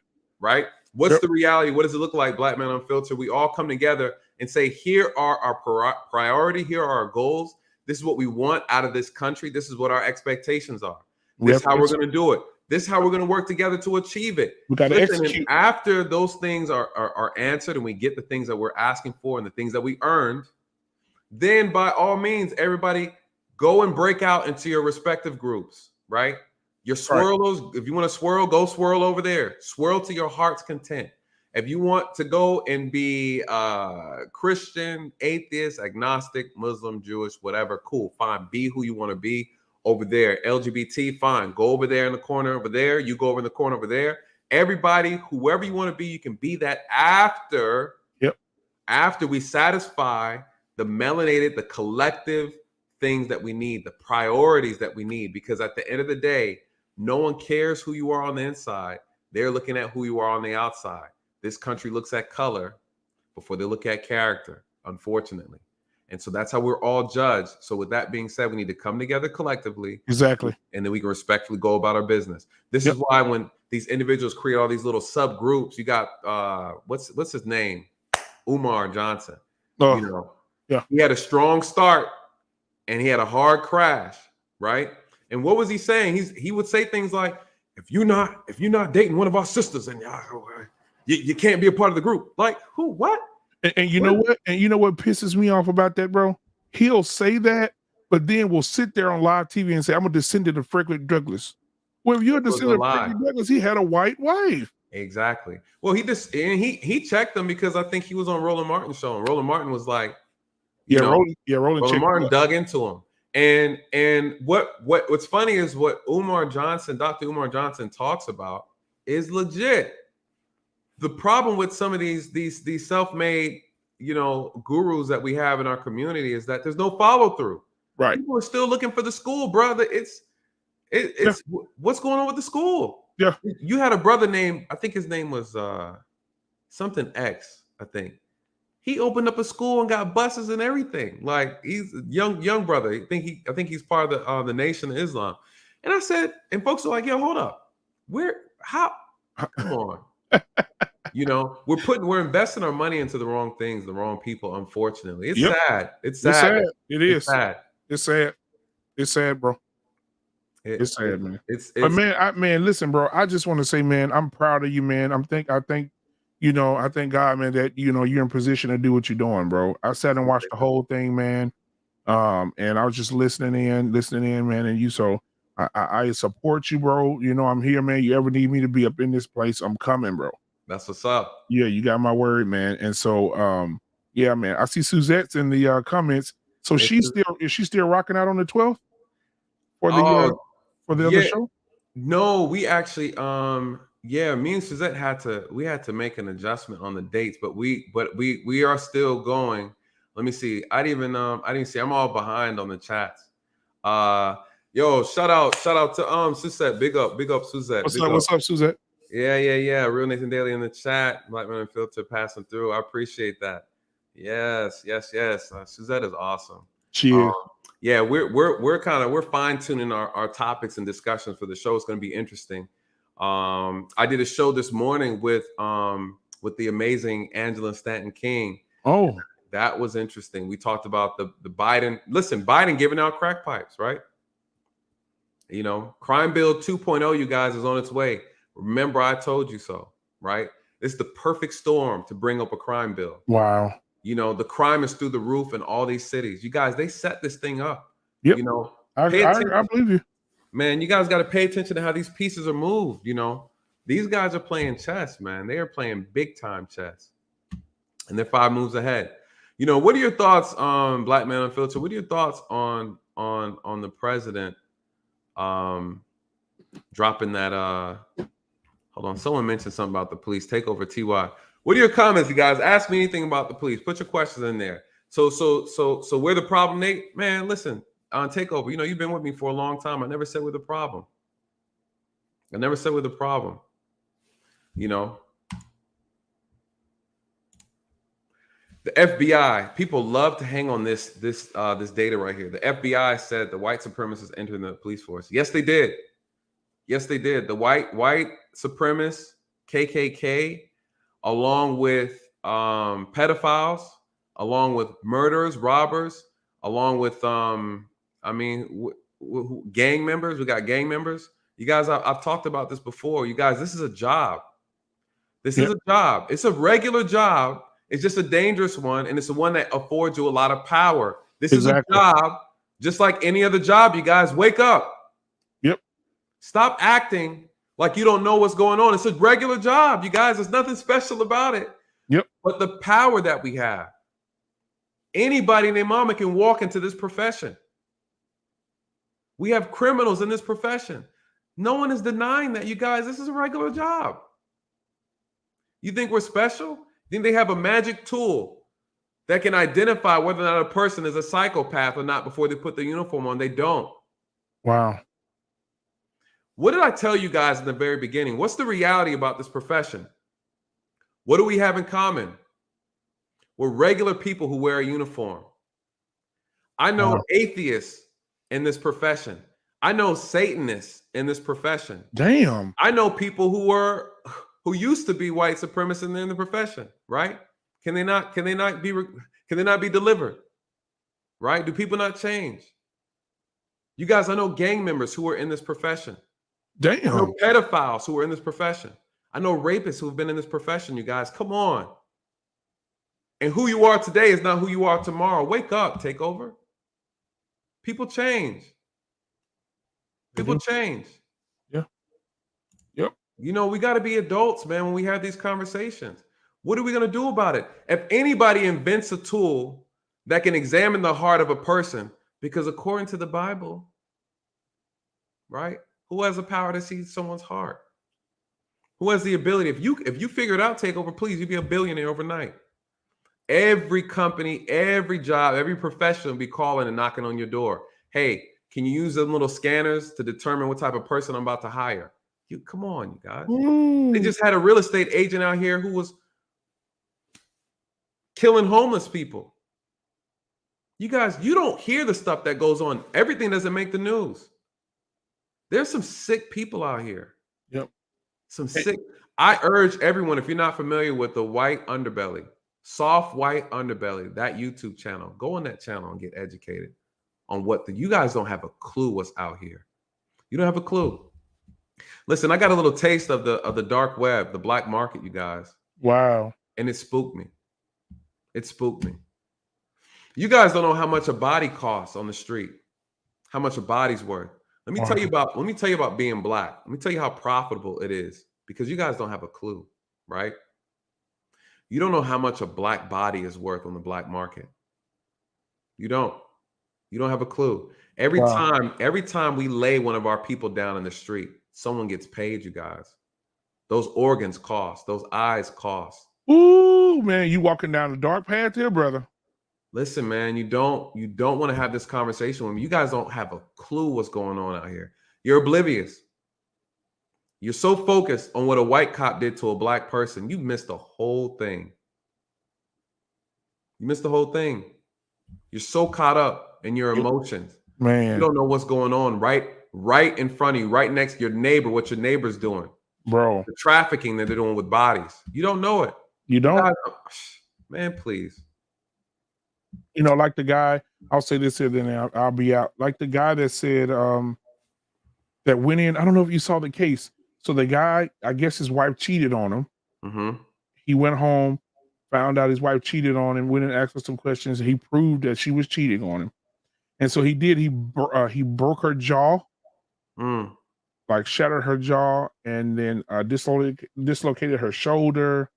She had a lot of bumps and bruises. And so he went in and said, you know what? I'm not going to delete you, but I'm going to teach you I'm going to teach you how to respect the man that came into your life and help you raise your children by another guy. And he went in and she explained how it went. She went in. He went in, tied her up to the table, brought all her kids in there, bro, and deleted every one of them in front of her, bro. Wow. All 4 of them. The youngest was 5. The oldest was 16, bro. All of them back of the head. Right in front of her, bro. And he let her watch.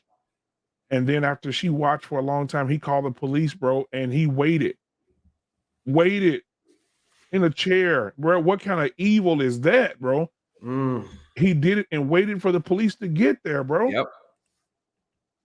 You know, didn't have the gun in there, had the gun on the floor, just surrendered. I'm good. And this lady, and what he did to her, I think she has a limp for the rest of her life. She can't hear in her left ear. Her mouth is twisted a little bit from him, you know, stomping her out in the head, man. I mean, it's crazy, bro.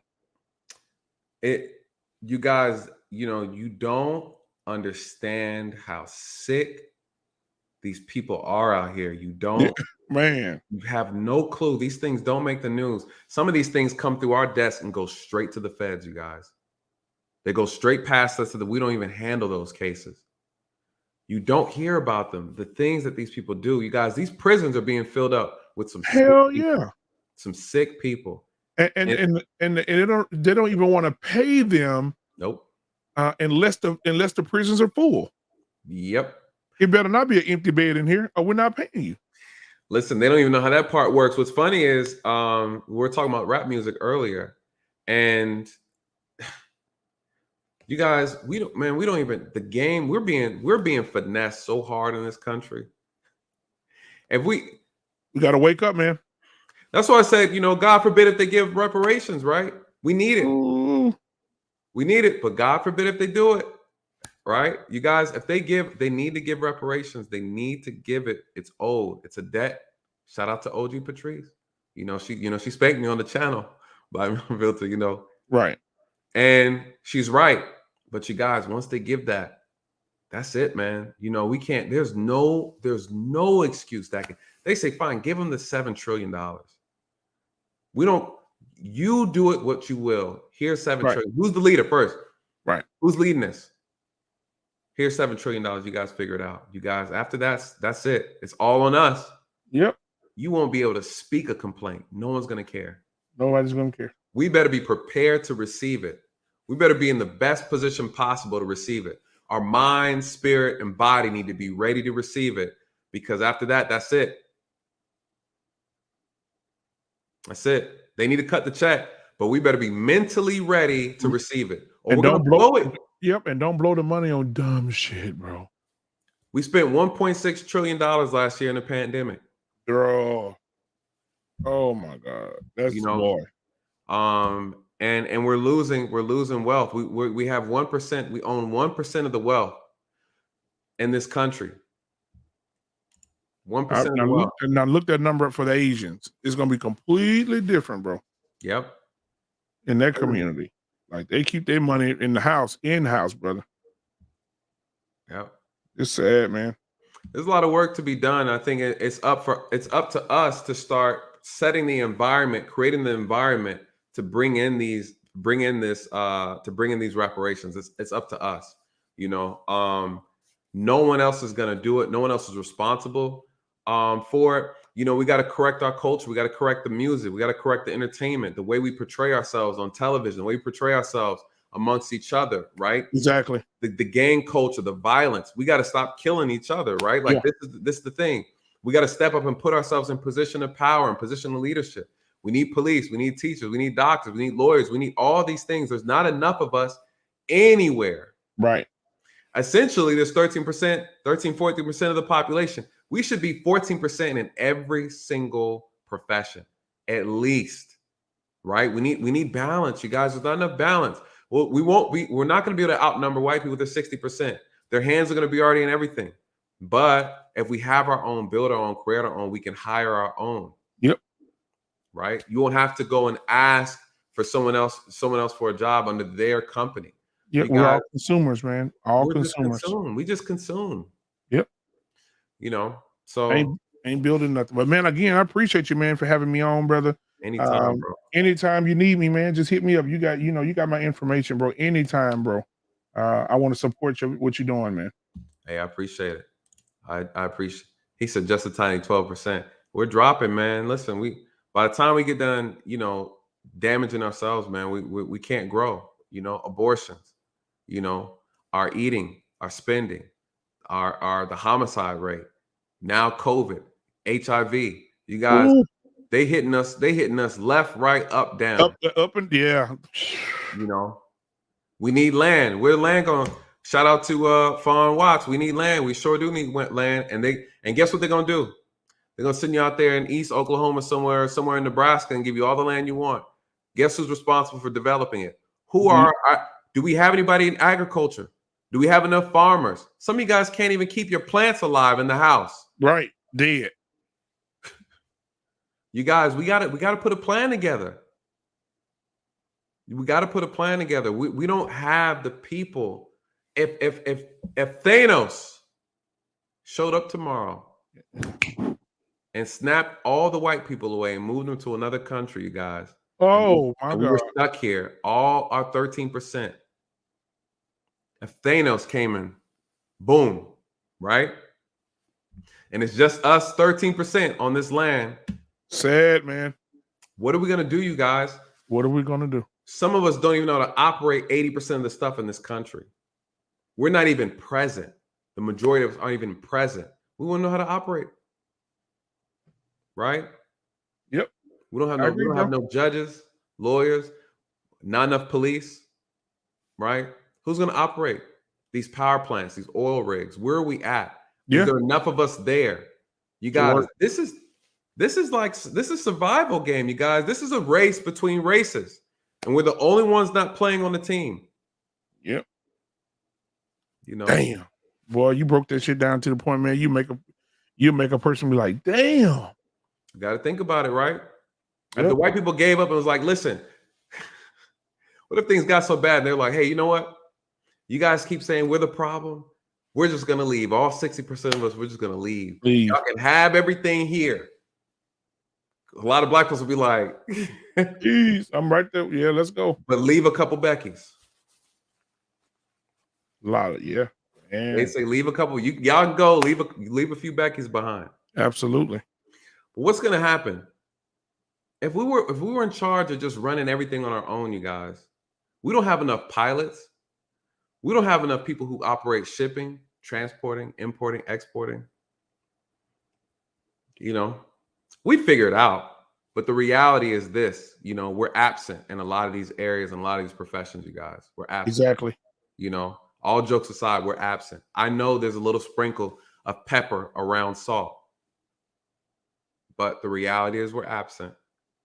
And we need to find out. I would love for someone, Black Men Unfiltered, I'm all about the receipts. I would love for someone to get the data on what the percentage of African Americans are in all these major industries, the major ones. Yeah. You know what I mean? Yeah. Agriculture, banking, importing, exporting, things that you need to run a country. Now, let me not talk too crazy on here. But you feel me? I feel you.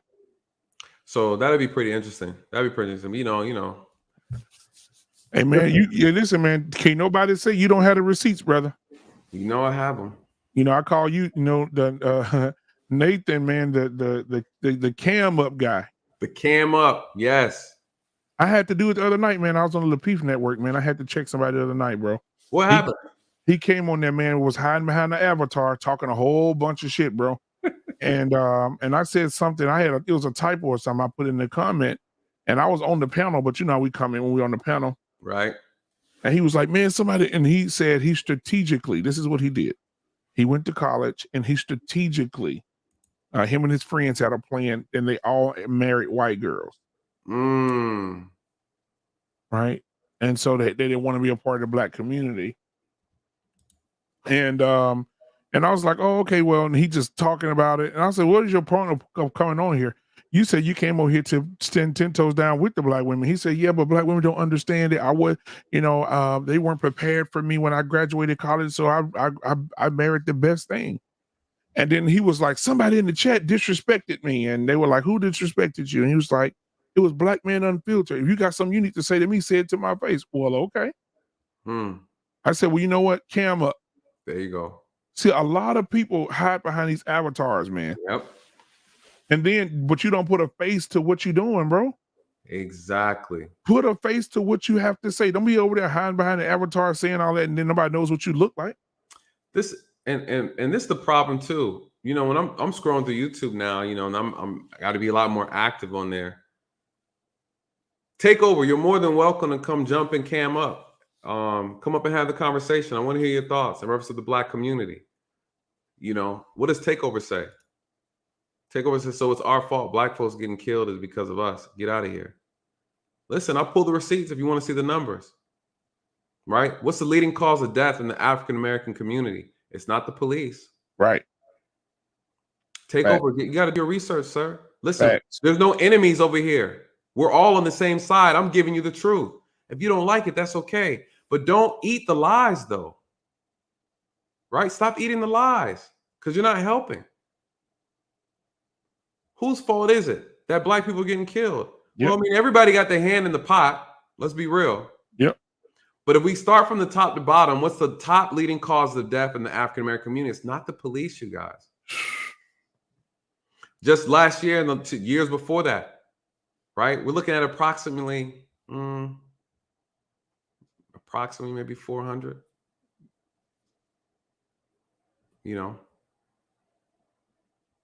Yeah, it's crazy. Compared to whites, no, white people kill more by the police than Blacks, you guys.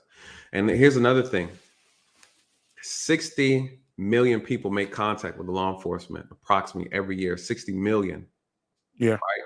On average, 10 million people are arrested. On average, you guys.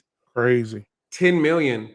On average, you're talking about 1,200 to 1,400 people lose their life in a police encounter every year. I agree, it's still too much, right? We see a life that was just taken the other day. Yeah. Amir Locke should have never died, you guys. Nope. He now becomes part of one person who should not have died. So granted, I give you that 100%. We should be able to reduce these deaths by half. And I know we can. The problem is we have too many cowboy cops out here who are not trained. So the reality is we could cut this in half. Takeover's coming up. Takeover's coming up. He ready. Takeover said he ready. All right. I'm about to bring him up. Black man, you hanging tight with me? Yeah. I got about 5 more minutes. I got to pick my daughter up from work, bro. All right. That's what's up. When you got to bounce, when you got to bounce, that's cool. Okay. Takeover said, Nate, you don't want to come off as hating Black immigrants, bashing Black, all over looking white bigotry. All right, big up, brother. Big up. Takeover in the building. What's up, Takeover? What's going on? Hey, brother, you on mute. I'm working. It's loud in the background. Can you hear me? I can hear you, brother. All right.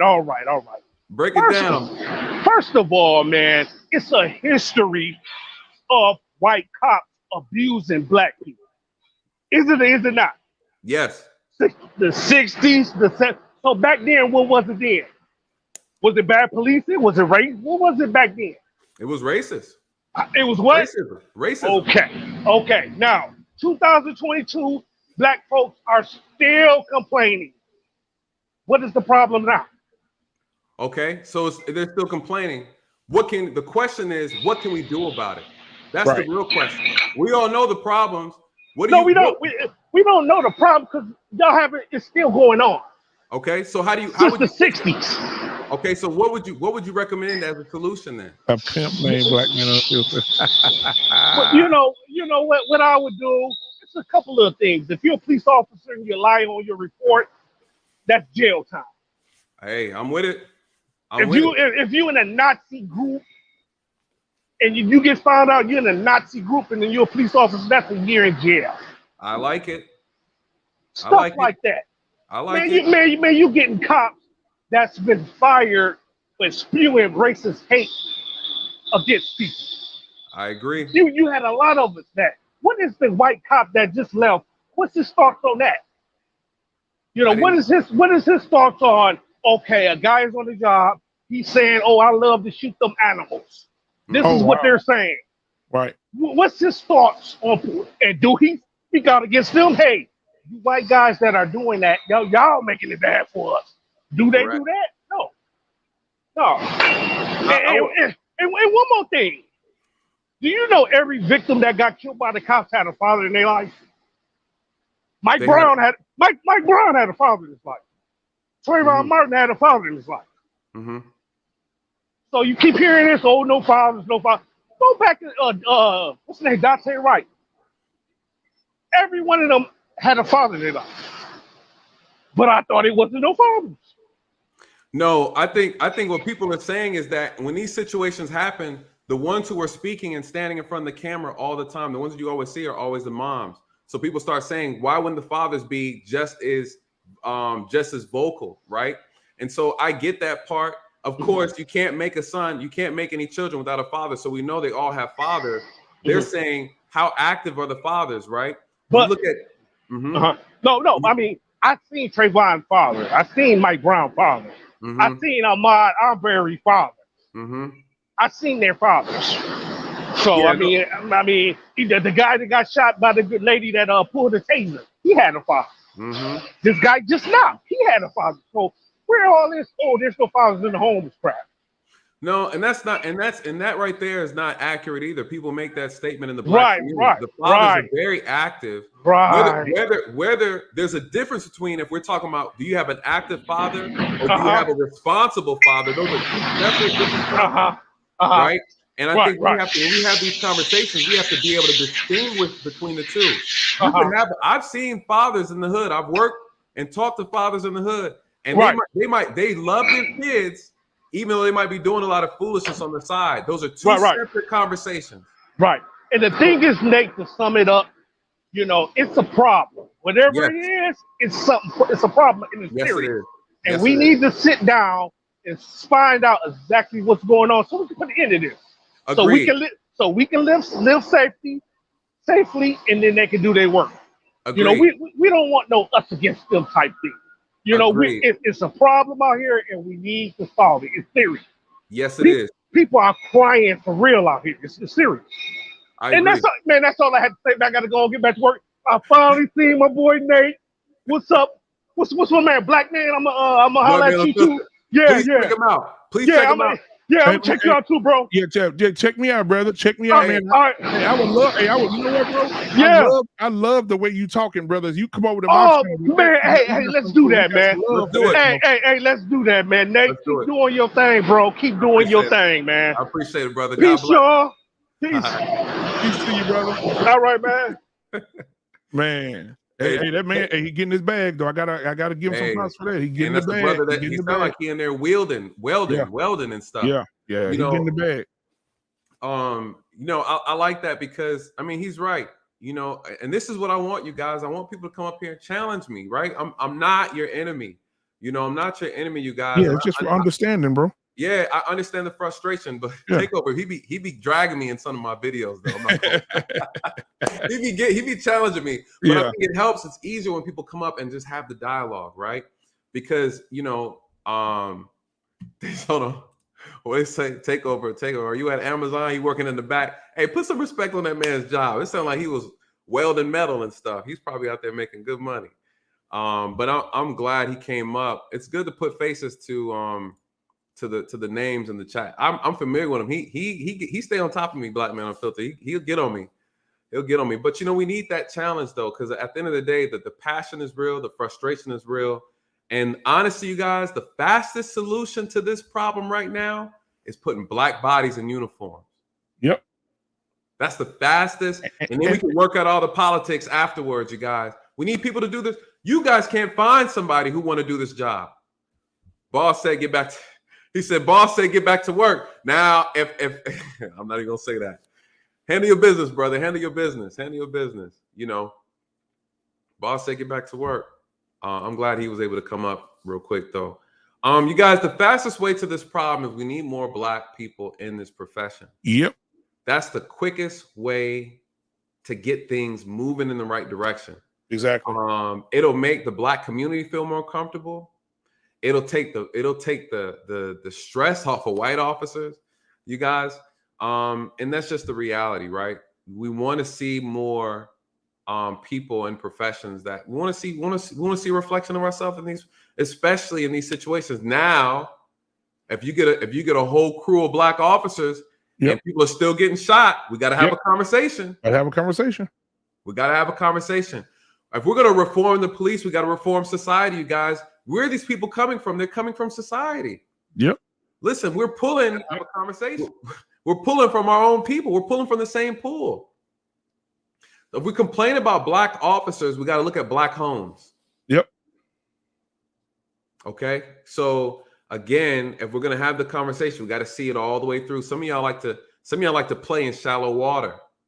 Some of y'all come over here and want to get ankle deep. You guys, no. The real truth is in the back. The real truth is in the deep end. If you want to come out and have the conversation, I'll drag you out there in the deep end. If we complain about, if we say, listen, you guys say it's a white officer thing, cool. I know it's not all white officers. I know what the issue is. It's ego, it's character, right? Lack of integrity. Right? Exactly. Poor training. I know what the issues are, you guys. So what happens if we give you all Black officers? Say here in Atlanta, say, listen, okay, fine. Every Black community has to be patrolled by Black officers. Cool. Everybody's gonna be cool with it. Let's do it. Let's make it happen. Yep. Then we get people still getting shot over in the hood, you guys. What's the excuse gonna be? Right? We gotta have the conversations both ways. We gotta talk about our community. Our community needs some work. They had a gentleman, they had a criminal the other day shot an Atlanta officer 6 times. Damn, for what? Doing his job. He was a gang member, right? He committed a crime, robbery, and all kind of other foolishness that these guys do out here, right? And the officers were trying to make an arrest. He tried to tase him first. This is a Black officer who was trying to preserve another Black man, you guys. He was trying to tase him. And you know what the brother did? He pulled his gun out and shot this man 6 times. 1 time in the back of the head. Thank God, by the grace of God, this officer is still alive. Thank God that you are alive, bro. Yes. Because you are a walking miracle yourself, man. Thank God that you are alive, man. I mean, every time I watch that video, bro, I'm like, dude, this dude, he got a purpose, man.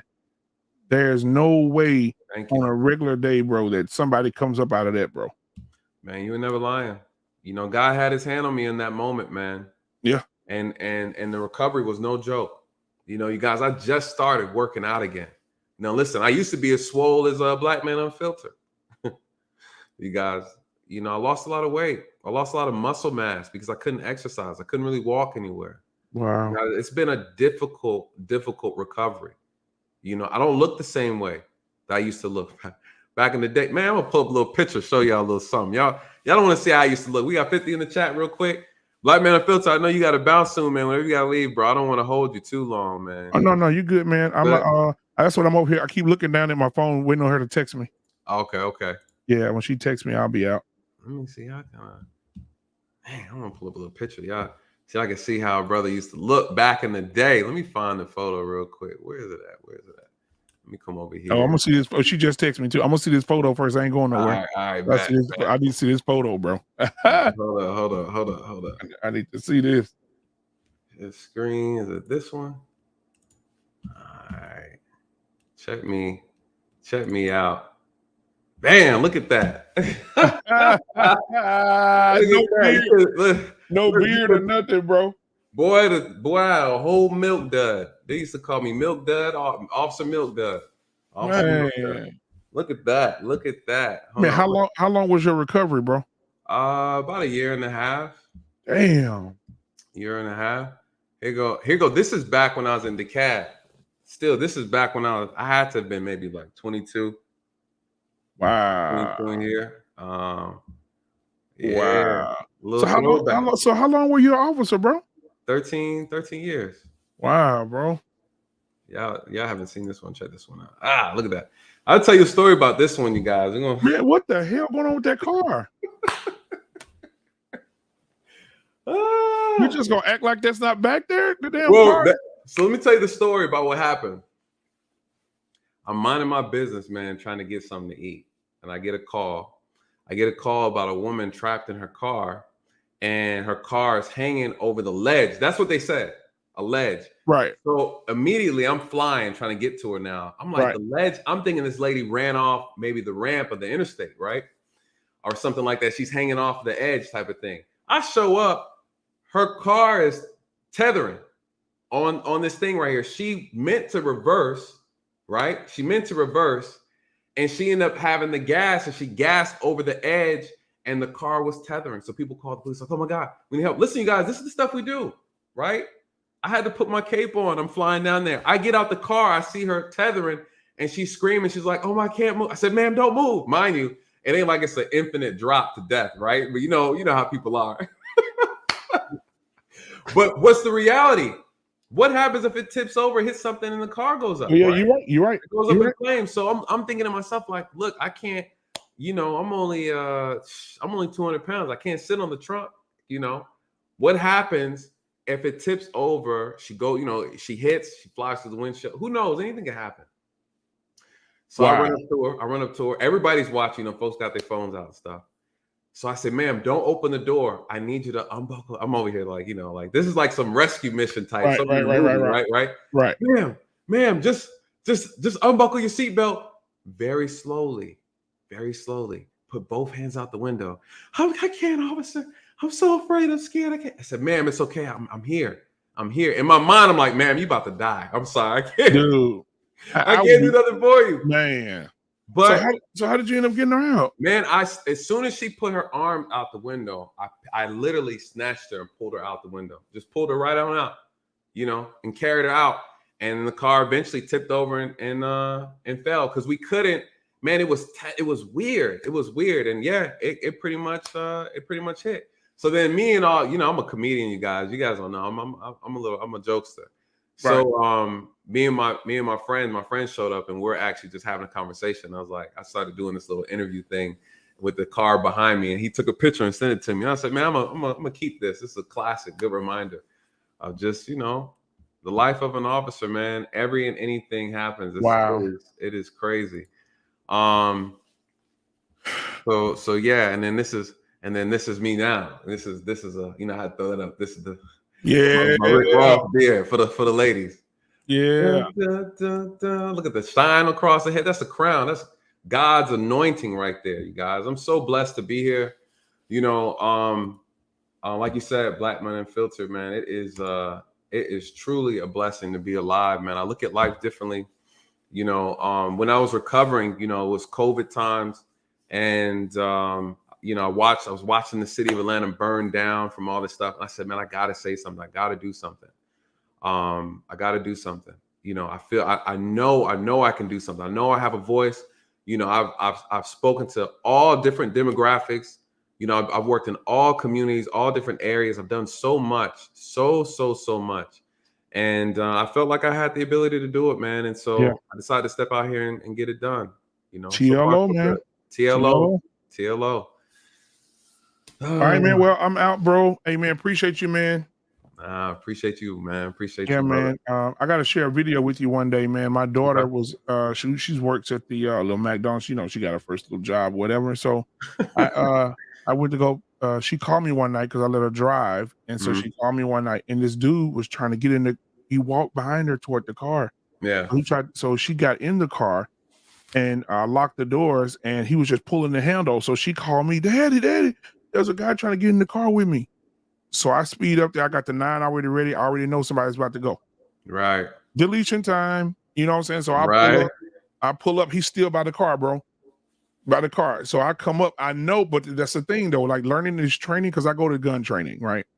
So learning these trainings from the instructor saying, hey, listen, every bullet has a good representation or a bad one. And if you shoot into a public place, and you hit somebody innocent, you going to jail, bro. Yep, you're done. No matter what you do, you're going to jail. So he ran into a crowd of people. He ran like right into the 7-Eleven, bro. Right before I can get him, I had him eyed down. I was finna mow him up. And so He ran the 7-Eleven. I went into 7-Eleven, and the video went viral. That's how I found it. Somebody sent it to me like, dude, what was you doing? I went in there, bro, and I said, lady, please. I said, where is he at? She said, he's in the bathroom. I said, give me the key. Yeah. I went in that bathroom, bro. I redecorated that bitch with him, bro. I don't blame you, bro. Man, I don't even blame you. Man, I had to, bro. I mean, all I could think about when I went red, man. All I could think about was my girl. If he would have got my daughter, yep. Like if she wouldn't have hit the door lock, what would have happened? This is how human trafficking happens. Yeah, and so somebody had my video the other night watching it on YouTube, and so a lot of people was messaging me saying, "Dude, you went viral." That was like 9 months ago, but man, I had to get him, brother. I got to see that. And I would have showed up, and I would have been like, "Good job, sir." I'd have been like, "Good job." It's powerful in this job, man. We got stories, man. We're gonna link up, man, and put it all together. Absolutely, brother. Absolutely. But I appreciate you, man. Hey, man, good stream tonight, bro. Thank you, sir. Thank you. All right. Hey, man, if y'all are watching right now, please subscribe to this channel right now. All right. Subscribe to this channel. Hit the subscribe button right now. It's 47 of y'all. It's 47 of y'all watching. Please subscribe to this man's channel tonight. And you can clip that. Appreciate that. I appreciate that. All right, peace, man. All right, brother. Peace out, man. Appreciate you. And you guys also go and follow Black Man Unfiltered. If the moderators can throw his channel in the chat, you guys, please check him out. I'm over there all the time. We have great conversations, you guys. We get to talk about things that I can't talk about over here. So if you want to see me unleashed. Right. Absolutely. Unfiltered. Unfiltered. Man. Peace. Peace, brother. Oh, man. So, man, how does TLA... My God, you guys. Jesus. I don't know how this man... I need to practice wearing these suits on these live streams. Y'all can't see me sweating. I can't even get out of this jacket. Whew. I'm sorry. We're winding down, you guys. We're winding down. Oh, that was awesome. That was awesome. We had an amazing guest. Right, your brother out here beating up at the top. Listen, we had an amazing guest. Charrise Lane came. She blessed us with a lot of great insights. So shout out to Charrise Lane again. She was an amazing guest.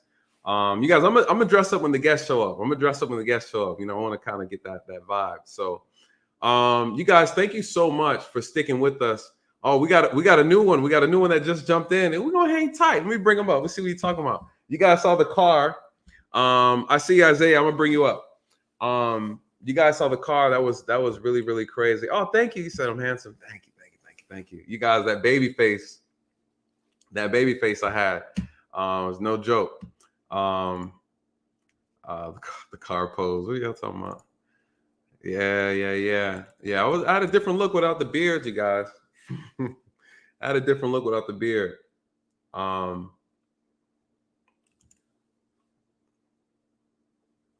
Yes. TLO thirst trap. Ooh, that jacket is hot as TLA do it. And his lights are bright. And he light skinned. TLA got them heavy lights on him. Y'all can barely see me, and I got a good light on me.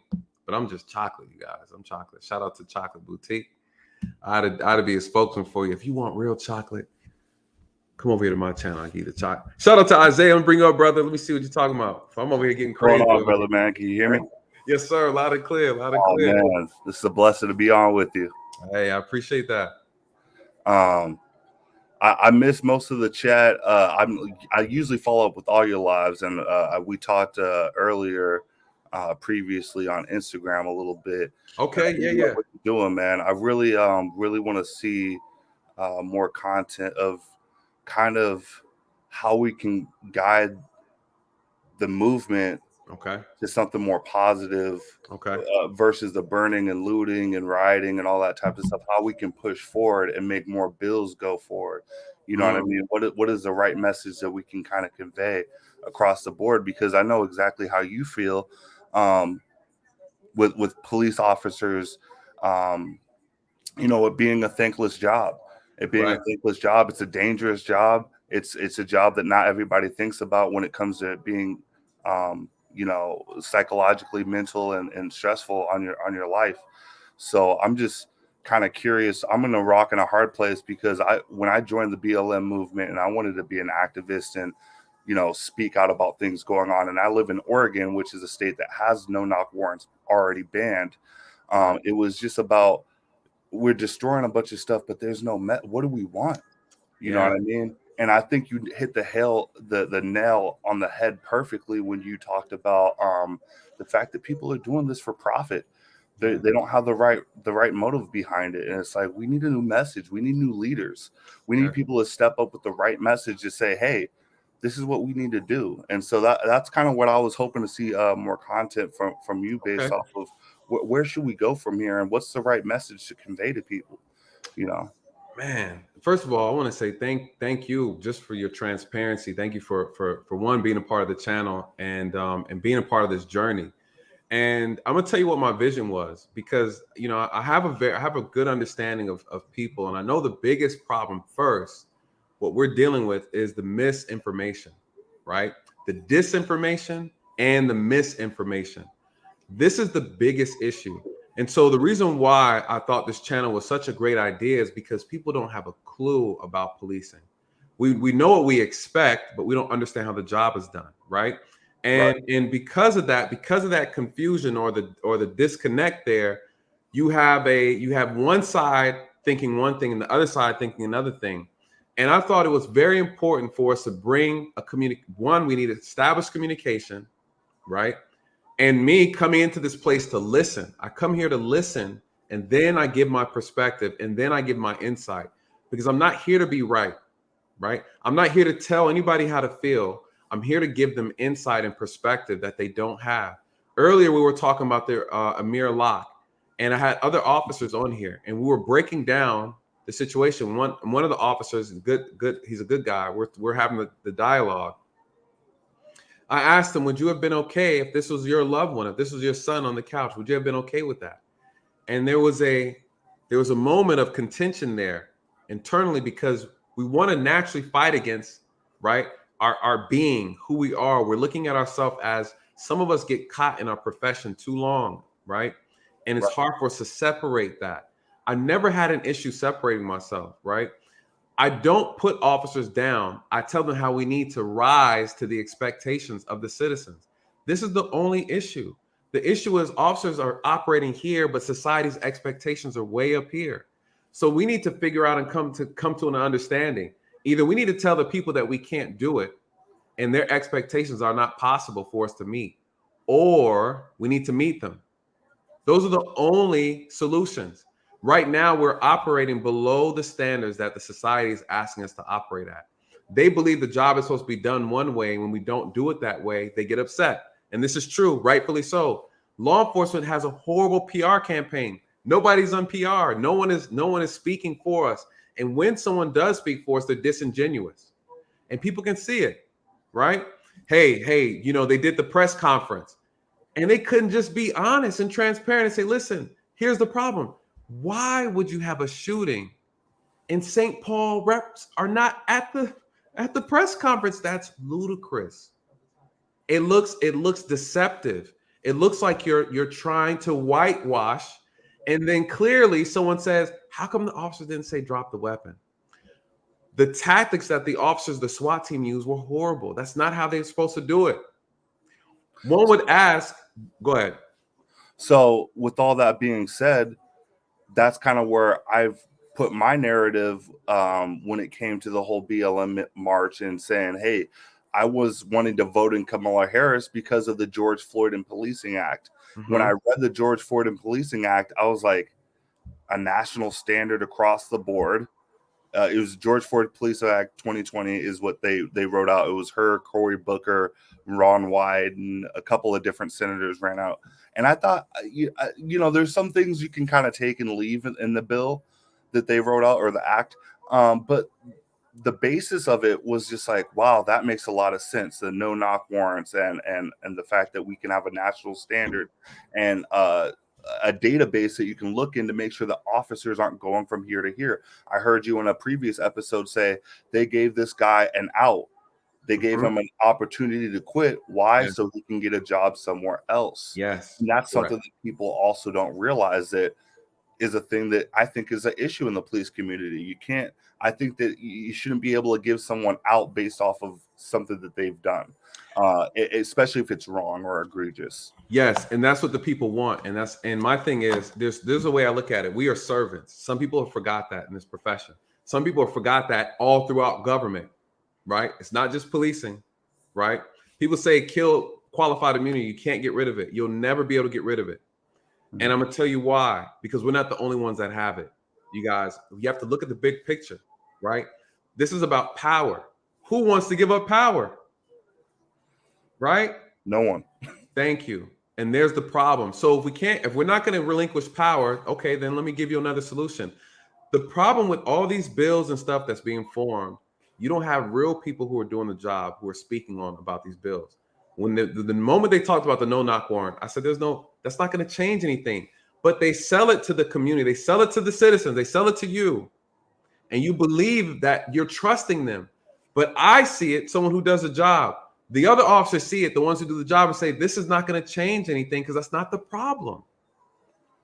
The no-knock warrant doesn't change anything. These officers in this case went in. They had a legal reason to be there. But they weren't qualified. They weren't trained well enough to be there. This is the real issue. The issue is the training. The issue is who is the person underneath that uniform. How do you know? How do you determine? Listen, you guys, I applied for the FBI. They were asking me about my neighbors. They said, do you know your neighbors? I'm like, damn, I don't even know my neighbors. They went to go interview my neighbors about me. Right? They want to know every single place I lived at from the moment I came out the womb. This is how the FBI vet their agents. Now you're always going to have a few slip through the cracks, right? Right. But what is the problem with policing? They don't know how to pick good people, right? There's an issue with how do you vet? We're not scrutinizing these people well enough.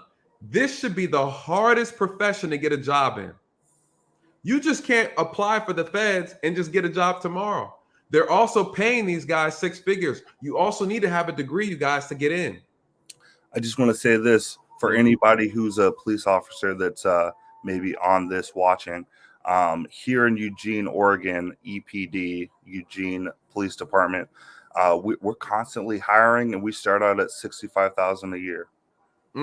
Just so people know that. That's what's up. For people that's out here in Oregon. And was another thing I wanted to ask you, because I've been to some of these places. I have family in East St. Louis, which is number one in the murder rate for a long time. And my biggest consensus was, white people picked up and moved. Why can't we do the same? And I hear the whole, let's fix our community, let's work here. But it's just like, how many year after year after year do you have to sit there and say, look, we've given money to this pastor, but there's not a doorknob put on the church. So there's something wrong here. Maybe we need to go where opportunity is. Maybe we need to go where there's a higher minimum wage job. Making $7.25 an hour is asinine. Here in Oregon, the minimum wage is $11. Look how much of an increase that is. And that's life-changing, especially for a place that doesn't have a lot of violence. So I've never understood why people, don't just get up and move west when it comes to certain. The problem is, there's so many variables behind that. But no degree required. Sorry, I wanted to. No degree required. This is the problem. We are unfortunately, when you pick a handful of people out of a pot, right? And there's no major standard. There's no big standard. Shout out to New Growth, you guys. He's on Black Man Unfiltered's channel. Me and him, we agree on a lot of things, and there's a few things we don't agree on. So we have our spats. We're like little brother, big brother. I'm the little brother. He's the big brother. He's older than me. But he's a great guy. Very passionate. He's also pro-Black. So we have our clashes here and there, but it's all out of love. I'm gonna touch on his comment, but before I do that, let me answer your question in reference to the solutions. The fastest solution is we got to put Black bodies in uniform. Our people don't really want to do the job, right? The pay isn't that great. You guys, I'm not really a person about money. I don't really love money. I don't really have a love for money at all. I've never been the type to pursue money. It wasn't a thing. I love what I did. I love it. And I love serving, which is why I started a channel, and so I didn't read. Thank you. So in my mind, the way I look at it is, if I can serve the people this way, and I can serve officers behind the scenes and help them change their mindset, change how they interact, help them understand why the Black community feels the way they feel about certain things, that I can end up helping the relationship overall, right? Putting my message out there, getting people to understand.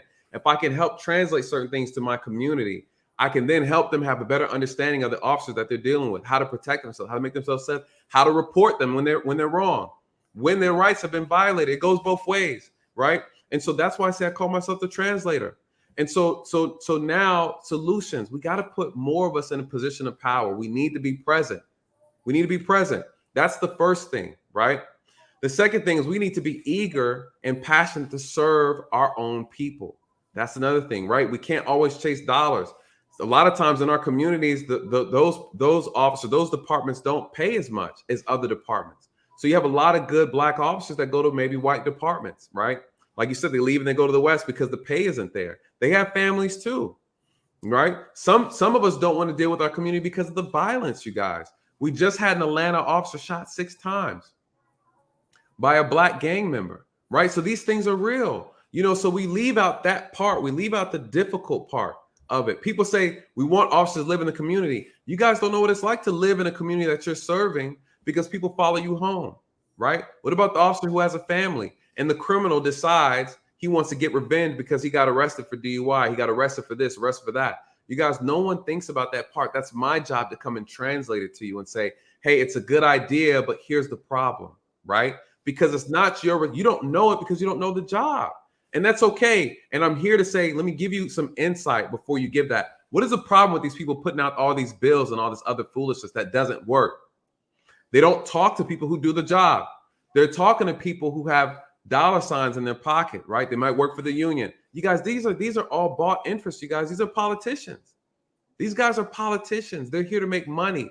Talk to the person at the bottom who's doing the work. That's where the truth is at. No knock warrants.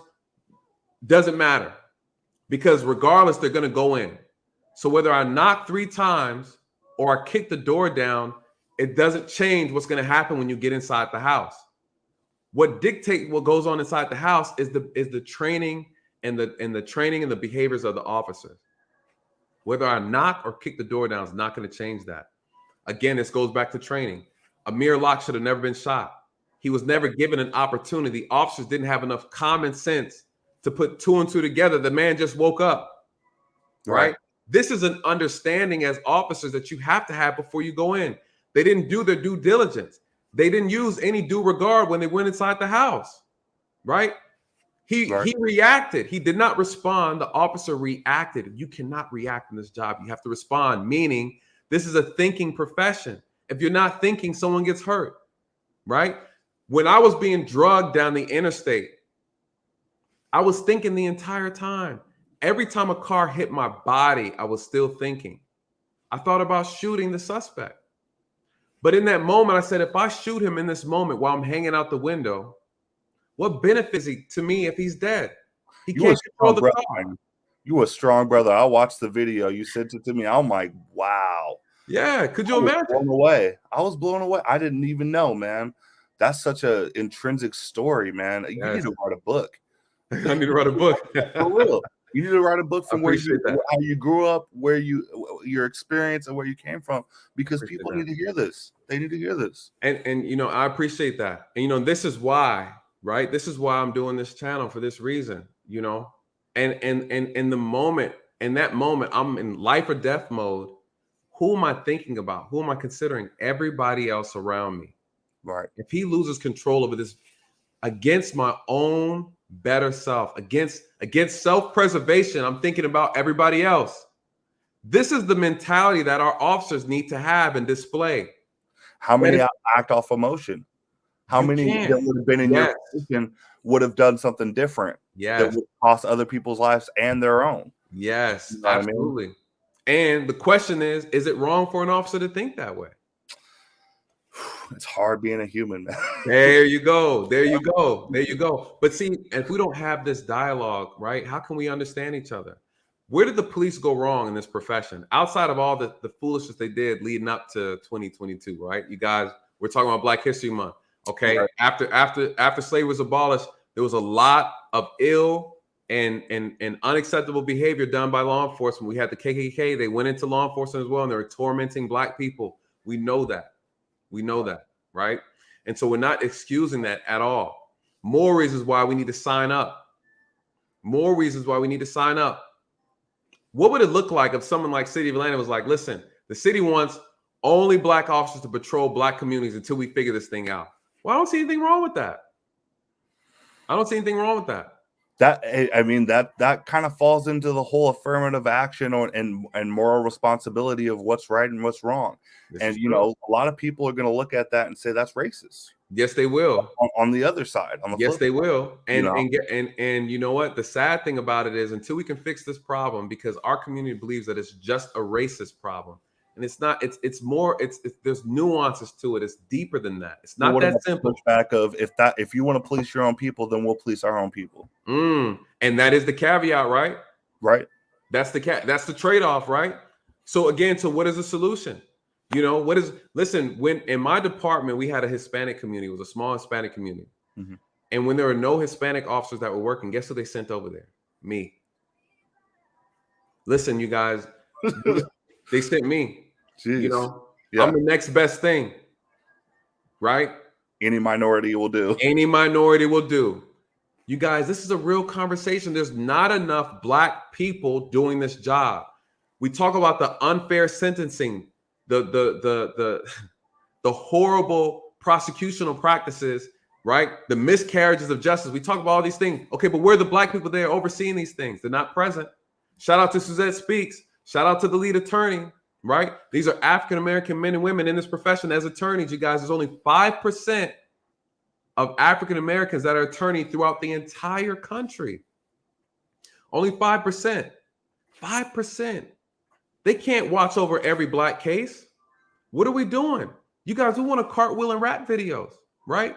We want to be entertainers. We want to do everything else but what we should be doing to help. And not to say everybody got to be everything. I'm just saying that we need to start inspiring these newer generation kids to take on some of these. And then we have to treat them with respect when they do it.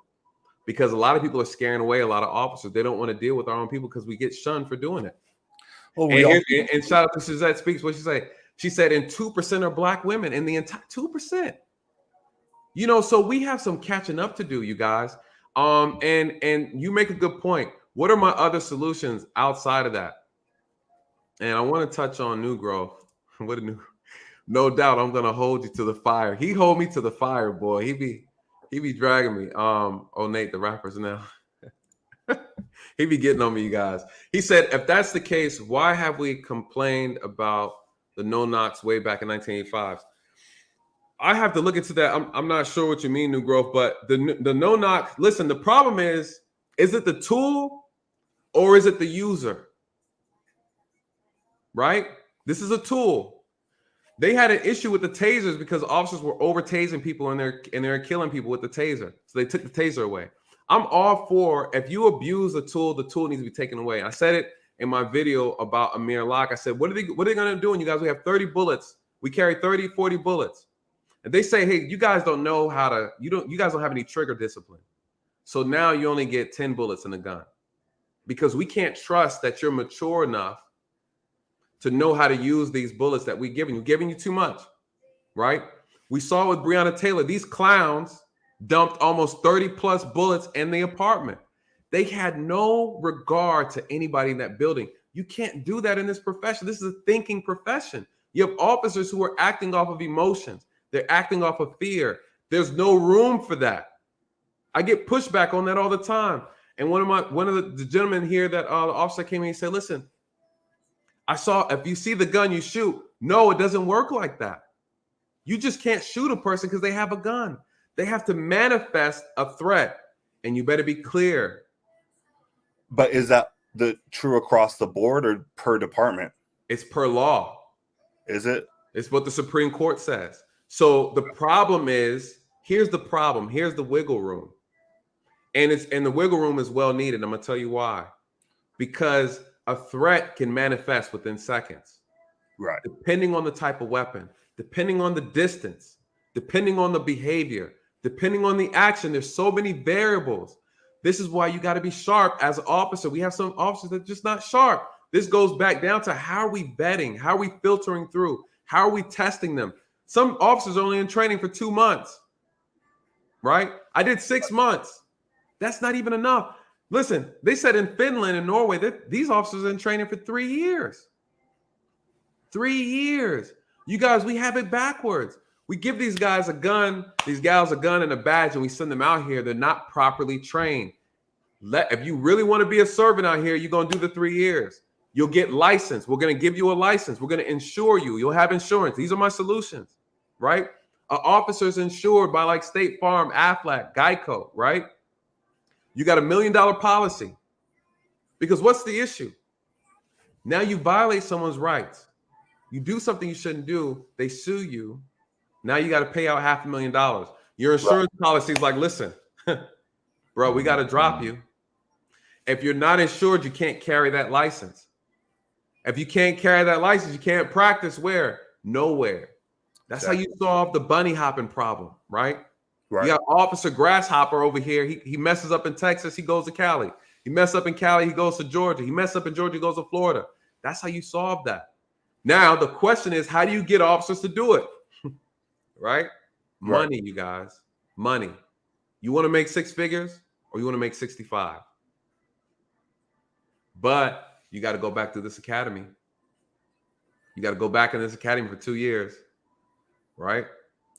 And you're getting paid minimum wage. No, you're not getting paid minimum wage. You're getting paid your regular salary. If you graduate, you make 6 figures, you get your license, you get insured, everybody's happy. That's how you solve the problem. Will they do it? If they want 6 figures, they'll do it. Absolutely. You see what I'm saying? Mm-hmm. So it can be done. It will be done because I'm gonna push the message. Now I'm gonna put it out there. As soon as everything is going, this channel grows, it continues to grow. I'm gonna push it, you guys. That's my goal. That's my whole reason for doing this. And you guys have been supporting me. And I thank you. And I thank you, Isaiah, for telling me, hey, let's talk more about solutions. You're absolutely right. Before we can even get there, I have to get everybody on the same page. And the page is information. I agree. I just wanted to make sure that I got some advice and words of wisdom, because who knows, what happened with this whole George Floyd situation. I think that there was a lot of people in the Black community caught with their pants pulled down, meaning that they were showing their ass because they didn't know exactly what to ask for, what to demand, and how to actually go about demanding that and making real change. It was just donation or something that just fell on deaf ears because the movement just went sideways, and we didn't have any real solutions that we actually wanted to talk about and say, hey, this is tangible. We can do this as a community if we put our efforts together. It starts here and then spread the word out. So you said something that was interesting, and Keisha, yes, they caught the guy who injured me. They caught him. We're actually going to court, I think, in a couple months on that. We still haven't been to trial on that. He's facing federal charges and also state charges. So you talked about BLM. Mm-hmm. And when BLM first started, I was like, oh, this is great. Finally people are gathering, galvanizing together and speak on these issues. I was still an officer then, and I was working with officers who didn't like it. Right. The issue was not protesting. I don't agree with damaging things. Some people think it's okay to riot and loot. I would never condone it. I think it's counterproductive. But I understand when people take it to that level, right? When you're pissed, legitimately pissed. Mm-hmm. Right? I get it. I don't agree with Rodney King was a different situation. Yeah. Correct. They were fighting systemic racism, mm-hmm. right? They were fighting a whole lot of things, you guys. And so BLM, the problem. Protesting is good because it brings awareness. It gets attention. After you get people's attention, then you need to start having your demands. Then you need to follow through with the action.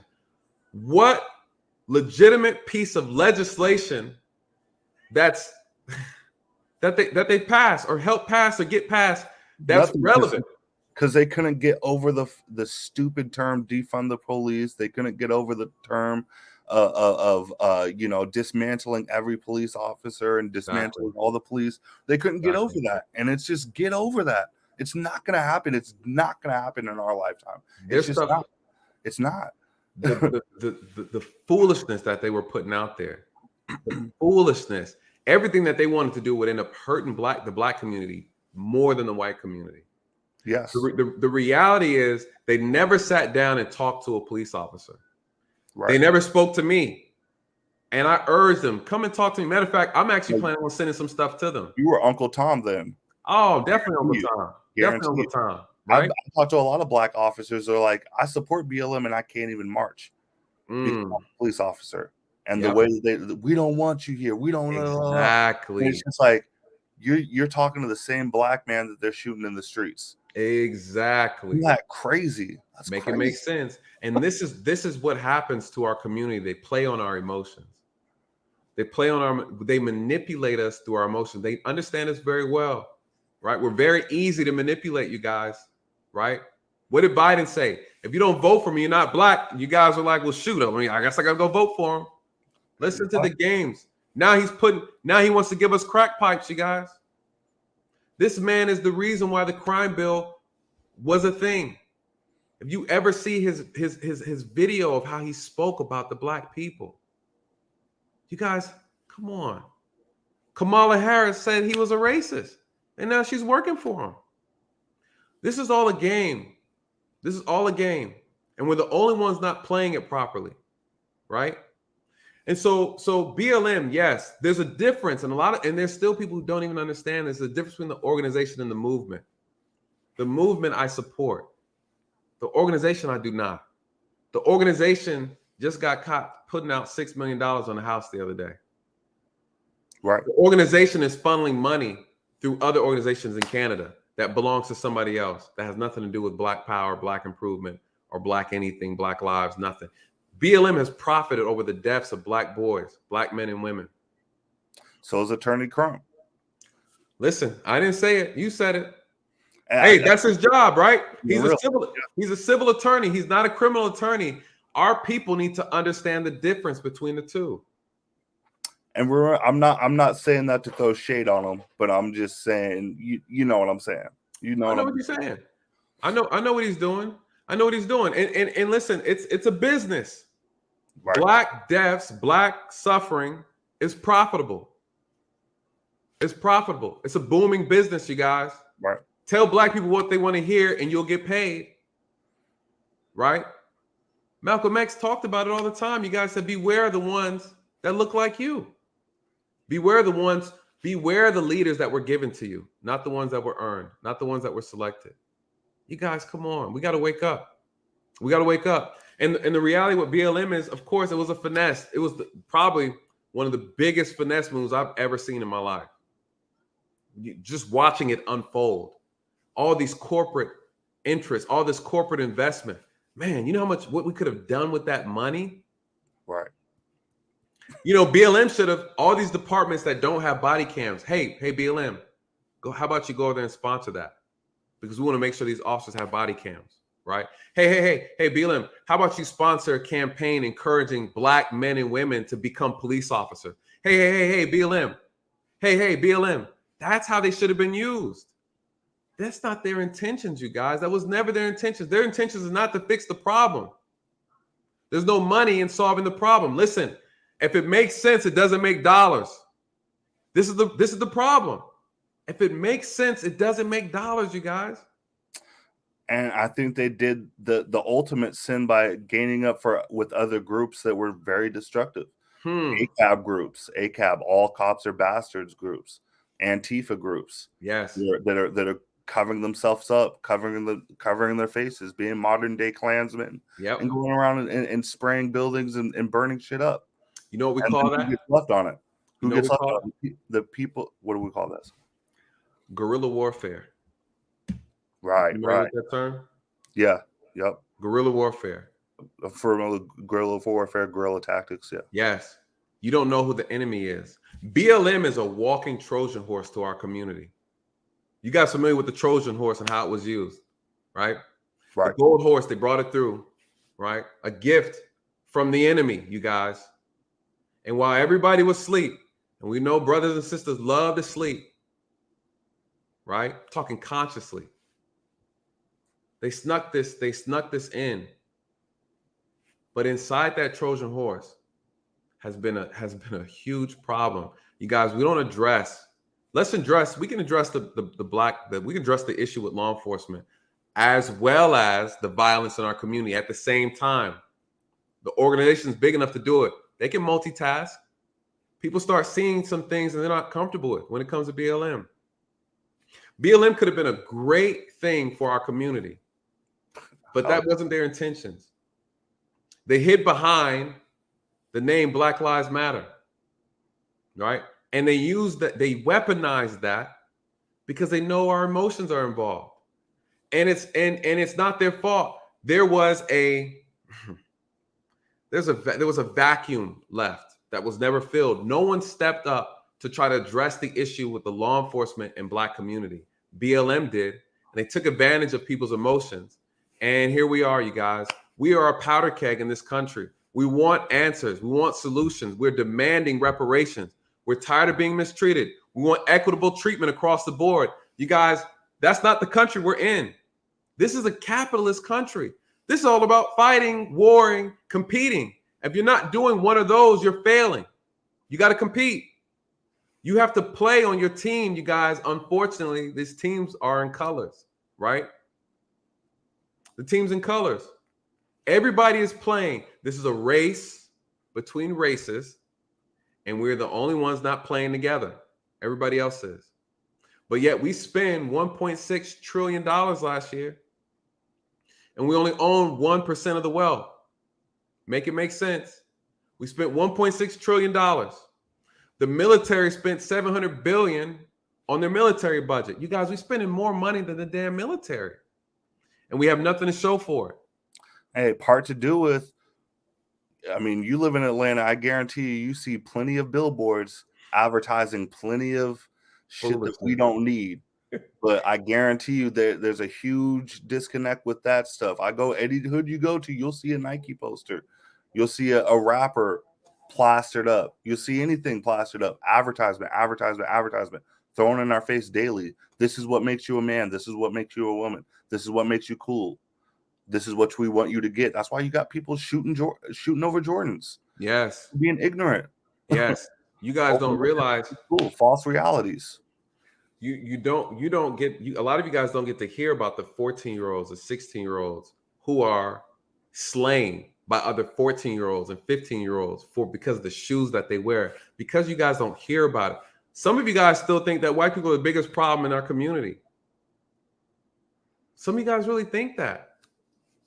And I mean, that's okay, but we need to start. The reason why this channel is so important because we need to start having the conversation.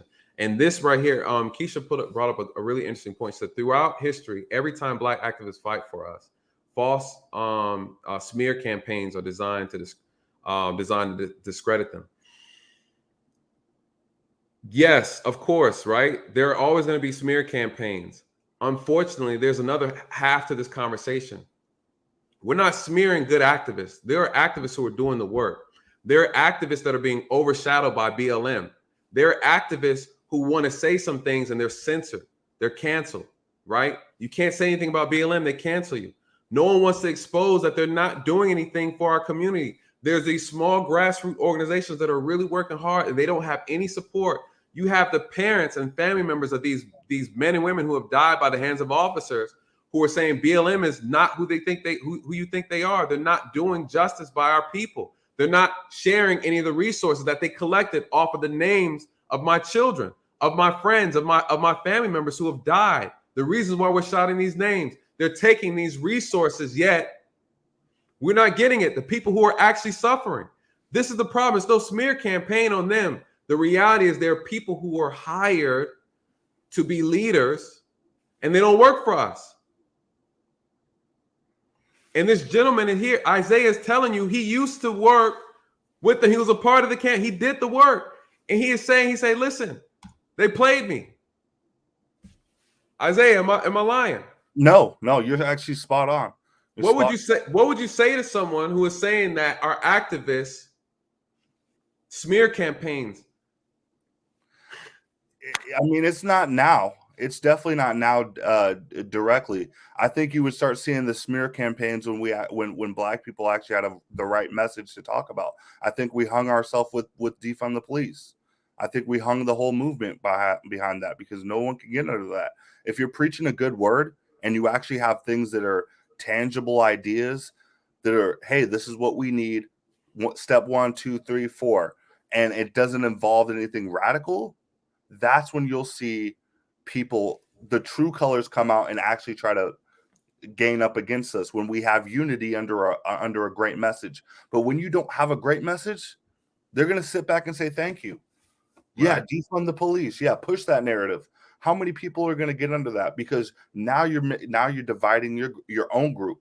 You're dividing someone like me that's saying, hey, hold on. I've lived with a police officer under her roof for 2 years rent free. You know, this police officer happened to be white and take abuse from a Black man when she was younger. You know, and these are the same people they're saying, F her, she's a bastard, she's this, she's that, you know. But they don't understand who these people are. These are people that go through everyday situations, that have mixed children, that have grandchildren. So it's, you know, people really got to step back and earn the correct message. How do we work together? Bipartisan. Yes, that. And this is a message too for you, Keisha. I'm not getting on you, but I want to point out where the problem is, because some of these activists, like Tamika Mallory, is a perfect example. She is very toxic. She's very toxic, and what she's doing is not helping because she's creating more division. If the speech is not about unity, if the speech is not about how we can come to the table, she's not coming to the table talking to anybody. She puts a lot of hate rhetoric out. She's creating more division. She's inciting people off of their emotions. She's not bringing logic to the conversation. She is not helping. She's not a good solution to this problem. She's a little firecracker. And she's very disrespectful. I've heard her talk to people who had the best intentions for our community, people who were her elders, and she showed them no respect because they were talking about unity or talking about finding peaceful solutions to fix the problem. You guys, listen. Stop allowing your feelings to get involved in logic. This is how they win every time. Feelings change too much. Listen, it's facts over feelings. Tamika Mallory's pushing feelings real hard, and she's never holding Black people accountable. I've never heard her say anything about accountability. She's pushing her own agenda. Believe what you want to believe. I'm telling you, the way she's going about it is not helping, and it's not going to work, because not only is she alienating the people that she needs to come together, like the police, there are a lot of people who don't agree with her message from our community. So again, who hired her? And who said that she can speak on behalf of Black people, right? Who? Where does she come from? I'm not upset about the effort that she's doing. I'm not upset about what she's trying to do. I'm not saying she's wrong, but she's not accurate. Tamika Mallory might be on the right train, you guys, but she's on the wrong track. I like her passion.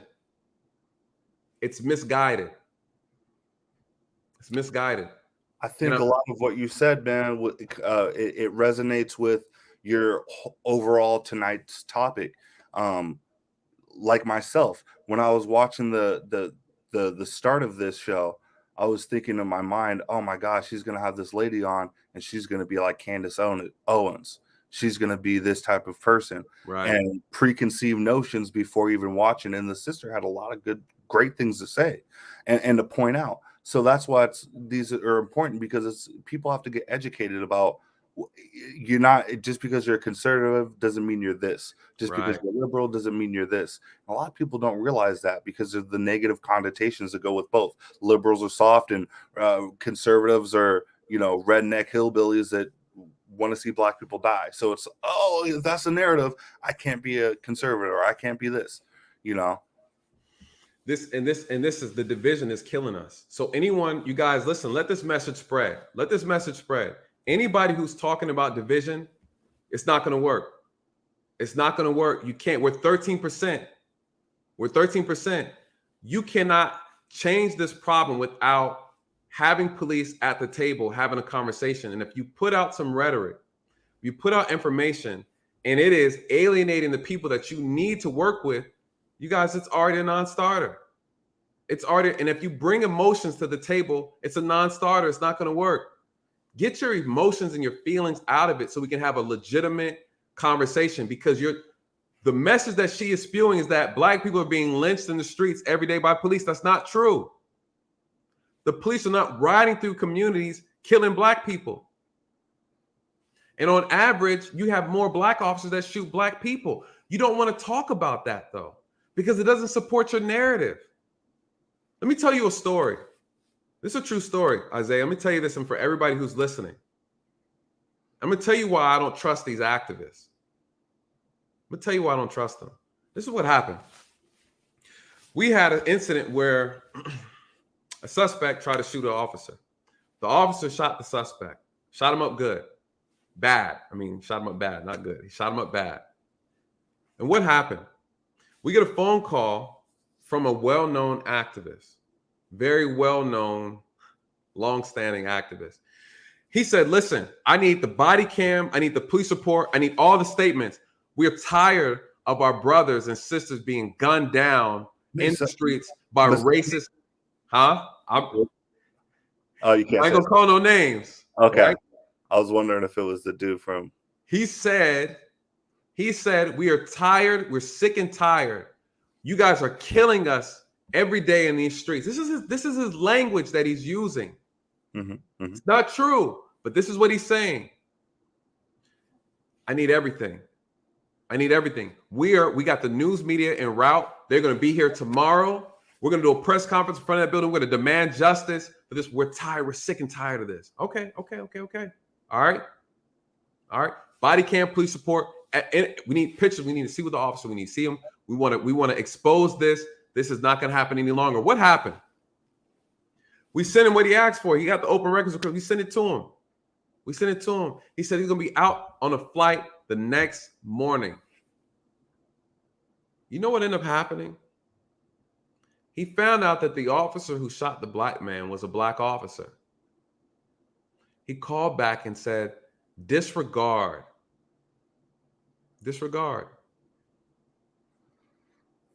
And in that moment, you guys, I knew it was about money, but then I realized in that moment it was way deeper than that. It was way deeper than that. So these are our activists. You know, it's profitable. Some of these guys are praying for a white officer to shoot a Black person. They don't care what the situation is. They can care less. They get 33%. They get 33% of that lawsuit money. They are praying and hoping. They have to make us believe everything's about race. Everything has to be about it because that's where the money resides.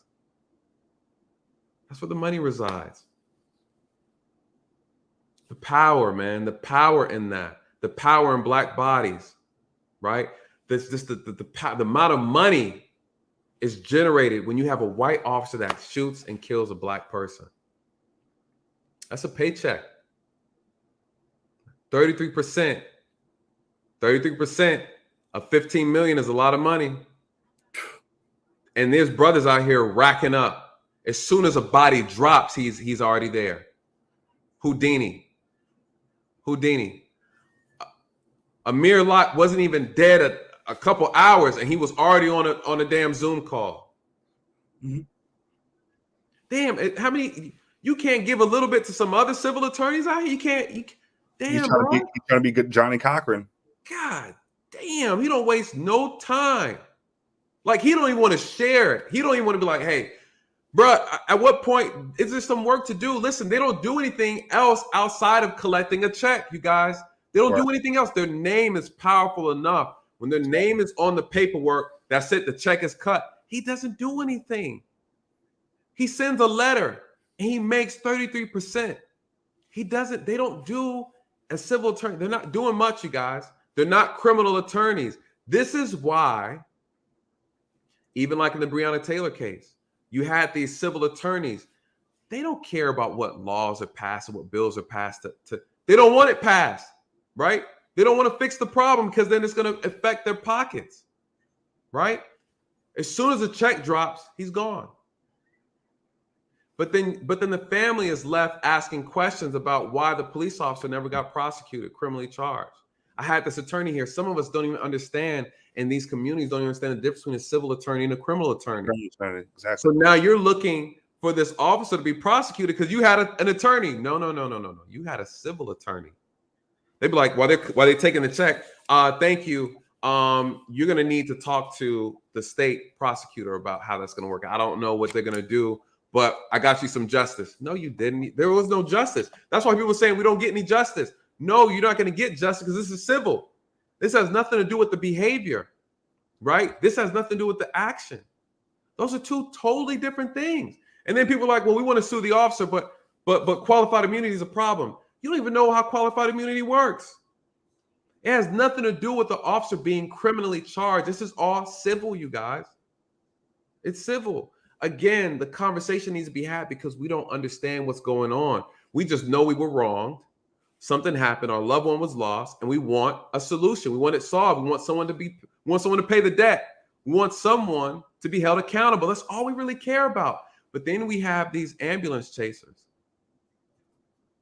who come over here and coddle us, and they speak to our feelings. They speak to our emotions. They take what they get, and then they leave. And there's still no solution. BLM comes in, they take advantage, and then they leave. And then these grassroots organizations are looking like, listen, Keisha's saying this is a smear campaign when you can pull up videos of Tamir Rice's mom, right? Michael Brown, Trayvon Martin. They're complaining that BLM left them hanging. I didn't make it up, right? I get the news articles just like everybody else. When the founder is under investigation, right? They're funneling money. They're buying homes. They bought up like 2 homes in California, grossing over $6-7 million. They just funneled some money to Canada to another nonprofit organization that has nothing to do with Black lives. Make it make sense. We're mad because they pulled the Houdini on us.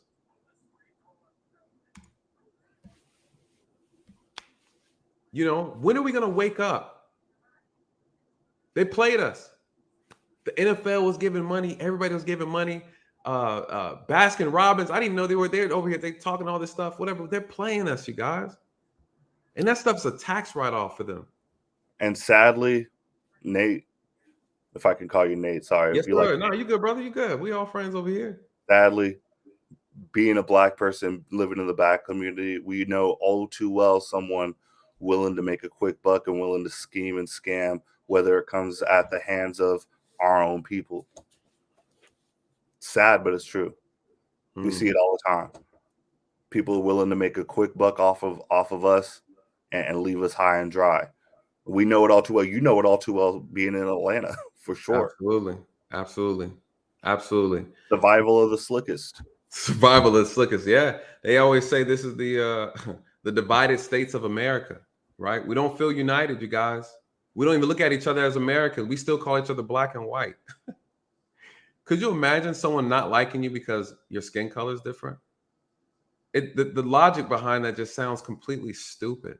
That's why when people tell me about white supremacy, I'm just like, okay, you can believe what you can be who you want to be, right?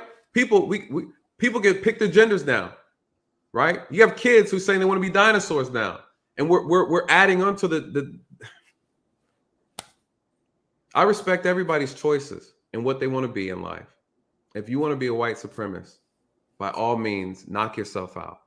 But with all due respect, don't put your hands on me and watch your mouth when you talk to me.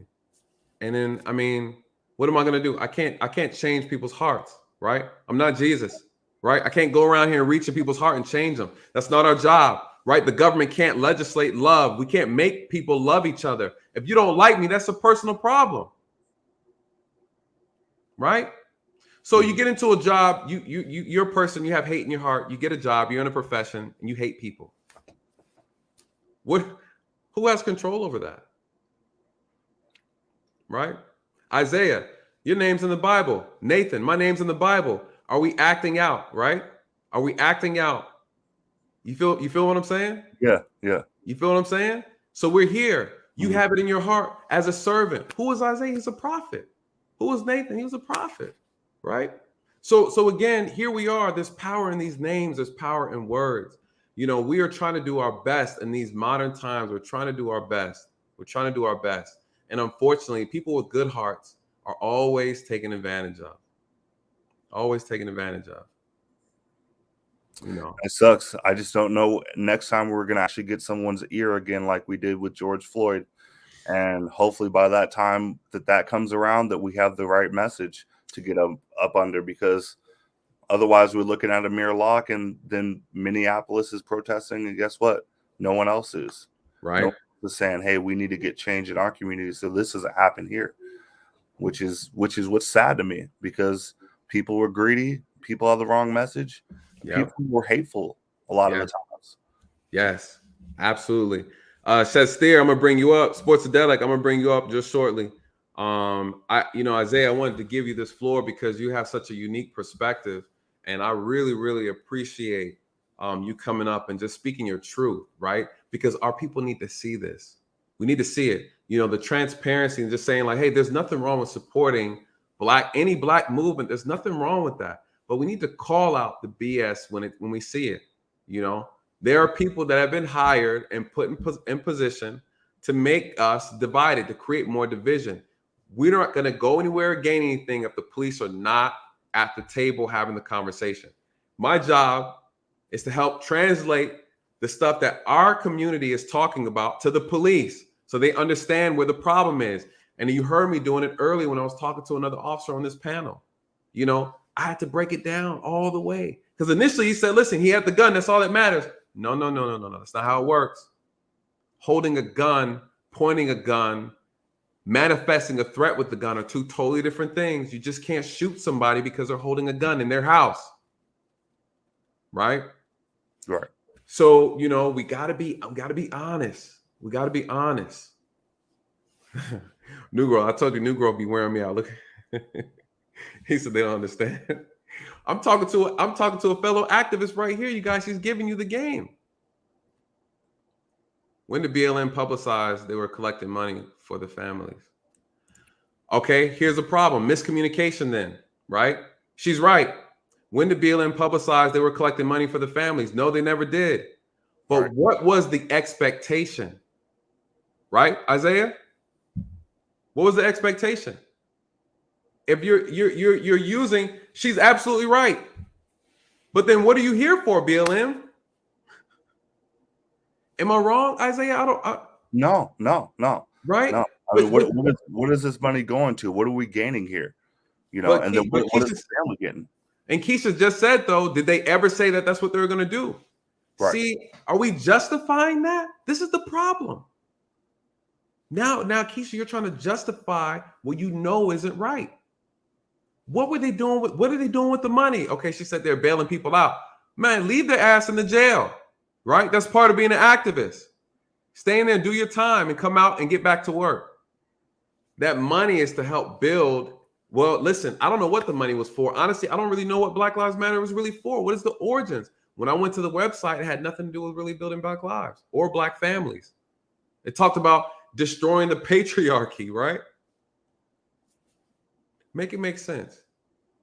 Well, like I said, I mean, I live here in Oregon, and so I want to make sure I give you guys a quick little insight. I went out to those protests in Portland, and I saw a lot of people that were just upset at their own personal reasons why they were upset. Right. You know, I saw a lot of people that were homeless that were like, yeah, F the police. They told me to get out of this area. They told me to leave from this area. You know, I saw a lot of people with bad intentions that had no intentions of caring about Black lives or getting anything changed. They had all the intentions of going out and acting like a damn fool, though. And the whole time I was there, I'm like, how is this helping me? Because I'm seeing counter protests come up and want to fight us because of what's happening here. Right. You know what I'm saying? So a lot of things, you know, make sure you guys pay attention to them, because a lot of things don't seem exactly what they are, and the media will spin things. So make sure you're checking in what's going on with local things, local people that are documenting the stuff and showing the stuff, and build your own perception on it. Don't listen to what they're saying. Don't get too emotional about it, and see for yourself what is wrong and what is right. And that was my huge disconnect from the movement here, especially out in Portland. It's like, you guys are wrong. Yep. You know, and you're not changing anything. And what you're doing is causing other people down here what happened with the counter protest. Somebody got their head kicked in. Young black man that was just walking down the street. Because they're associating the foolishness with people who are peaceful. And they're saying it doesn't matter, everywhere that goes everywhere. You know what I mean? They're calling a state. Correct. Association, essentially. Yes, that's exactly what happened in Atlanta. You know, there's a difference between the legitimate protesters and then the ones who are pretending to be protesters. You know, and they were BLM is wrong, bottom line. Someone said BLM is wrong, bottom line. You know, why and as black people, why should, if you're doing your job properly as an organization, all black people should be on the same page, right? No one in the beginning had an issue with BLM. I was an officer when BLM came out. I was working. And there were other black officers that loved the idea of Black Lives Matter at the time. We thought it was great, you guys. Right. And then, but again, you support the words, but not the organization. Right. And at that time, there was no organization, right? When it manifested, it was just a group of people came together and they just chanted Black Lives Matter. I'm like, I love the idea. And when people were trying to counter arguing, I'll be like, what's the problem with saying Black Lives Matter? Is there an issue? Do you have a problem with that? Well. Okay, well, whatever. We're free to say and protest any way we want to, anything, right? We could do it. I never had an issue with them until I started seeing the foolishness, right? Because again, I pay attention to behavior, I pay attention to character, I pay attention to actions. And I'm the type of person, if you're going to talk, I need to see some structure, some organization. I need to see some positive. Like, what are you doing? What are you accomplishing? It turned into almost like a hate group. Right. And again, you know, it just got real funny. It got real funny real quickly. And then, you know, here we are. Yep. It started with Trayvon Martin. And I remember I was working that day, you guys. Listen, I would talk to other officers. Some officers agreed with George Zimmerman. Some officers disagreed. You guys, listen, we are all regular people that put on the uniform. Everybody doesn't look at justice the same way. Everybody does not view justice the same way. Best believe the things that I talk about on this channel, officers wouldn't dare to say. And some of them disagree with. Again, we had an officer on here earlier. He disagreed, right, with the shooting.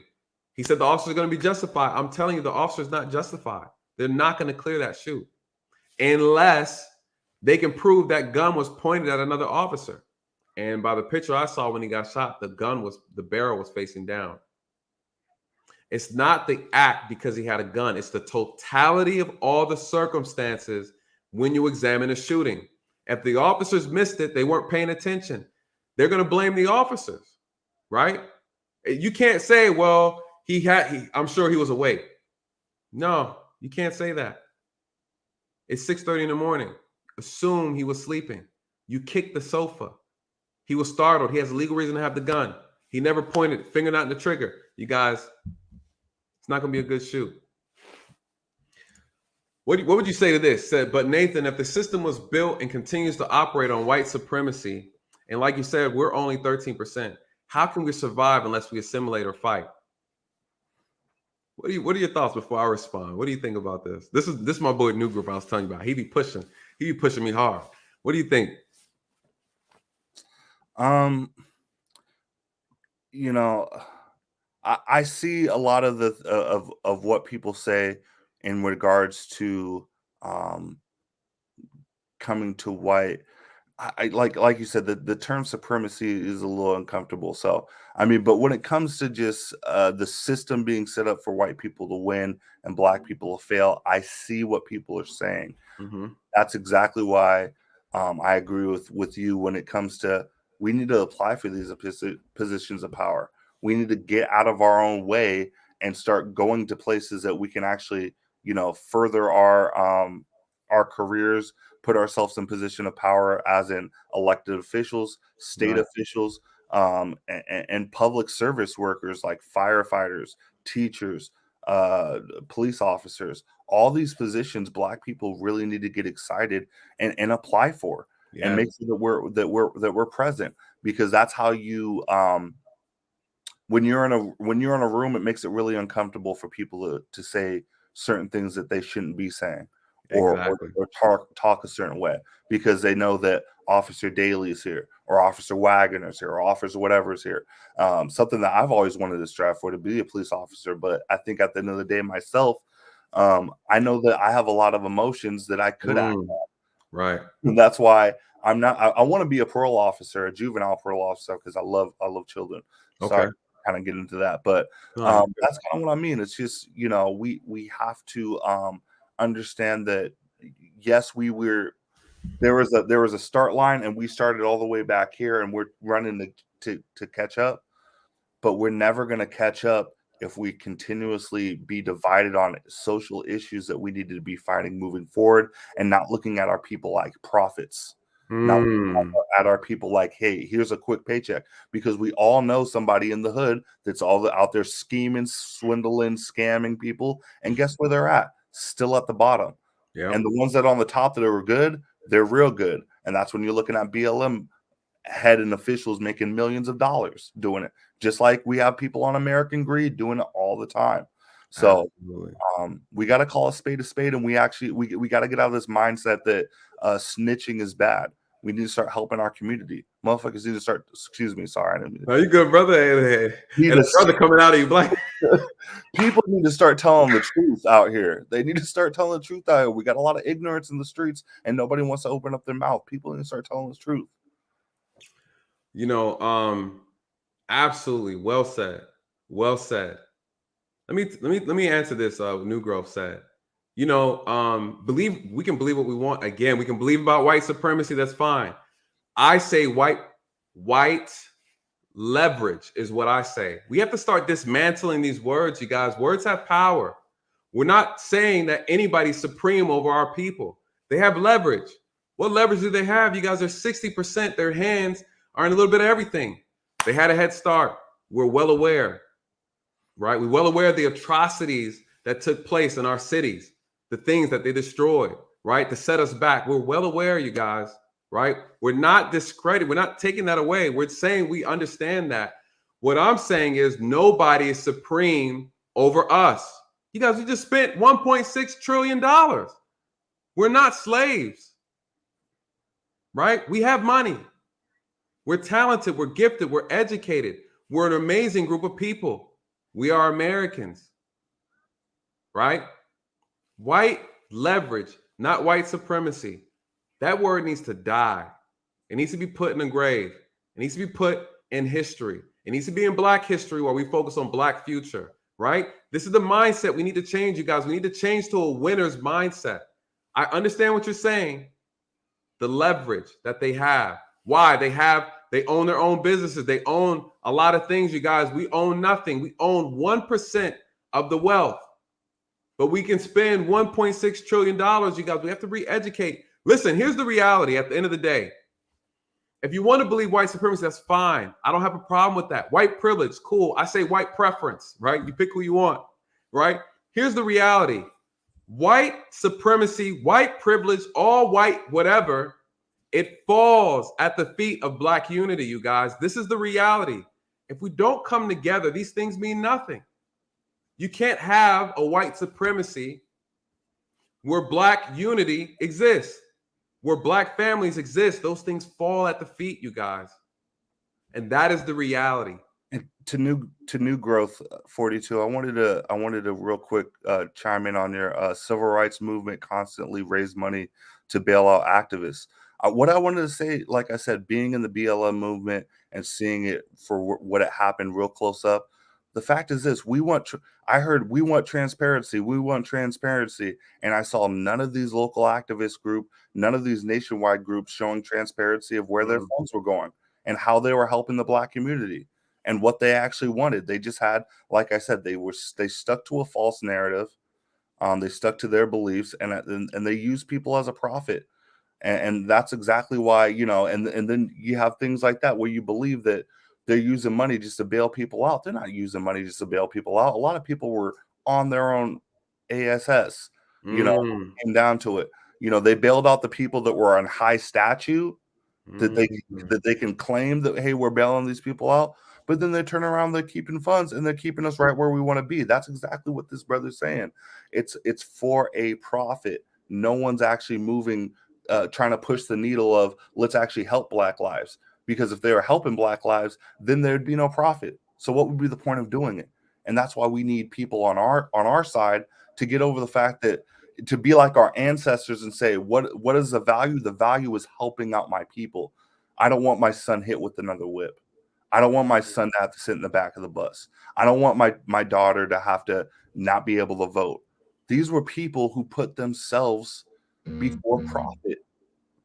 And we have too much of that nowadays. Yes. That's exactly why we're not pushing anything forward.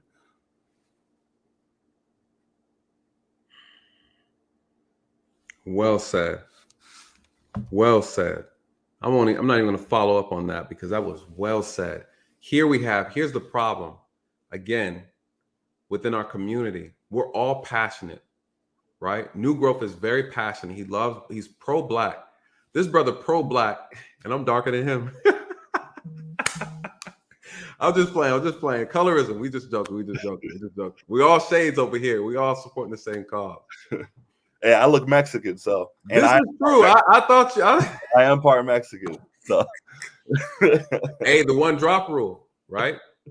So he's very passionate, and on Black Man Unfiltered's channel, he was up here earlier. Shout out to him.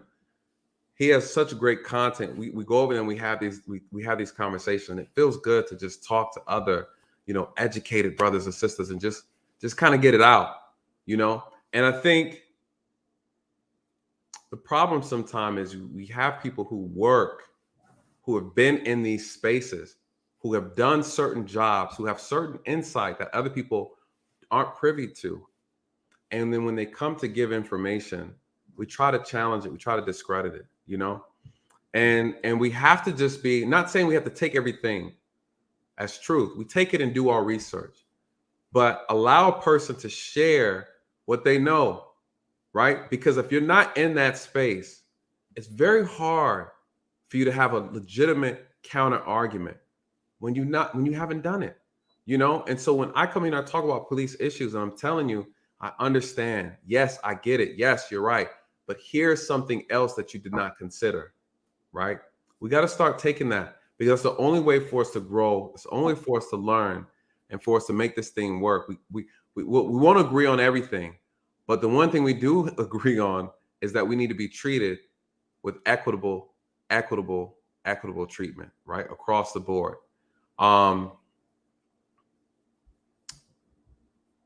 This was a good conversation. You guys, Isaiah, I need you to email me so we can stay in contact. And I've watched every single video, man. I'm here. Oh, that's what's up. I'm here all the time. That's what's up. But I'm taking this thing to another level, right? There's a lot of things that are working on behind the scenes I haven't talked about much on the channel yet, because I just want to get things solidified before I start calling things out.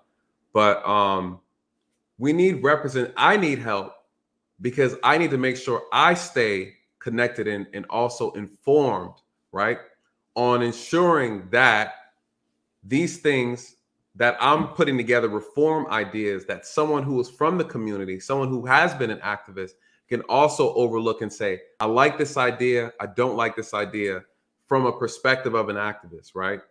Everybody's eyes needs to be on these things that we're presenting, because again, you have an insight that I do not have, right?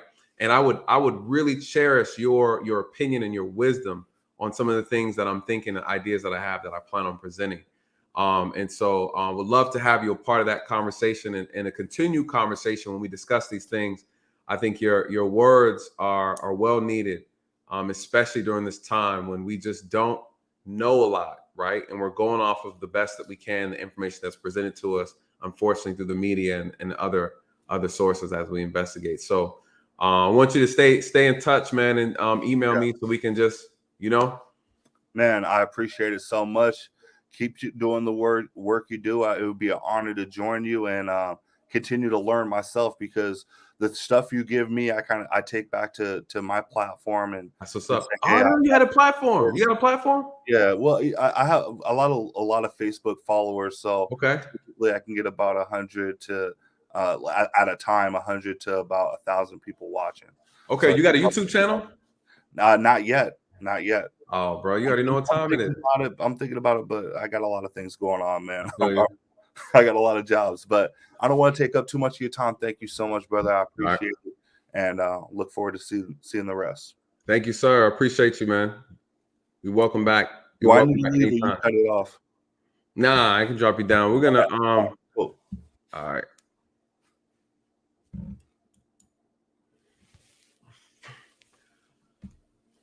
Oh my gosh, you guys, we were at it for six strong hours. I'm trying to hit y'all with the TLA joint.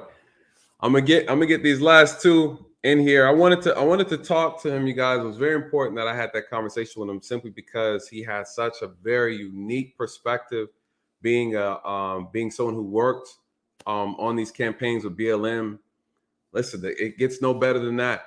Right. And granted, you guys, we know it's not everybody in BLM. We know that, right? We're not talking like that. We're saying that there's some shadiness going on. Things are not being done correctly. And, we're not for that. All right. So at the end of the day, yes, sir. I'm trying to get my TLA game up, you guys. I'm hurting, boy. You're talking this long, your throat start hurting and everything. I had to take the jacket off. I was trying to look cool. So yeah, Jermaine, shout out Jermaine. I'm trying to long stroke y'all real quick, like TLA. I'm just TLO at the moment. It's a lot of work. It's not easy, man. I really admire what TLA does. He is really good at it. He's really good at it. But that brother talks for a living, right? So, he's used to it. Thank you guys so much. I really appreciate you guys sticking through. A lot of great people came through tonight. Let me see. Look like we got an attorney right here. C. Latra, aka Mr. Research. The job used to be writing tickets to appear in court before jail expansion. Clinton, that fact in history is policing. This is true.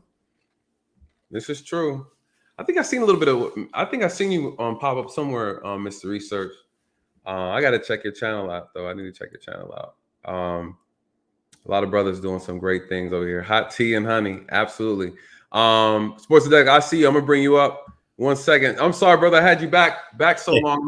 I know you're waiting. I didn't know you were coming back, but I'm glad you're back. Oh man, I didn't mean to come back because I know other people need this space, but I have to tell you how much you have informed me about a community that I'm not directly involved with. And that is so cool. Like, you have enlightened me in so many ways. And as I said, I would like to tell two little stories. All right. I live 3 houses from the police station. All right. And in front of the police station is the city hall. Well, the BLM had a movement up there, and I'm in a really redneck community. Right. So I went up there and I signed this petition or something. But now I have I've never heard anything from anybody from there. And I wanted to, show my support. And a week later, and like I said, I'm 3 houses from the police station. I had on the side of my house spray painted faggot. And I went to the police and they said, well, we really can't do anything about it. Right. And which was fine, but I know it was because I went up there and signed up for the Black Lives Matters. So, I mean, and then for you to tell me this stuff tonight that I didn't realize about the organization, like, you're so informative. Like, I'm an old man, right? And I don't understand all this news stuff, but you don't know what to believe and what not to believe. That's the problem, yeah. And on your channel, I believe every damn thing you say. And I read the chats, and I'm not from your group. I didn't experience what you did. I'm a privileged white male, I guess, even though I only make $10,000 a year. You know, I'm still like, I had no idea. I had no idea. But I would like to tell you, just in lightening it up a little, I've been on this planet a while, and for the first time, I was pulled over by a policeman. Yeah. And they pulled me over as I was turning into Walmart. And we live in a small town, so it's a tiny Walmart. It's not a superstore. So he blocks the entrance to Walmart. And I pull over, and I get out of my truck, and he goes, "Get back in your truck. Get back in your truck." I didn't know you were supposed to get out of your truck. I've never had a ticket, never been stopped, and I've been drunk driving and all kinds of crap. Never got caught, but this time he pulls me over. I said, "What'd I do?"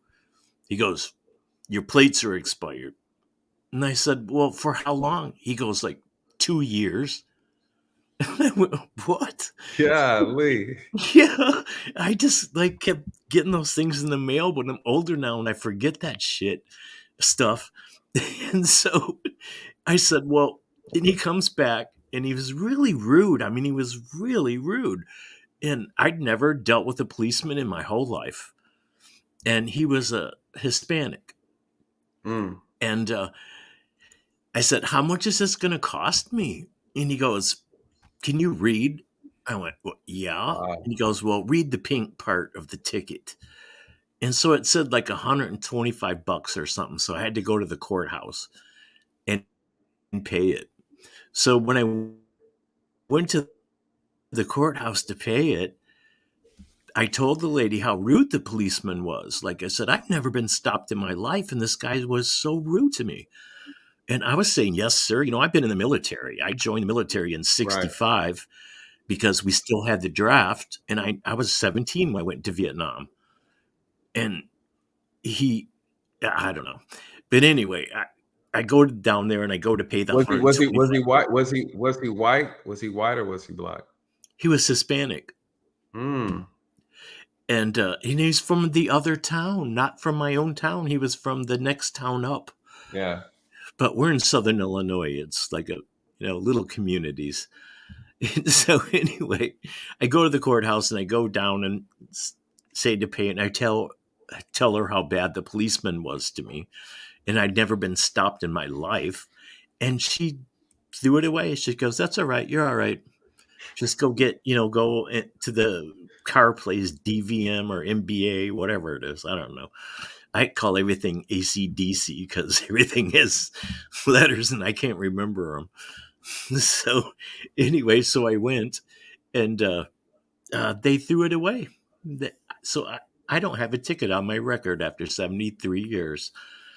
Wow. But I couldn't believe how rude the man was to me. And I'd never been stopped before. So now I understand what maybe some other people feel like when they get stopped and get harassed. And it was quite eye-opening to me.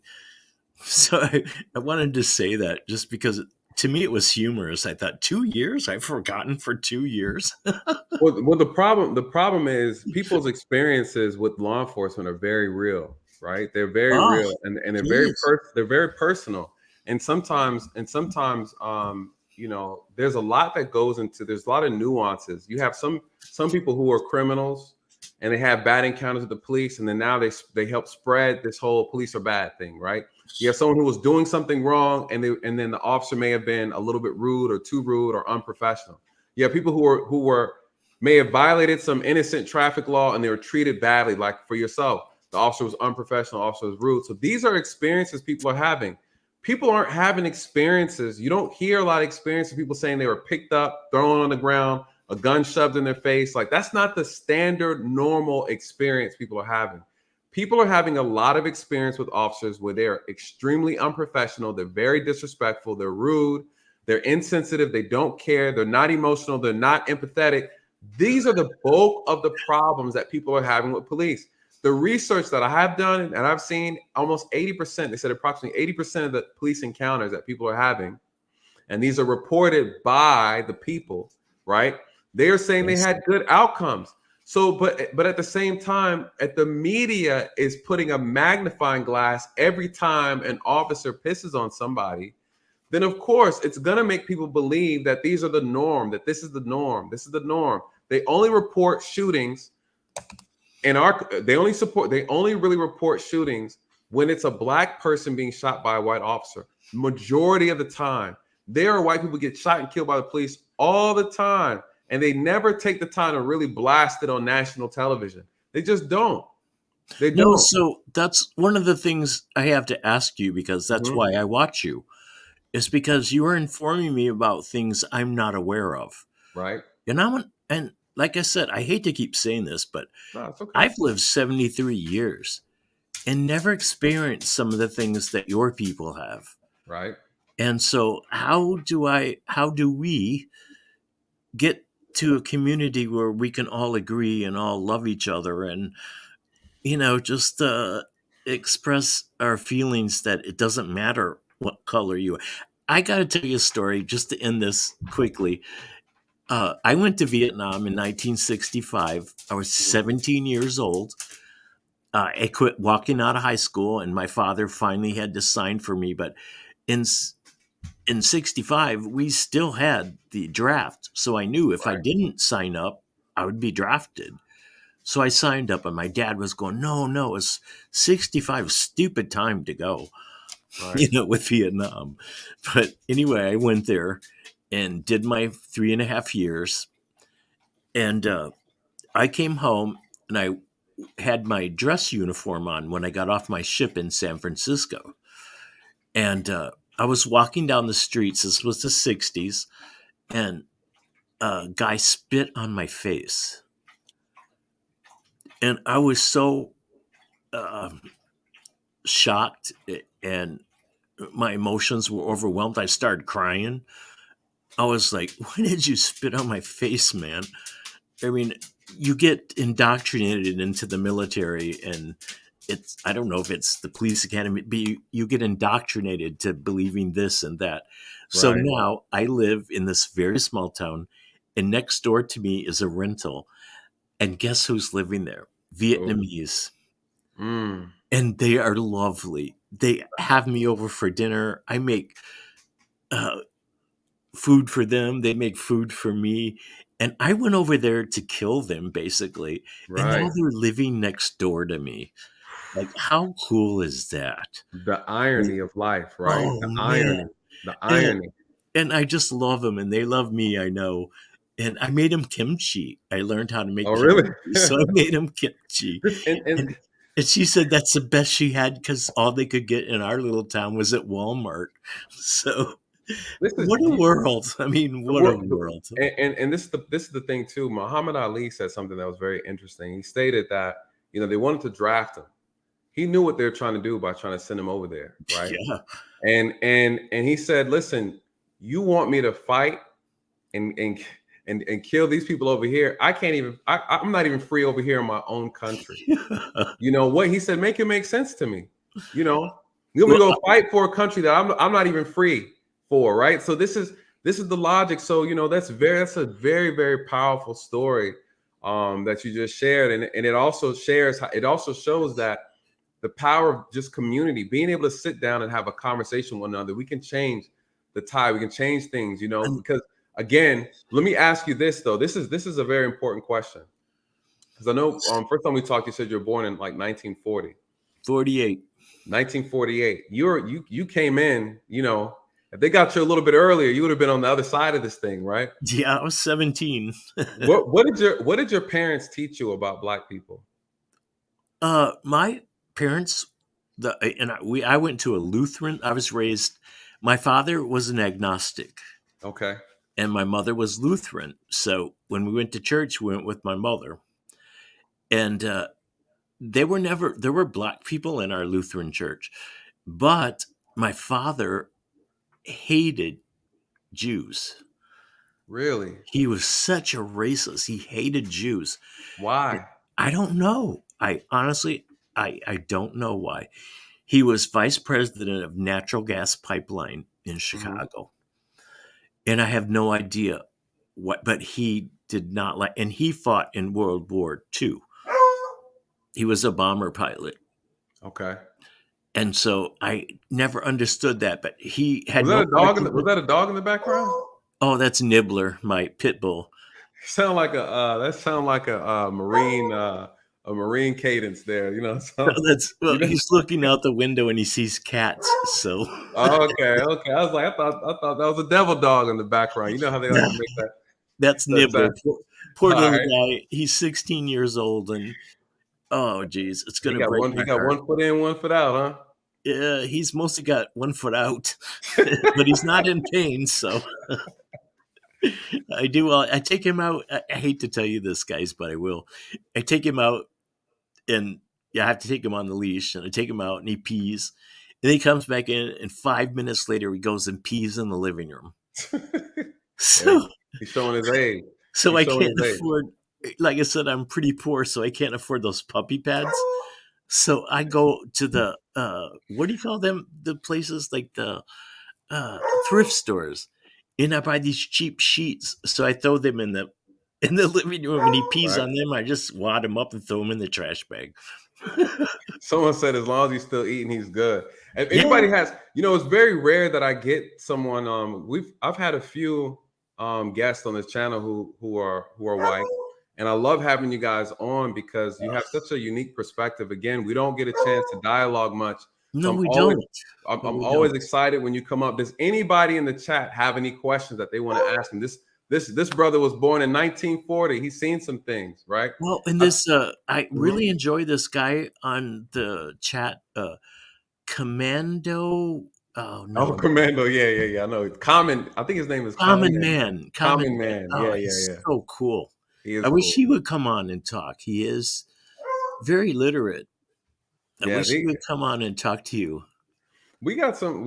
My channel pulls a lot of critical thinkers. Every now and then we got a few that slip through the cracks. But and guess what? I was on tonight, and this Hussein Hassim Keem was on, and I kept saying, "Man, just like take a break or go away." And finally, Gail, I think, nixed him. Because he wasn't talking about anything we were talking about. Yeah. He was a clown. Yeah. I think Gail's always on it. She knows. Cool. Yeah, she's awesome. She was cool. Awesome. I don't know. This is all new to me, honestly, man. I can't believe I'm even live. This is all new to me, and I don't know about all this computer stuff as well as I should. Nibbler, his name's Nibbler, by the way. Now you're doing good, man. I got one more guest in. I'm gonna go, but I just wanted to tell you how thankful I am that you're teaching me. I've always respected the police. I've not come from the background of other people, so I've always respected the police. When I see them at the gas station or whatever, I always go, "Thanks for doing your job, man." And I think that comes from being in the military, but still, I'm like, you're out there doing shit I wouldn't do. I'm a coward, so. No, you served in the military, man. You're far from a coward. I want to show you this. I want to show you this real quick before you go. Yes. And of course, it's an easy Google search, but this is what we're seeing right now. This article was put out. Nibbler's fine. Nibbler's fine. He's good. Let him stretch his lungs out. It says Black Lives Matter halts online fundraising after California, Washington threatened legal action.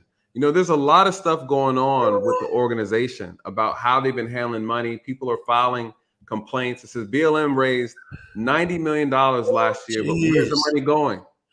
Do you know how much that could help our communities? I mean, we know. I don't understand. Like, I just learned tonight. I thought I was being proud. I'm sorry. But it's not your fault. It's not your fault. I mean, your heart's in the right place. That wasn't the right thing to do. No, don't say that. That's almost like giving a homeless man $20 and he takes it go buy crack. Well, right? Shit. I got to tell you this. I try to learn something new every year. So 2 years ago, I learned to knit off YouTube. So I make hats. And when I go to the gas station, there's always a lot of homeless kind of people hanging around. and I always give them hats. I bring hats with me every time I go to the gas station. That's what's up. And give them hats away because it's cold here now that it's winter. And so I don't know. I just know that we should all love each other. Absolutely. And that we should all care, and especially for our children. That's the most important. Like, we can debate all this shit all we want and try to work things out, but what are we leaving our children? That's what we have to think about. It's like we have to think about, what about, like, I don't have any children, and every kid needs to know the joy of this life. And and we got to preserve it and protect it. And the only way we can do that is if we maintain healthier relationships amongst each other. And it doesn't matter what color we are, what the hell we look like. Exactly. I mean, I could be a lizard man, and who cares? Like, I took a black widow out of my house and put it back outside. Well, I bless don't your believe heart. in killing anything. I have to say, I don't mind killing fleas. Poor Nibbler. Listen, man, I really appreciate it. Listen, the chat is loving you. You know, people are shouting out and say, listen, you're not a coward, you serve. You know, we appreciate that. Yeah, but I was 17. What did I know? How stupid are you at 17? Went to Vietnam in 65. That was pretty stupid. Well, we don't know. We don't know. You know, I think that the power is that we're always learning, and there's an ability for us to change, right? So I'm not giving up on us yet. Thank you, man. And I will watch you forever. You have I just can't believe what you're doing and the work you're doing, especially for the policemen, because I've always honored them. And I didn't know about the atrocities that have been happening, but it's life. All I got to say, I would like to end this with just telling everybody, what a world. What a world we live in. Let's make it the best we can. Amen to that. I appreciate you, brother. Listen, you're welcome back anytime. You know, if I'm on, jump on. I would love to have you. All right. Night. Thank you for having me again. I'm sorry to intrude. You're good. You're good. All right. I'm going to say the best for last. Let's bring up the big homie. I know she's like, Lord have mercy. She's asleep. She's asleep. Welcome, Sportsadelic. You know, when I come on here, I want to chime in on, the topic. We be all over the place. And then by the time it's my turn, I feel like if I chime in on the topic, don't nobody want to hear shit I got to say. Like, why is she saying that? That's not even the topic. It'd be like, that was an hour ago. We talked about that. Right. And I'm like, I had no control over. But so I have, just so people don't come on your chat and start killing Sportsadelic with, I'm off topic. I'm just going to speak on what I've heard, in and out of consciousness. Okay. Number one, Black Lives Matter. The professional me says, if I don't know their mission and what they promised, I'm going to reserve my comments. I'm going to keep them to a minimum. I do understand propaganda. I do understand the media. Right. And there's questions that we just don't ask about other organizations. I will speak on one organization that I actually worked with, and I know that they do what they say they're going to do with the money. And that's St. Jude's. Mm-hmm. It's no ifs, ands, buts about it with them. But I work very closely. I know for a fact that they do. Right. But we're not going to question Susan G. Komen. We're not going to question American Red Cross. Mm. It's not going to be put, and we'll be surprised at where the money is going. Well, I'm sure. Yeah. If we decide to, look. but we don't look. We don't look. And I knew from the moment I heard BLM, I said, this is getting ready to be a shitstorm, just because, that Black piece is in there. and we are notorious for destroying ourselves in terms of, you know, we can get your ear, and then the next thing you know, we bust out your eardrum. You know, that's what we do. You know, it's like we get your ear, and then there we go, you know, destroying your damn hearing. You know, so I don't doubt that there's some scrutiny, but I also know that if whoever we or they are look in these other organizations, American Cancer Society, my God, if it was based on money, surely there would be some kind of cure. Right. But we get tidbits, you know, and it comes in the form of there's been this progress made in, you know, breast cancer. There's this progress made in prostate, you know, and that's to give that illusion that, okay, this money is being used properly. Right. So we don't look, you know, and so I'm not going to be fooled by that. The flip side, like I remember Michael Jordan. Michael Jordan caught all of this hell about what is he doing for the Black community. Mm-hmm. And he said, just because I don't invite the media doesn't mean I'm not doing anything. I just don't want, I'm not doing it for those reasons. You know, and I remember the athlete Marshawn Lynch.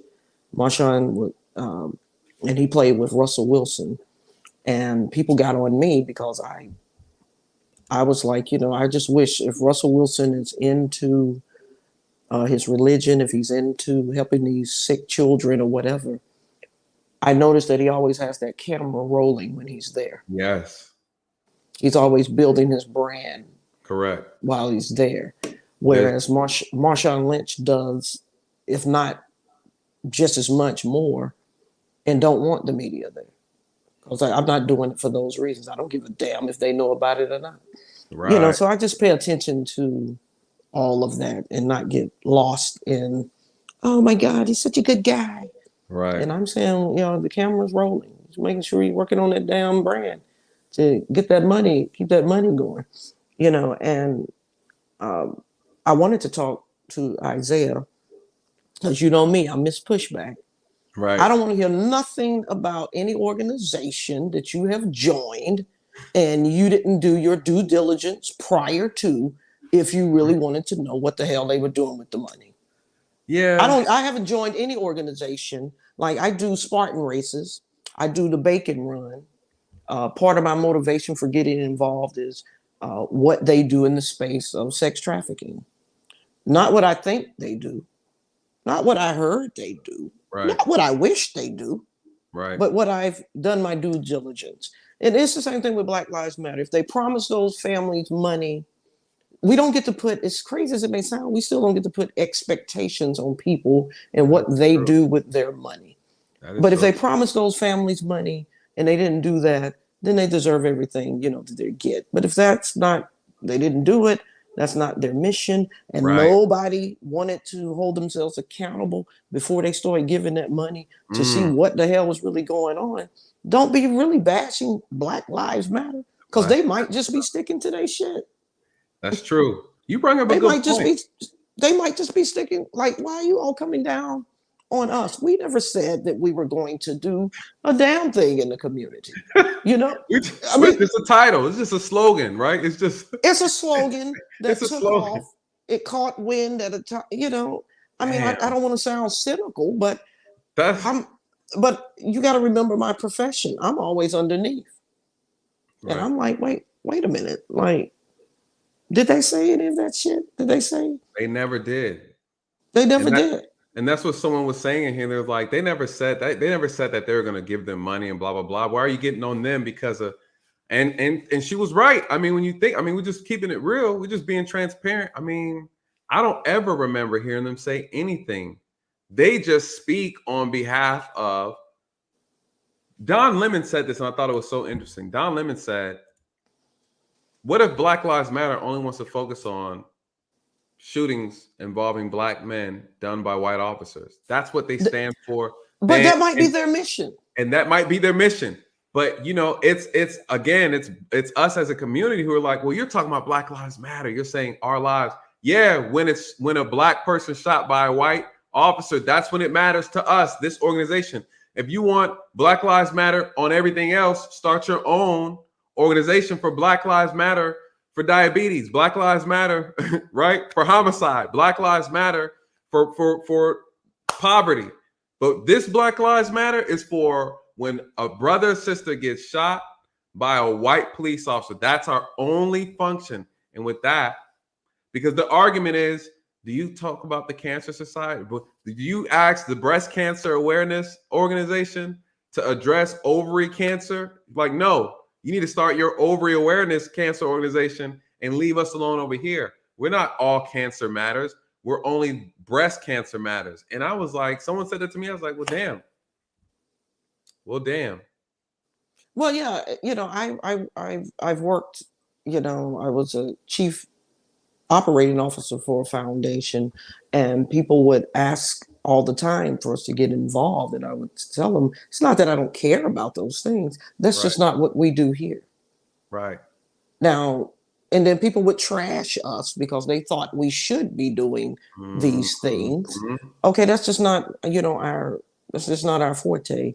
But because it's Black, there's going to be more scrutiny, even by us. And so my pushback, because that's what I'm going to do. I'm going to come over here and say, Nathan, right? Hold on. Hold a second.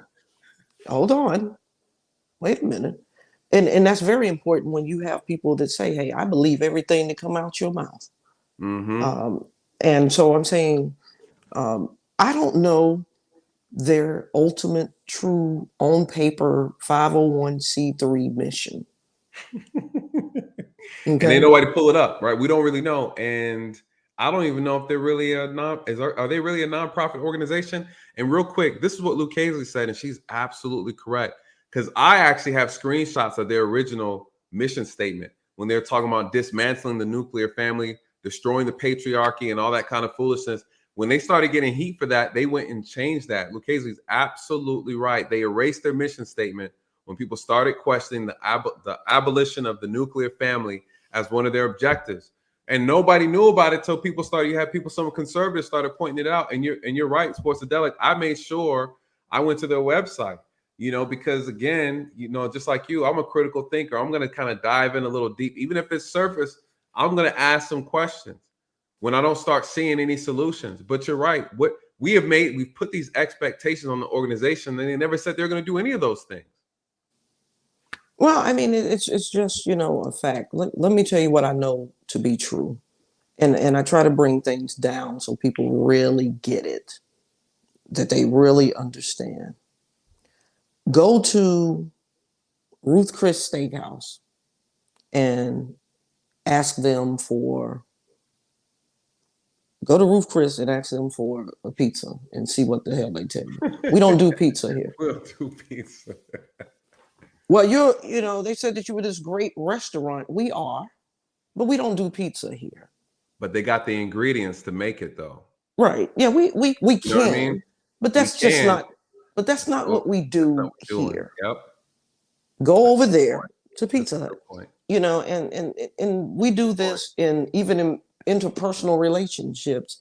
People put these expectations, but don't nobody ask one goddamn question. Who said that we were going to discuss who said we were going to get married? And there's not been a discussion about getting married. Exactly. Well, I just thought since we've been together okay, that just doesn't cut it. And I'm just not in the business of, if I'm going to wreck your shit, I'm going to wreck your shit because I know your shit. Facts. So let me ask you this then. Let me ask you this. What would have been, Black Lives Matter comes out, right? This is the inception of them. They're just getting started. What should the Black community have done first before just kind of letting themselves go into them, right? Like they just we trust too easily. Right. Let's point that out first. Right. We were way too trusting.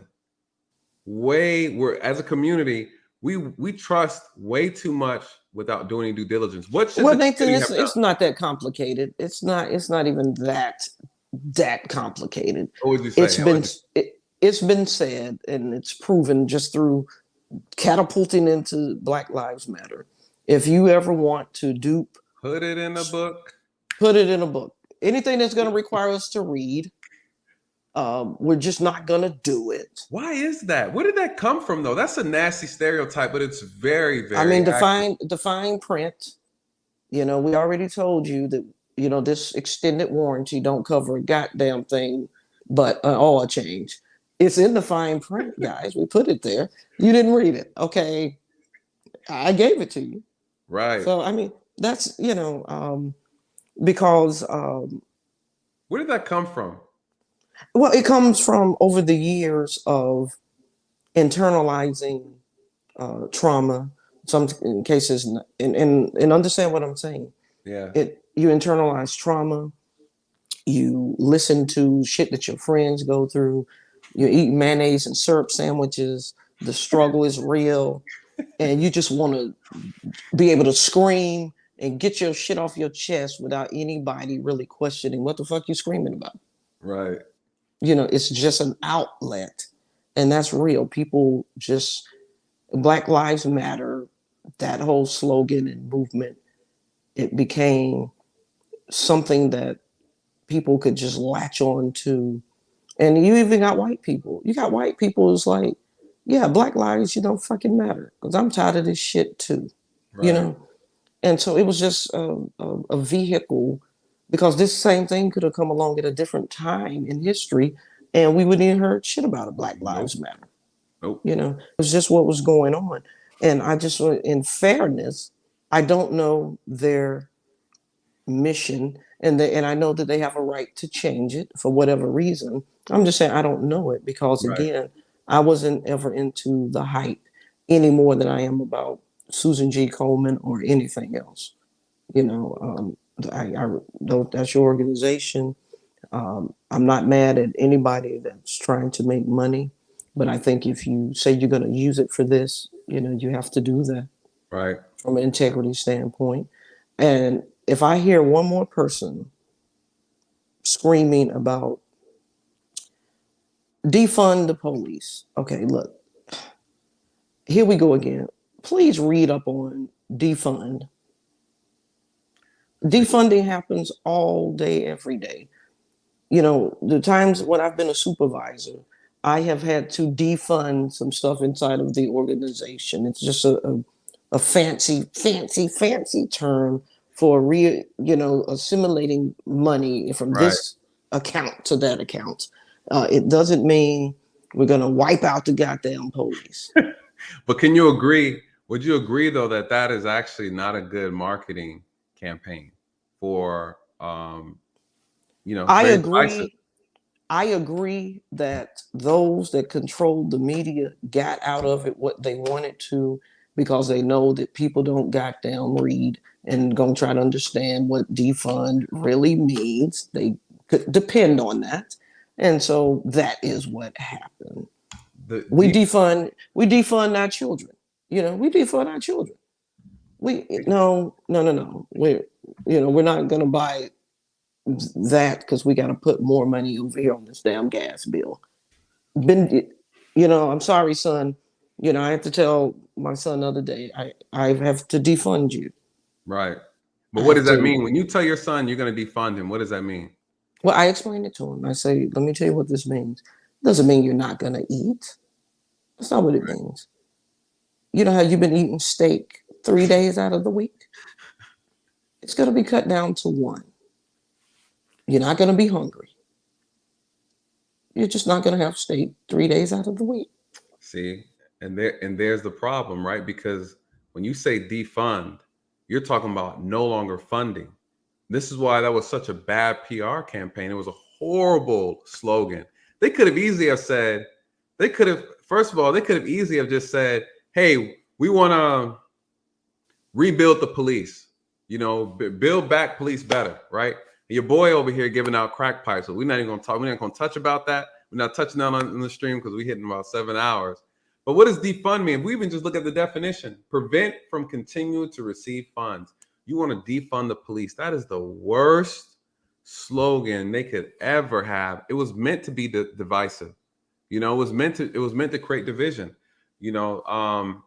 But at the end of the day, you know, they're not passing these things through no police ears or nobody. You know, we don't have any representation. PR don't, you know, not PR. The police don't have no representation to speak on these things and say, hey, how about you consult with maybe a police department before y'all come out here and throw these salacious statements out here, because people did not gravitate well to that statement. You know, again, it's a big shit show, right? At the end of the day. Well, like I said, it was thrown out there for you know, because but people also have to listen, because those that were talking about defunding, if you listen to the words when they were talking about it, they were talking about just, you know, reappropriating funds, putting more funds here versus there. Social programs. So intelligently, I'm saying, well, it's not exactly defunding, you know, but here we go again. We live in the Webster Dictionary. I mean, there's more than one. There's more than one definition for some of our words, and so maybe we have to look at the other definitions, and maybe that's what they're doing. You know, it's just always some shit. Is what I'm saying. But and I've taken, oh my God, so many hours of statistics, you know, in college and stuff. So I don't buy into. I'm not quick to buy into statistics, because I know we can make them say whatever we want or need for them to say to get whatever we want. Because you do know, since your stream has been running, every 30 seconds, someone is killed by a drunk driver. So just, okay, we've been there 6-7 hours. Okay, how many people have just been killed? You know, that's not true. Correct. You know what I'm saying? Correct. But the statistics say that it's shock, because again, we're going to play on emotions. Yeah. The last thing that I'm going to address, because I didn't appreciate it, you made a statement early.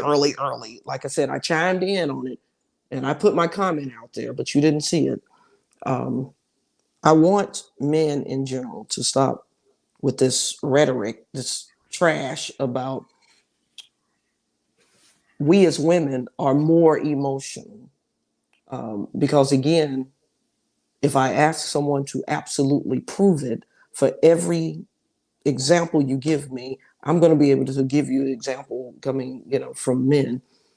Suppressing, hiding, or not being able to show emotion doesn't mean that it's less. One is displayed, one is suppressed.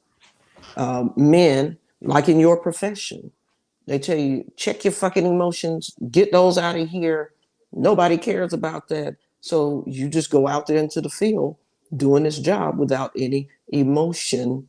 So there's not going to be any sensitivity or understanding when you're dealing with this person in the community that you think has broken the law, because men in general are not allowed. It's like it's a negative.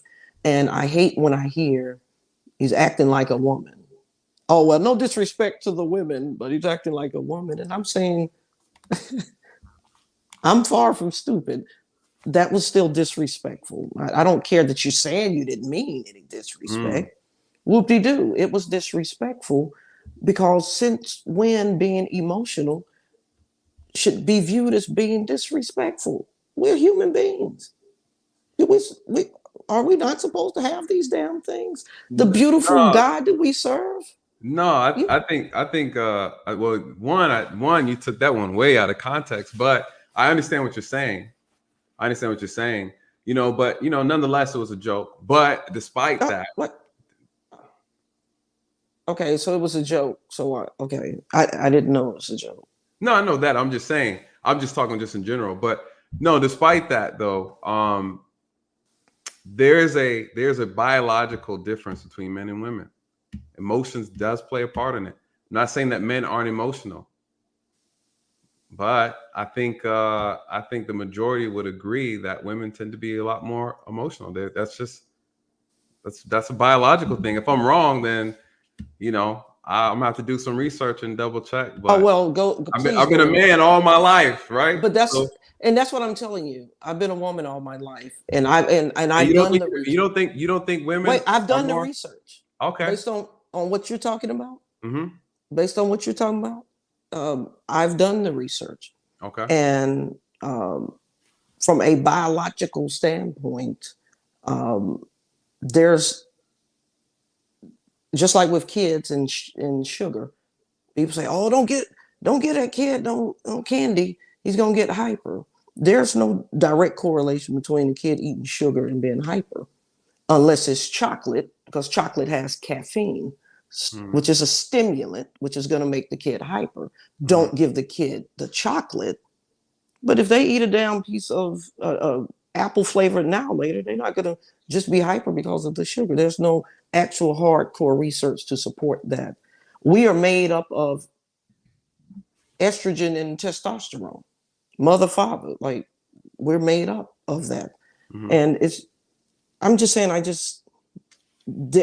hadn't been able to find any statistical research data that says just by virtue, because he has testicles and you have ovaries, that he's going to be more emotional. So because you haven't been able to find it means that it doesn't exist or it's not true? Well, I'm 50 years old and researching. I've been in a profession for 25 of my 50 years, and I deal with, all kind of doctors, and my doctors, my personal doctor, I took it to her and she's tried, and like, it's just, and we've searched. It's kind of like when you do a patent. When you search to do a patent, there's notable places that you must search, because if it's going to be out there, it's going to be there. And so we kind of gone to where we can go. And I'm saying after 20 some odd years, I throw in the towel, Nathan. I confess to you on your show, I know in 25 years, I have not been able to find any data to support it. So, I mean, it may very well be out there. It might be out there, but I understand what you're saying, though. I'm woman enough to admit it may very well be out there. Yes. Well, the reality is men and women are different. Yeah, but do we have to say I didn't say all I said was men and women are different. Why you got to push back on that? I just said we're different. Are we not different? I'm not pushing back. I'm saying unless you don't have any eyes, it's a given. It only have to be stated. Well, all I said was women are more emotional than men. Lucchese, thank you, Lucchese. I think Dr. Peterson has some documentation on the emotional difference between men and women. I'm gonna have to check it out. That's definitely gonna be a good conversation for another time, you guys. I'm gonna end it tonight. But thank you for allowing me to speak and keep doing what you're doing. And I'm gonna get me some rest now. Yes, I'm gonna give me something to eat. No, I appreciate you dropping the wisdom. You're absolutely right. We should have came early. Man, we had like no, officers up. No. I've been here early. Go back and look. I was responding. I was throwing. I'm talking about under the thing, that came up. I miss a lot of the chats. I try. I'm like really trying to get. No. You're only human, but I'm just saying. I mean, I've been here a long time. Yeah, we've been rolling long. Listen, my long stroke game is good, you guys. But Sports Deck, I appreciate y'all. Yeah, but let me know. It's time for you to come on over here to up your CIGAR. Because we're getting ready to do that. You're invited. Let us know if you're attending. All right, sounds good to me. I'll send you the dates. All right, that's what's up. That's what's up. Have a good night. Appreciate you. Good night. Good night. Bye-bye. All right. Oh, that was Sportsadelic. Woo. Wisdom in that one. Wisdom. Women are more emotional. But men have emotions too, right? We just do them. We just show it differently.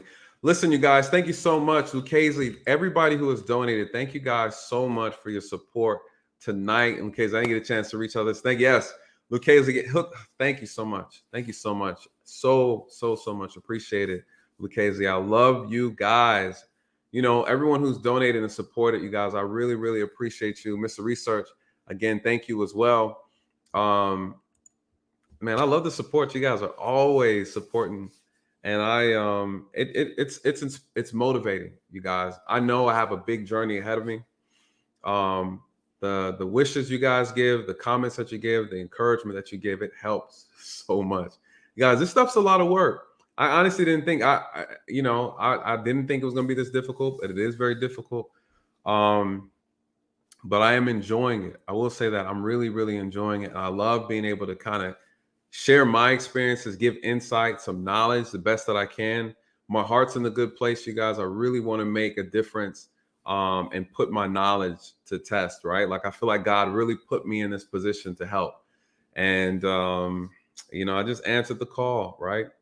And, before I get on these streams, you guys, I always pray before I get on, and so I want to make sure I'm not speaking from a place of ego. I'm not speaking from my opinions too much, right? And I want to make sure you guys are actually getting something that you can take back, getting something that you can actually think on. And also when I'm speaking, even if I'm speaking to officers, I'm making sure I'm thinking about you guys, the community, this country as a whole. What do you guys want to know? So I try my best to make sure I filter those things too, because I'm also speaking for you as well. So with that being said, first of all, I can't believe this is 7 hours. This is crazy. But I love it. I'm working on my long stroke. Shout out to TLA. That's my boy. That's the homeboy. You know what's interesting about TLA? We didn't get a chance to celebrate his he did a little celebration on his channel, you guys, but he had that birthday recently. I plan on hooking him up to some Fogo de Chao. So I'm gonna hit him up and try to do that, you guys. We might try to stream that a little bit, let you guys see that steak we're gonna be eating. But other than that, again, thank you guys so much for your constant support.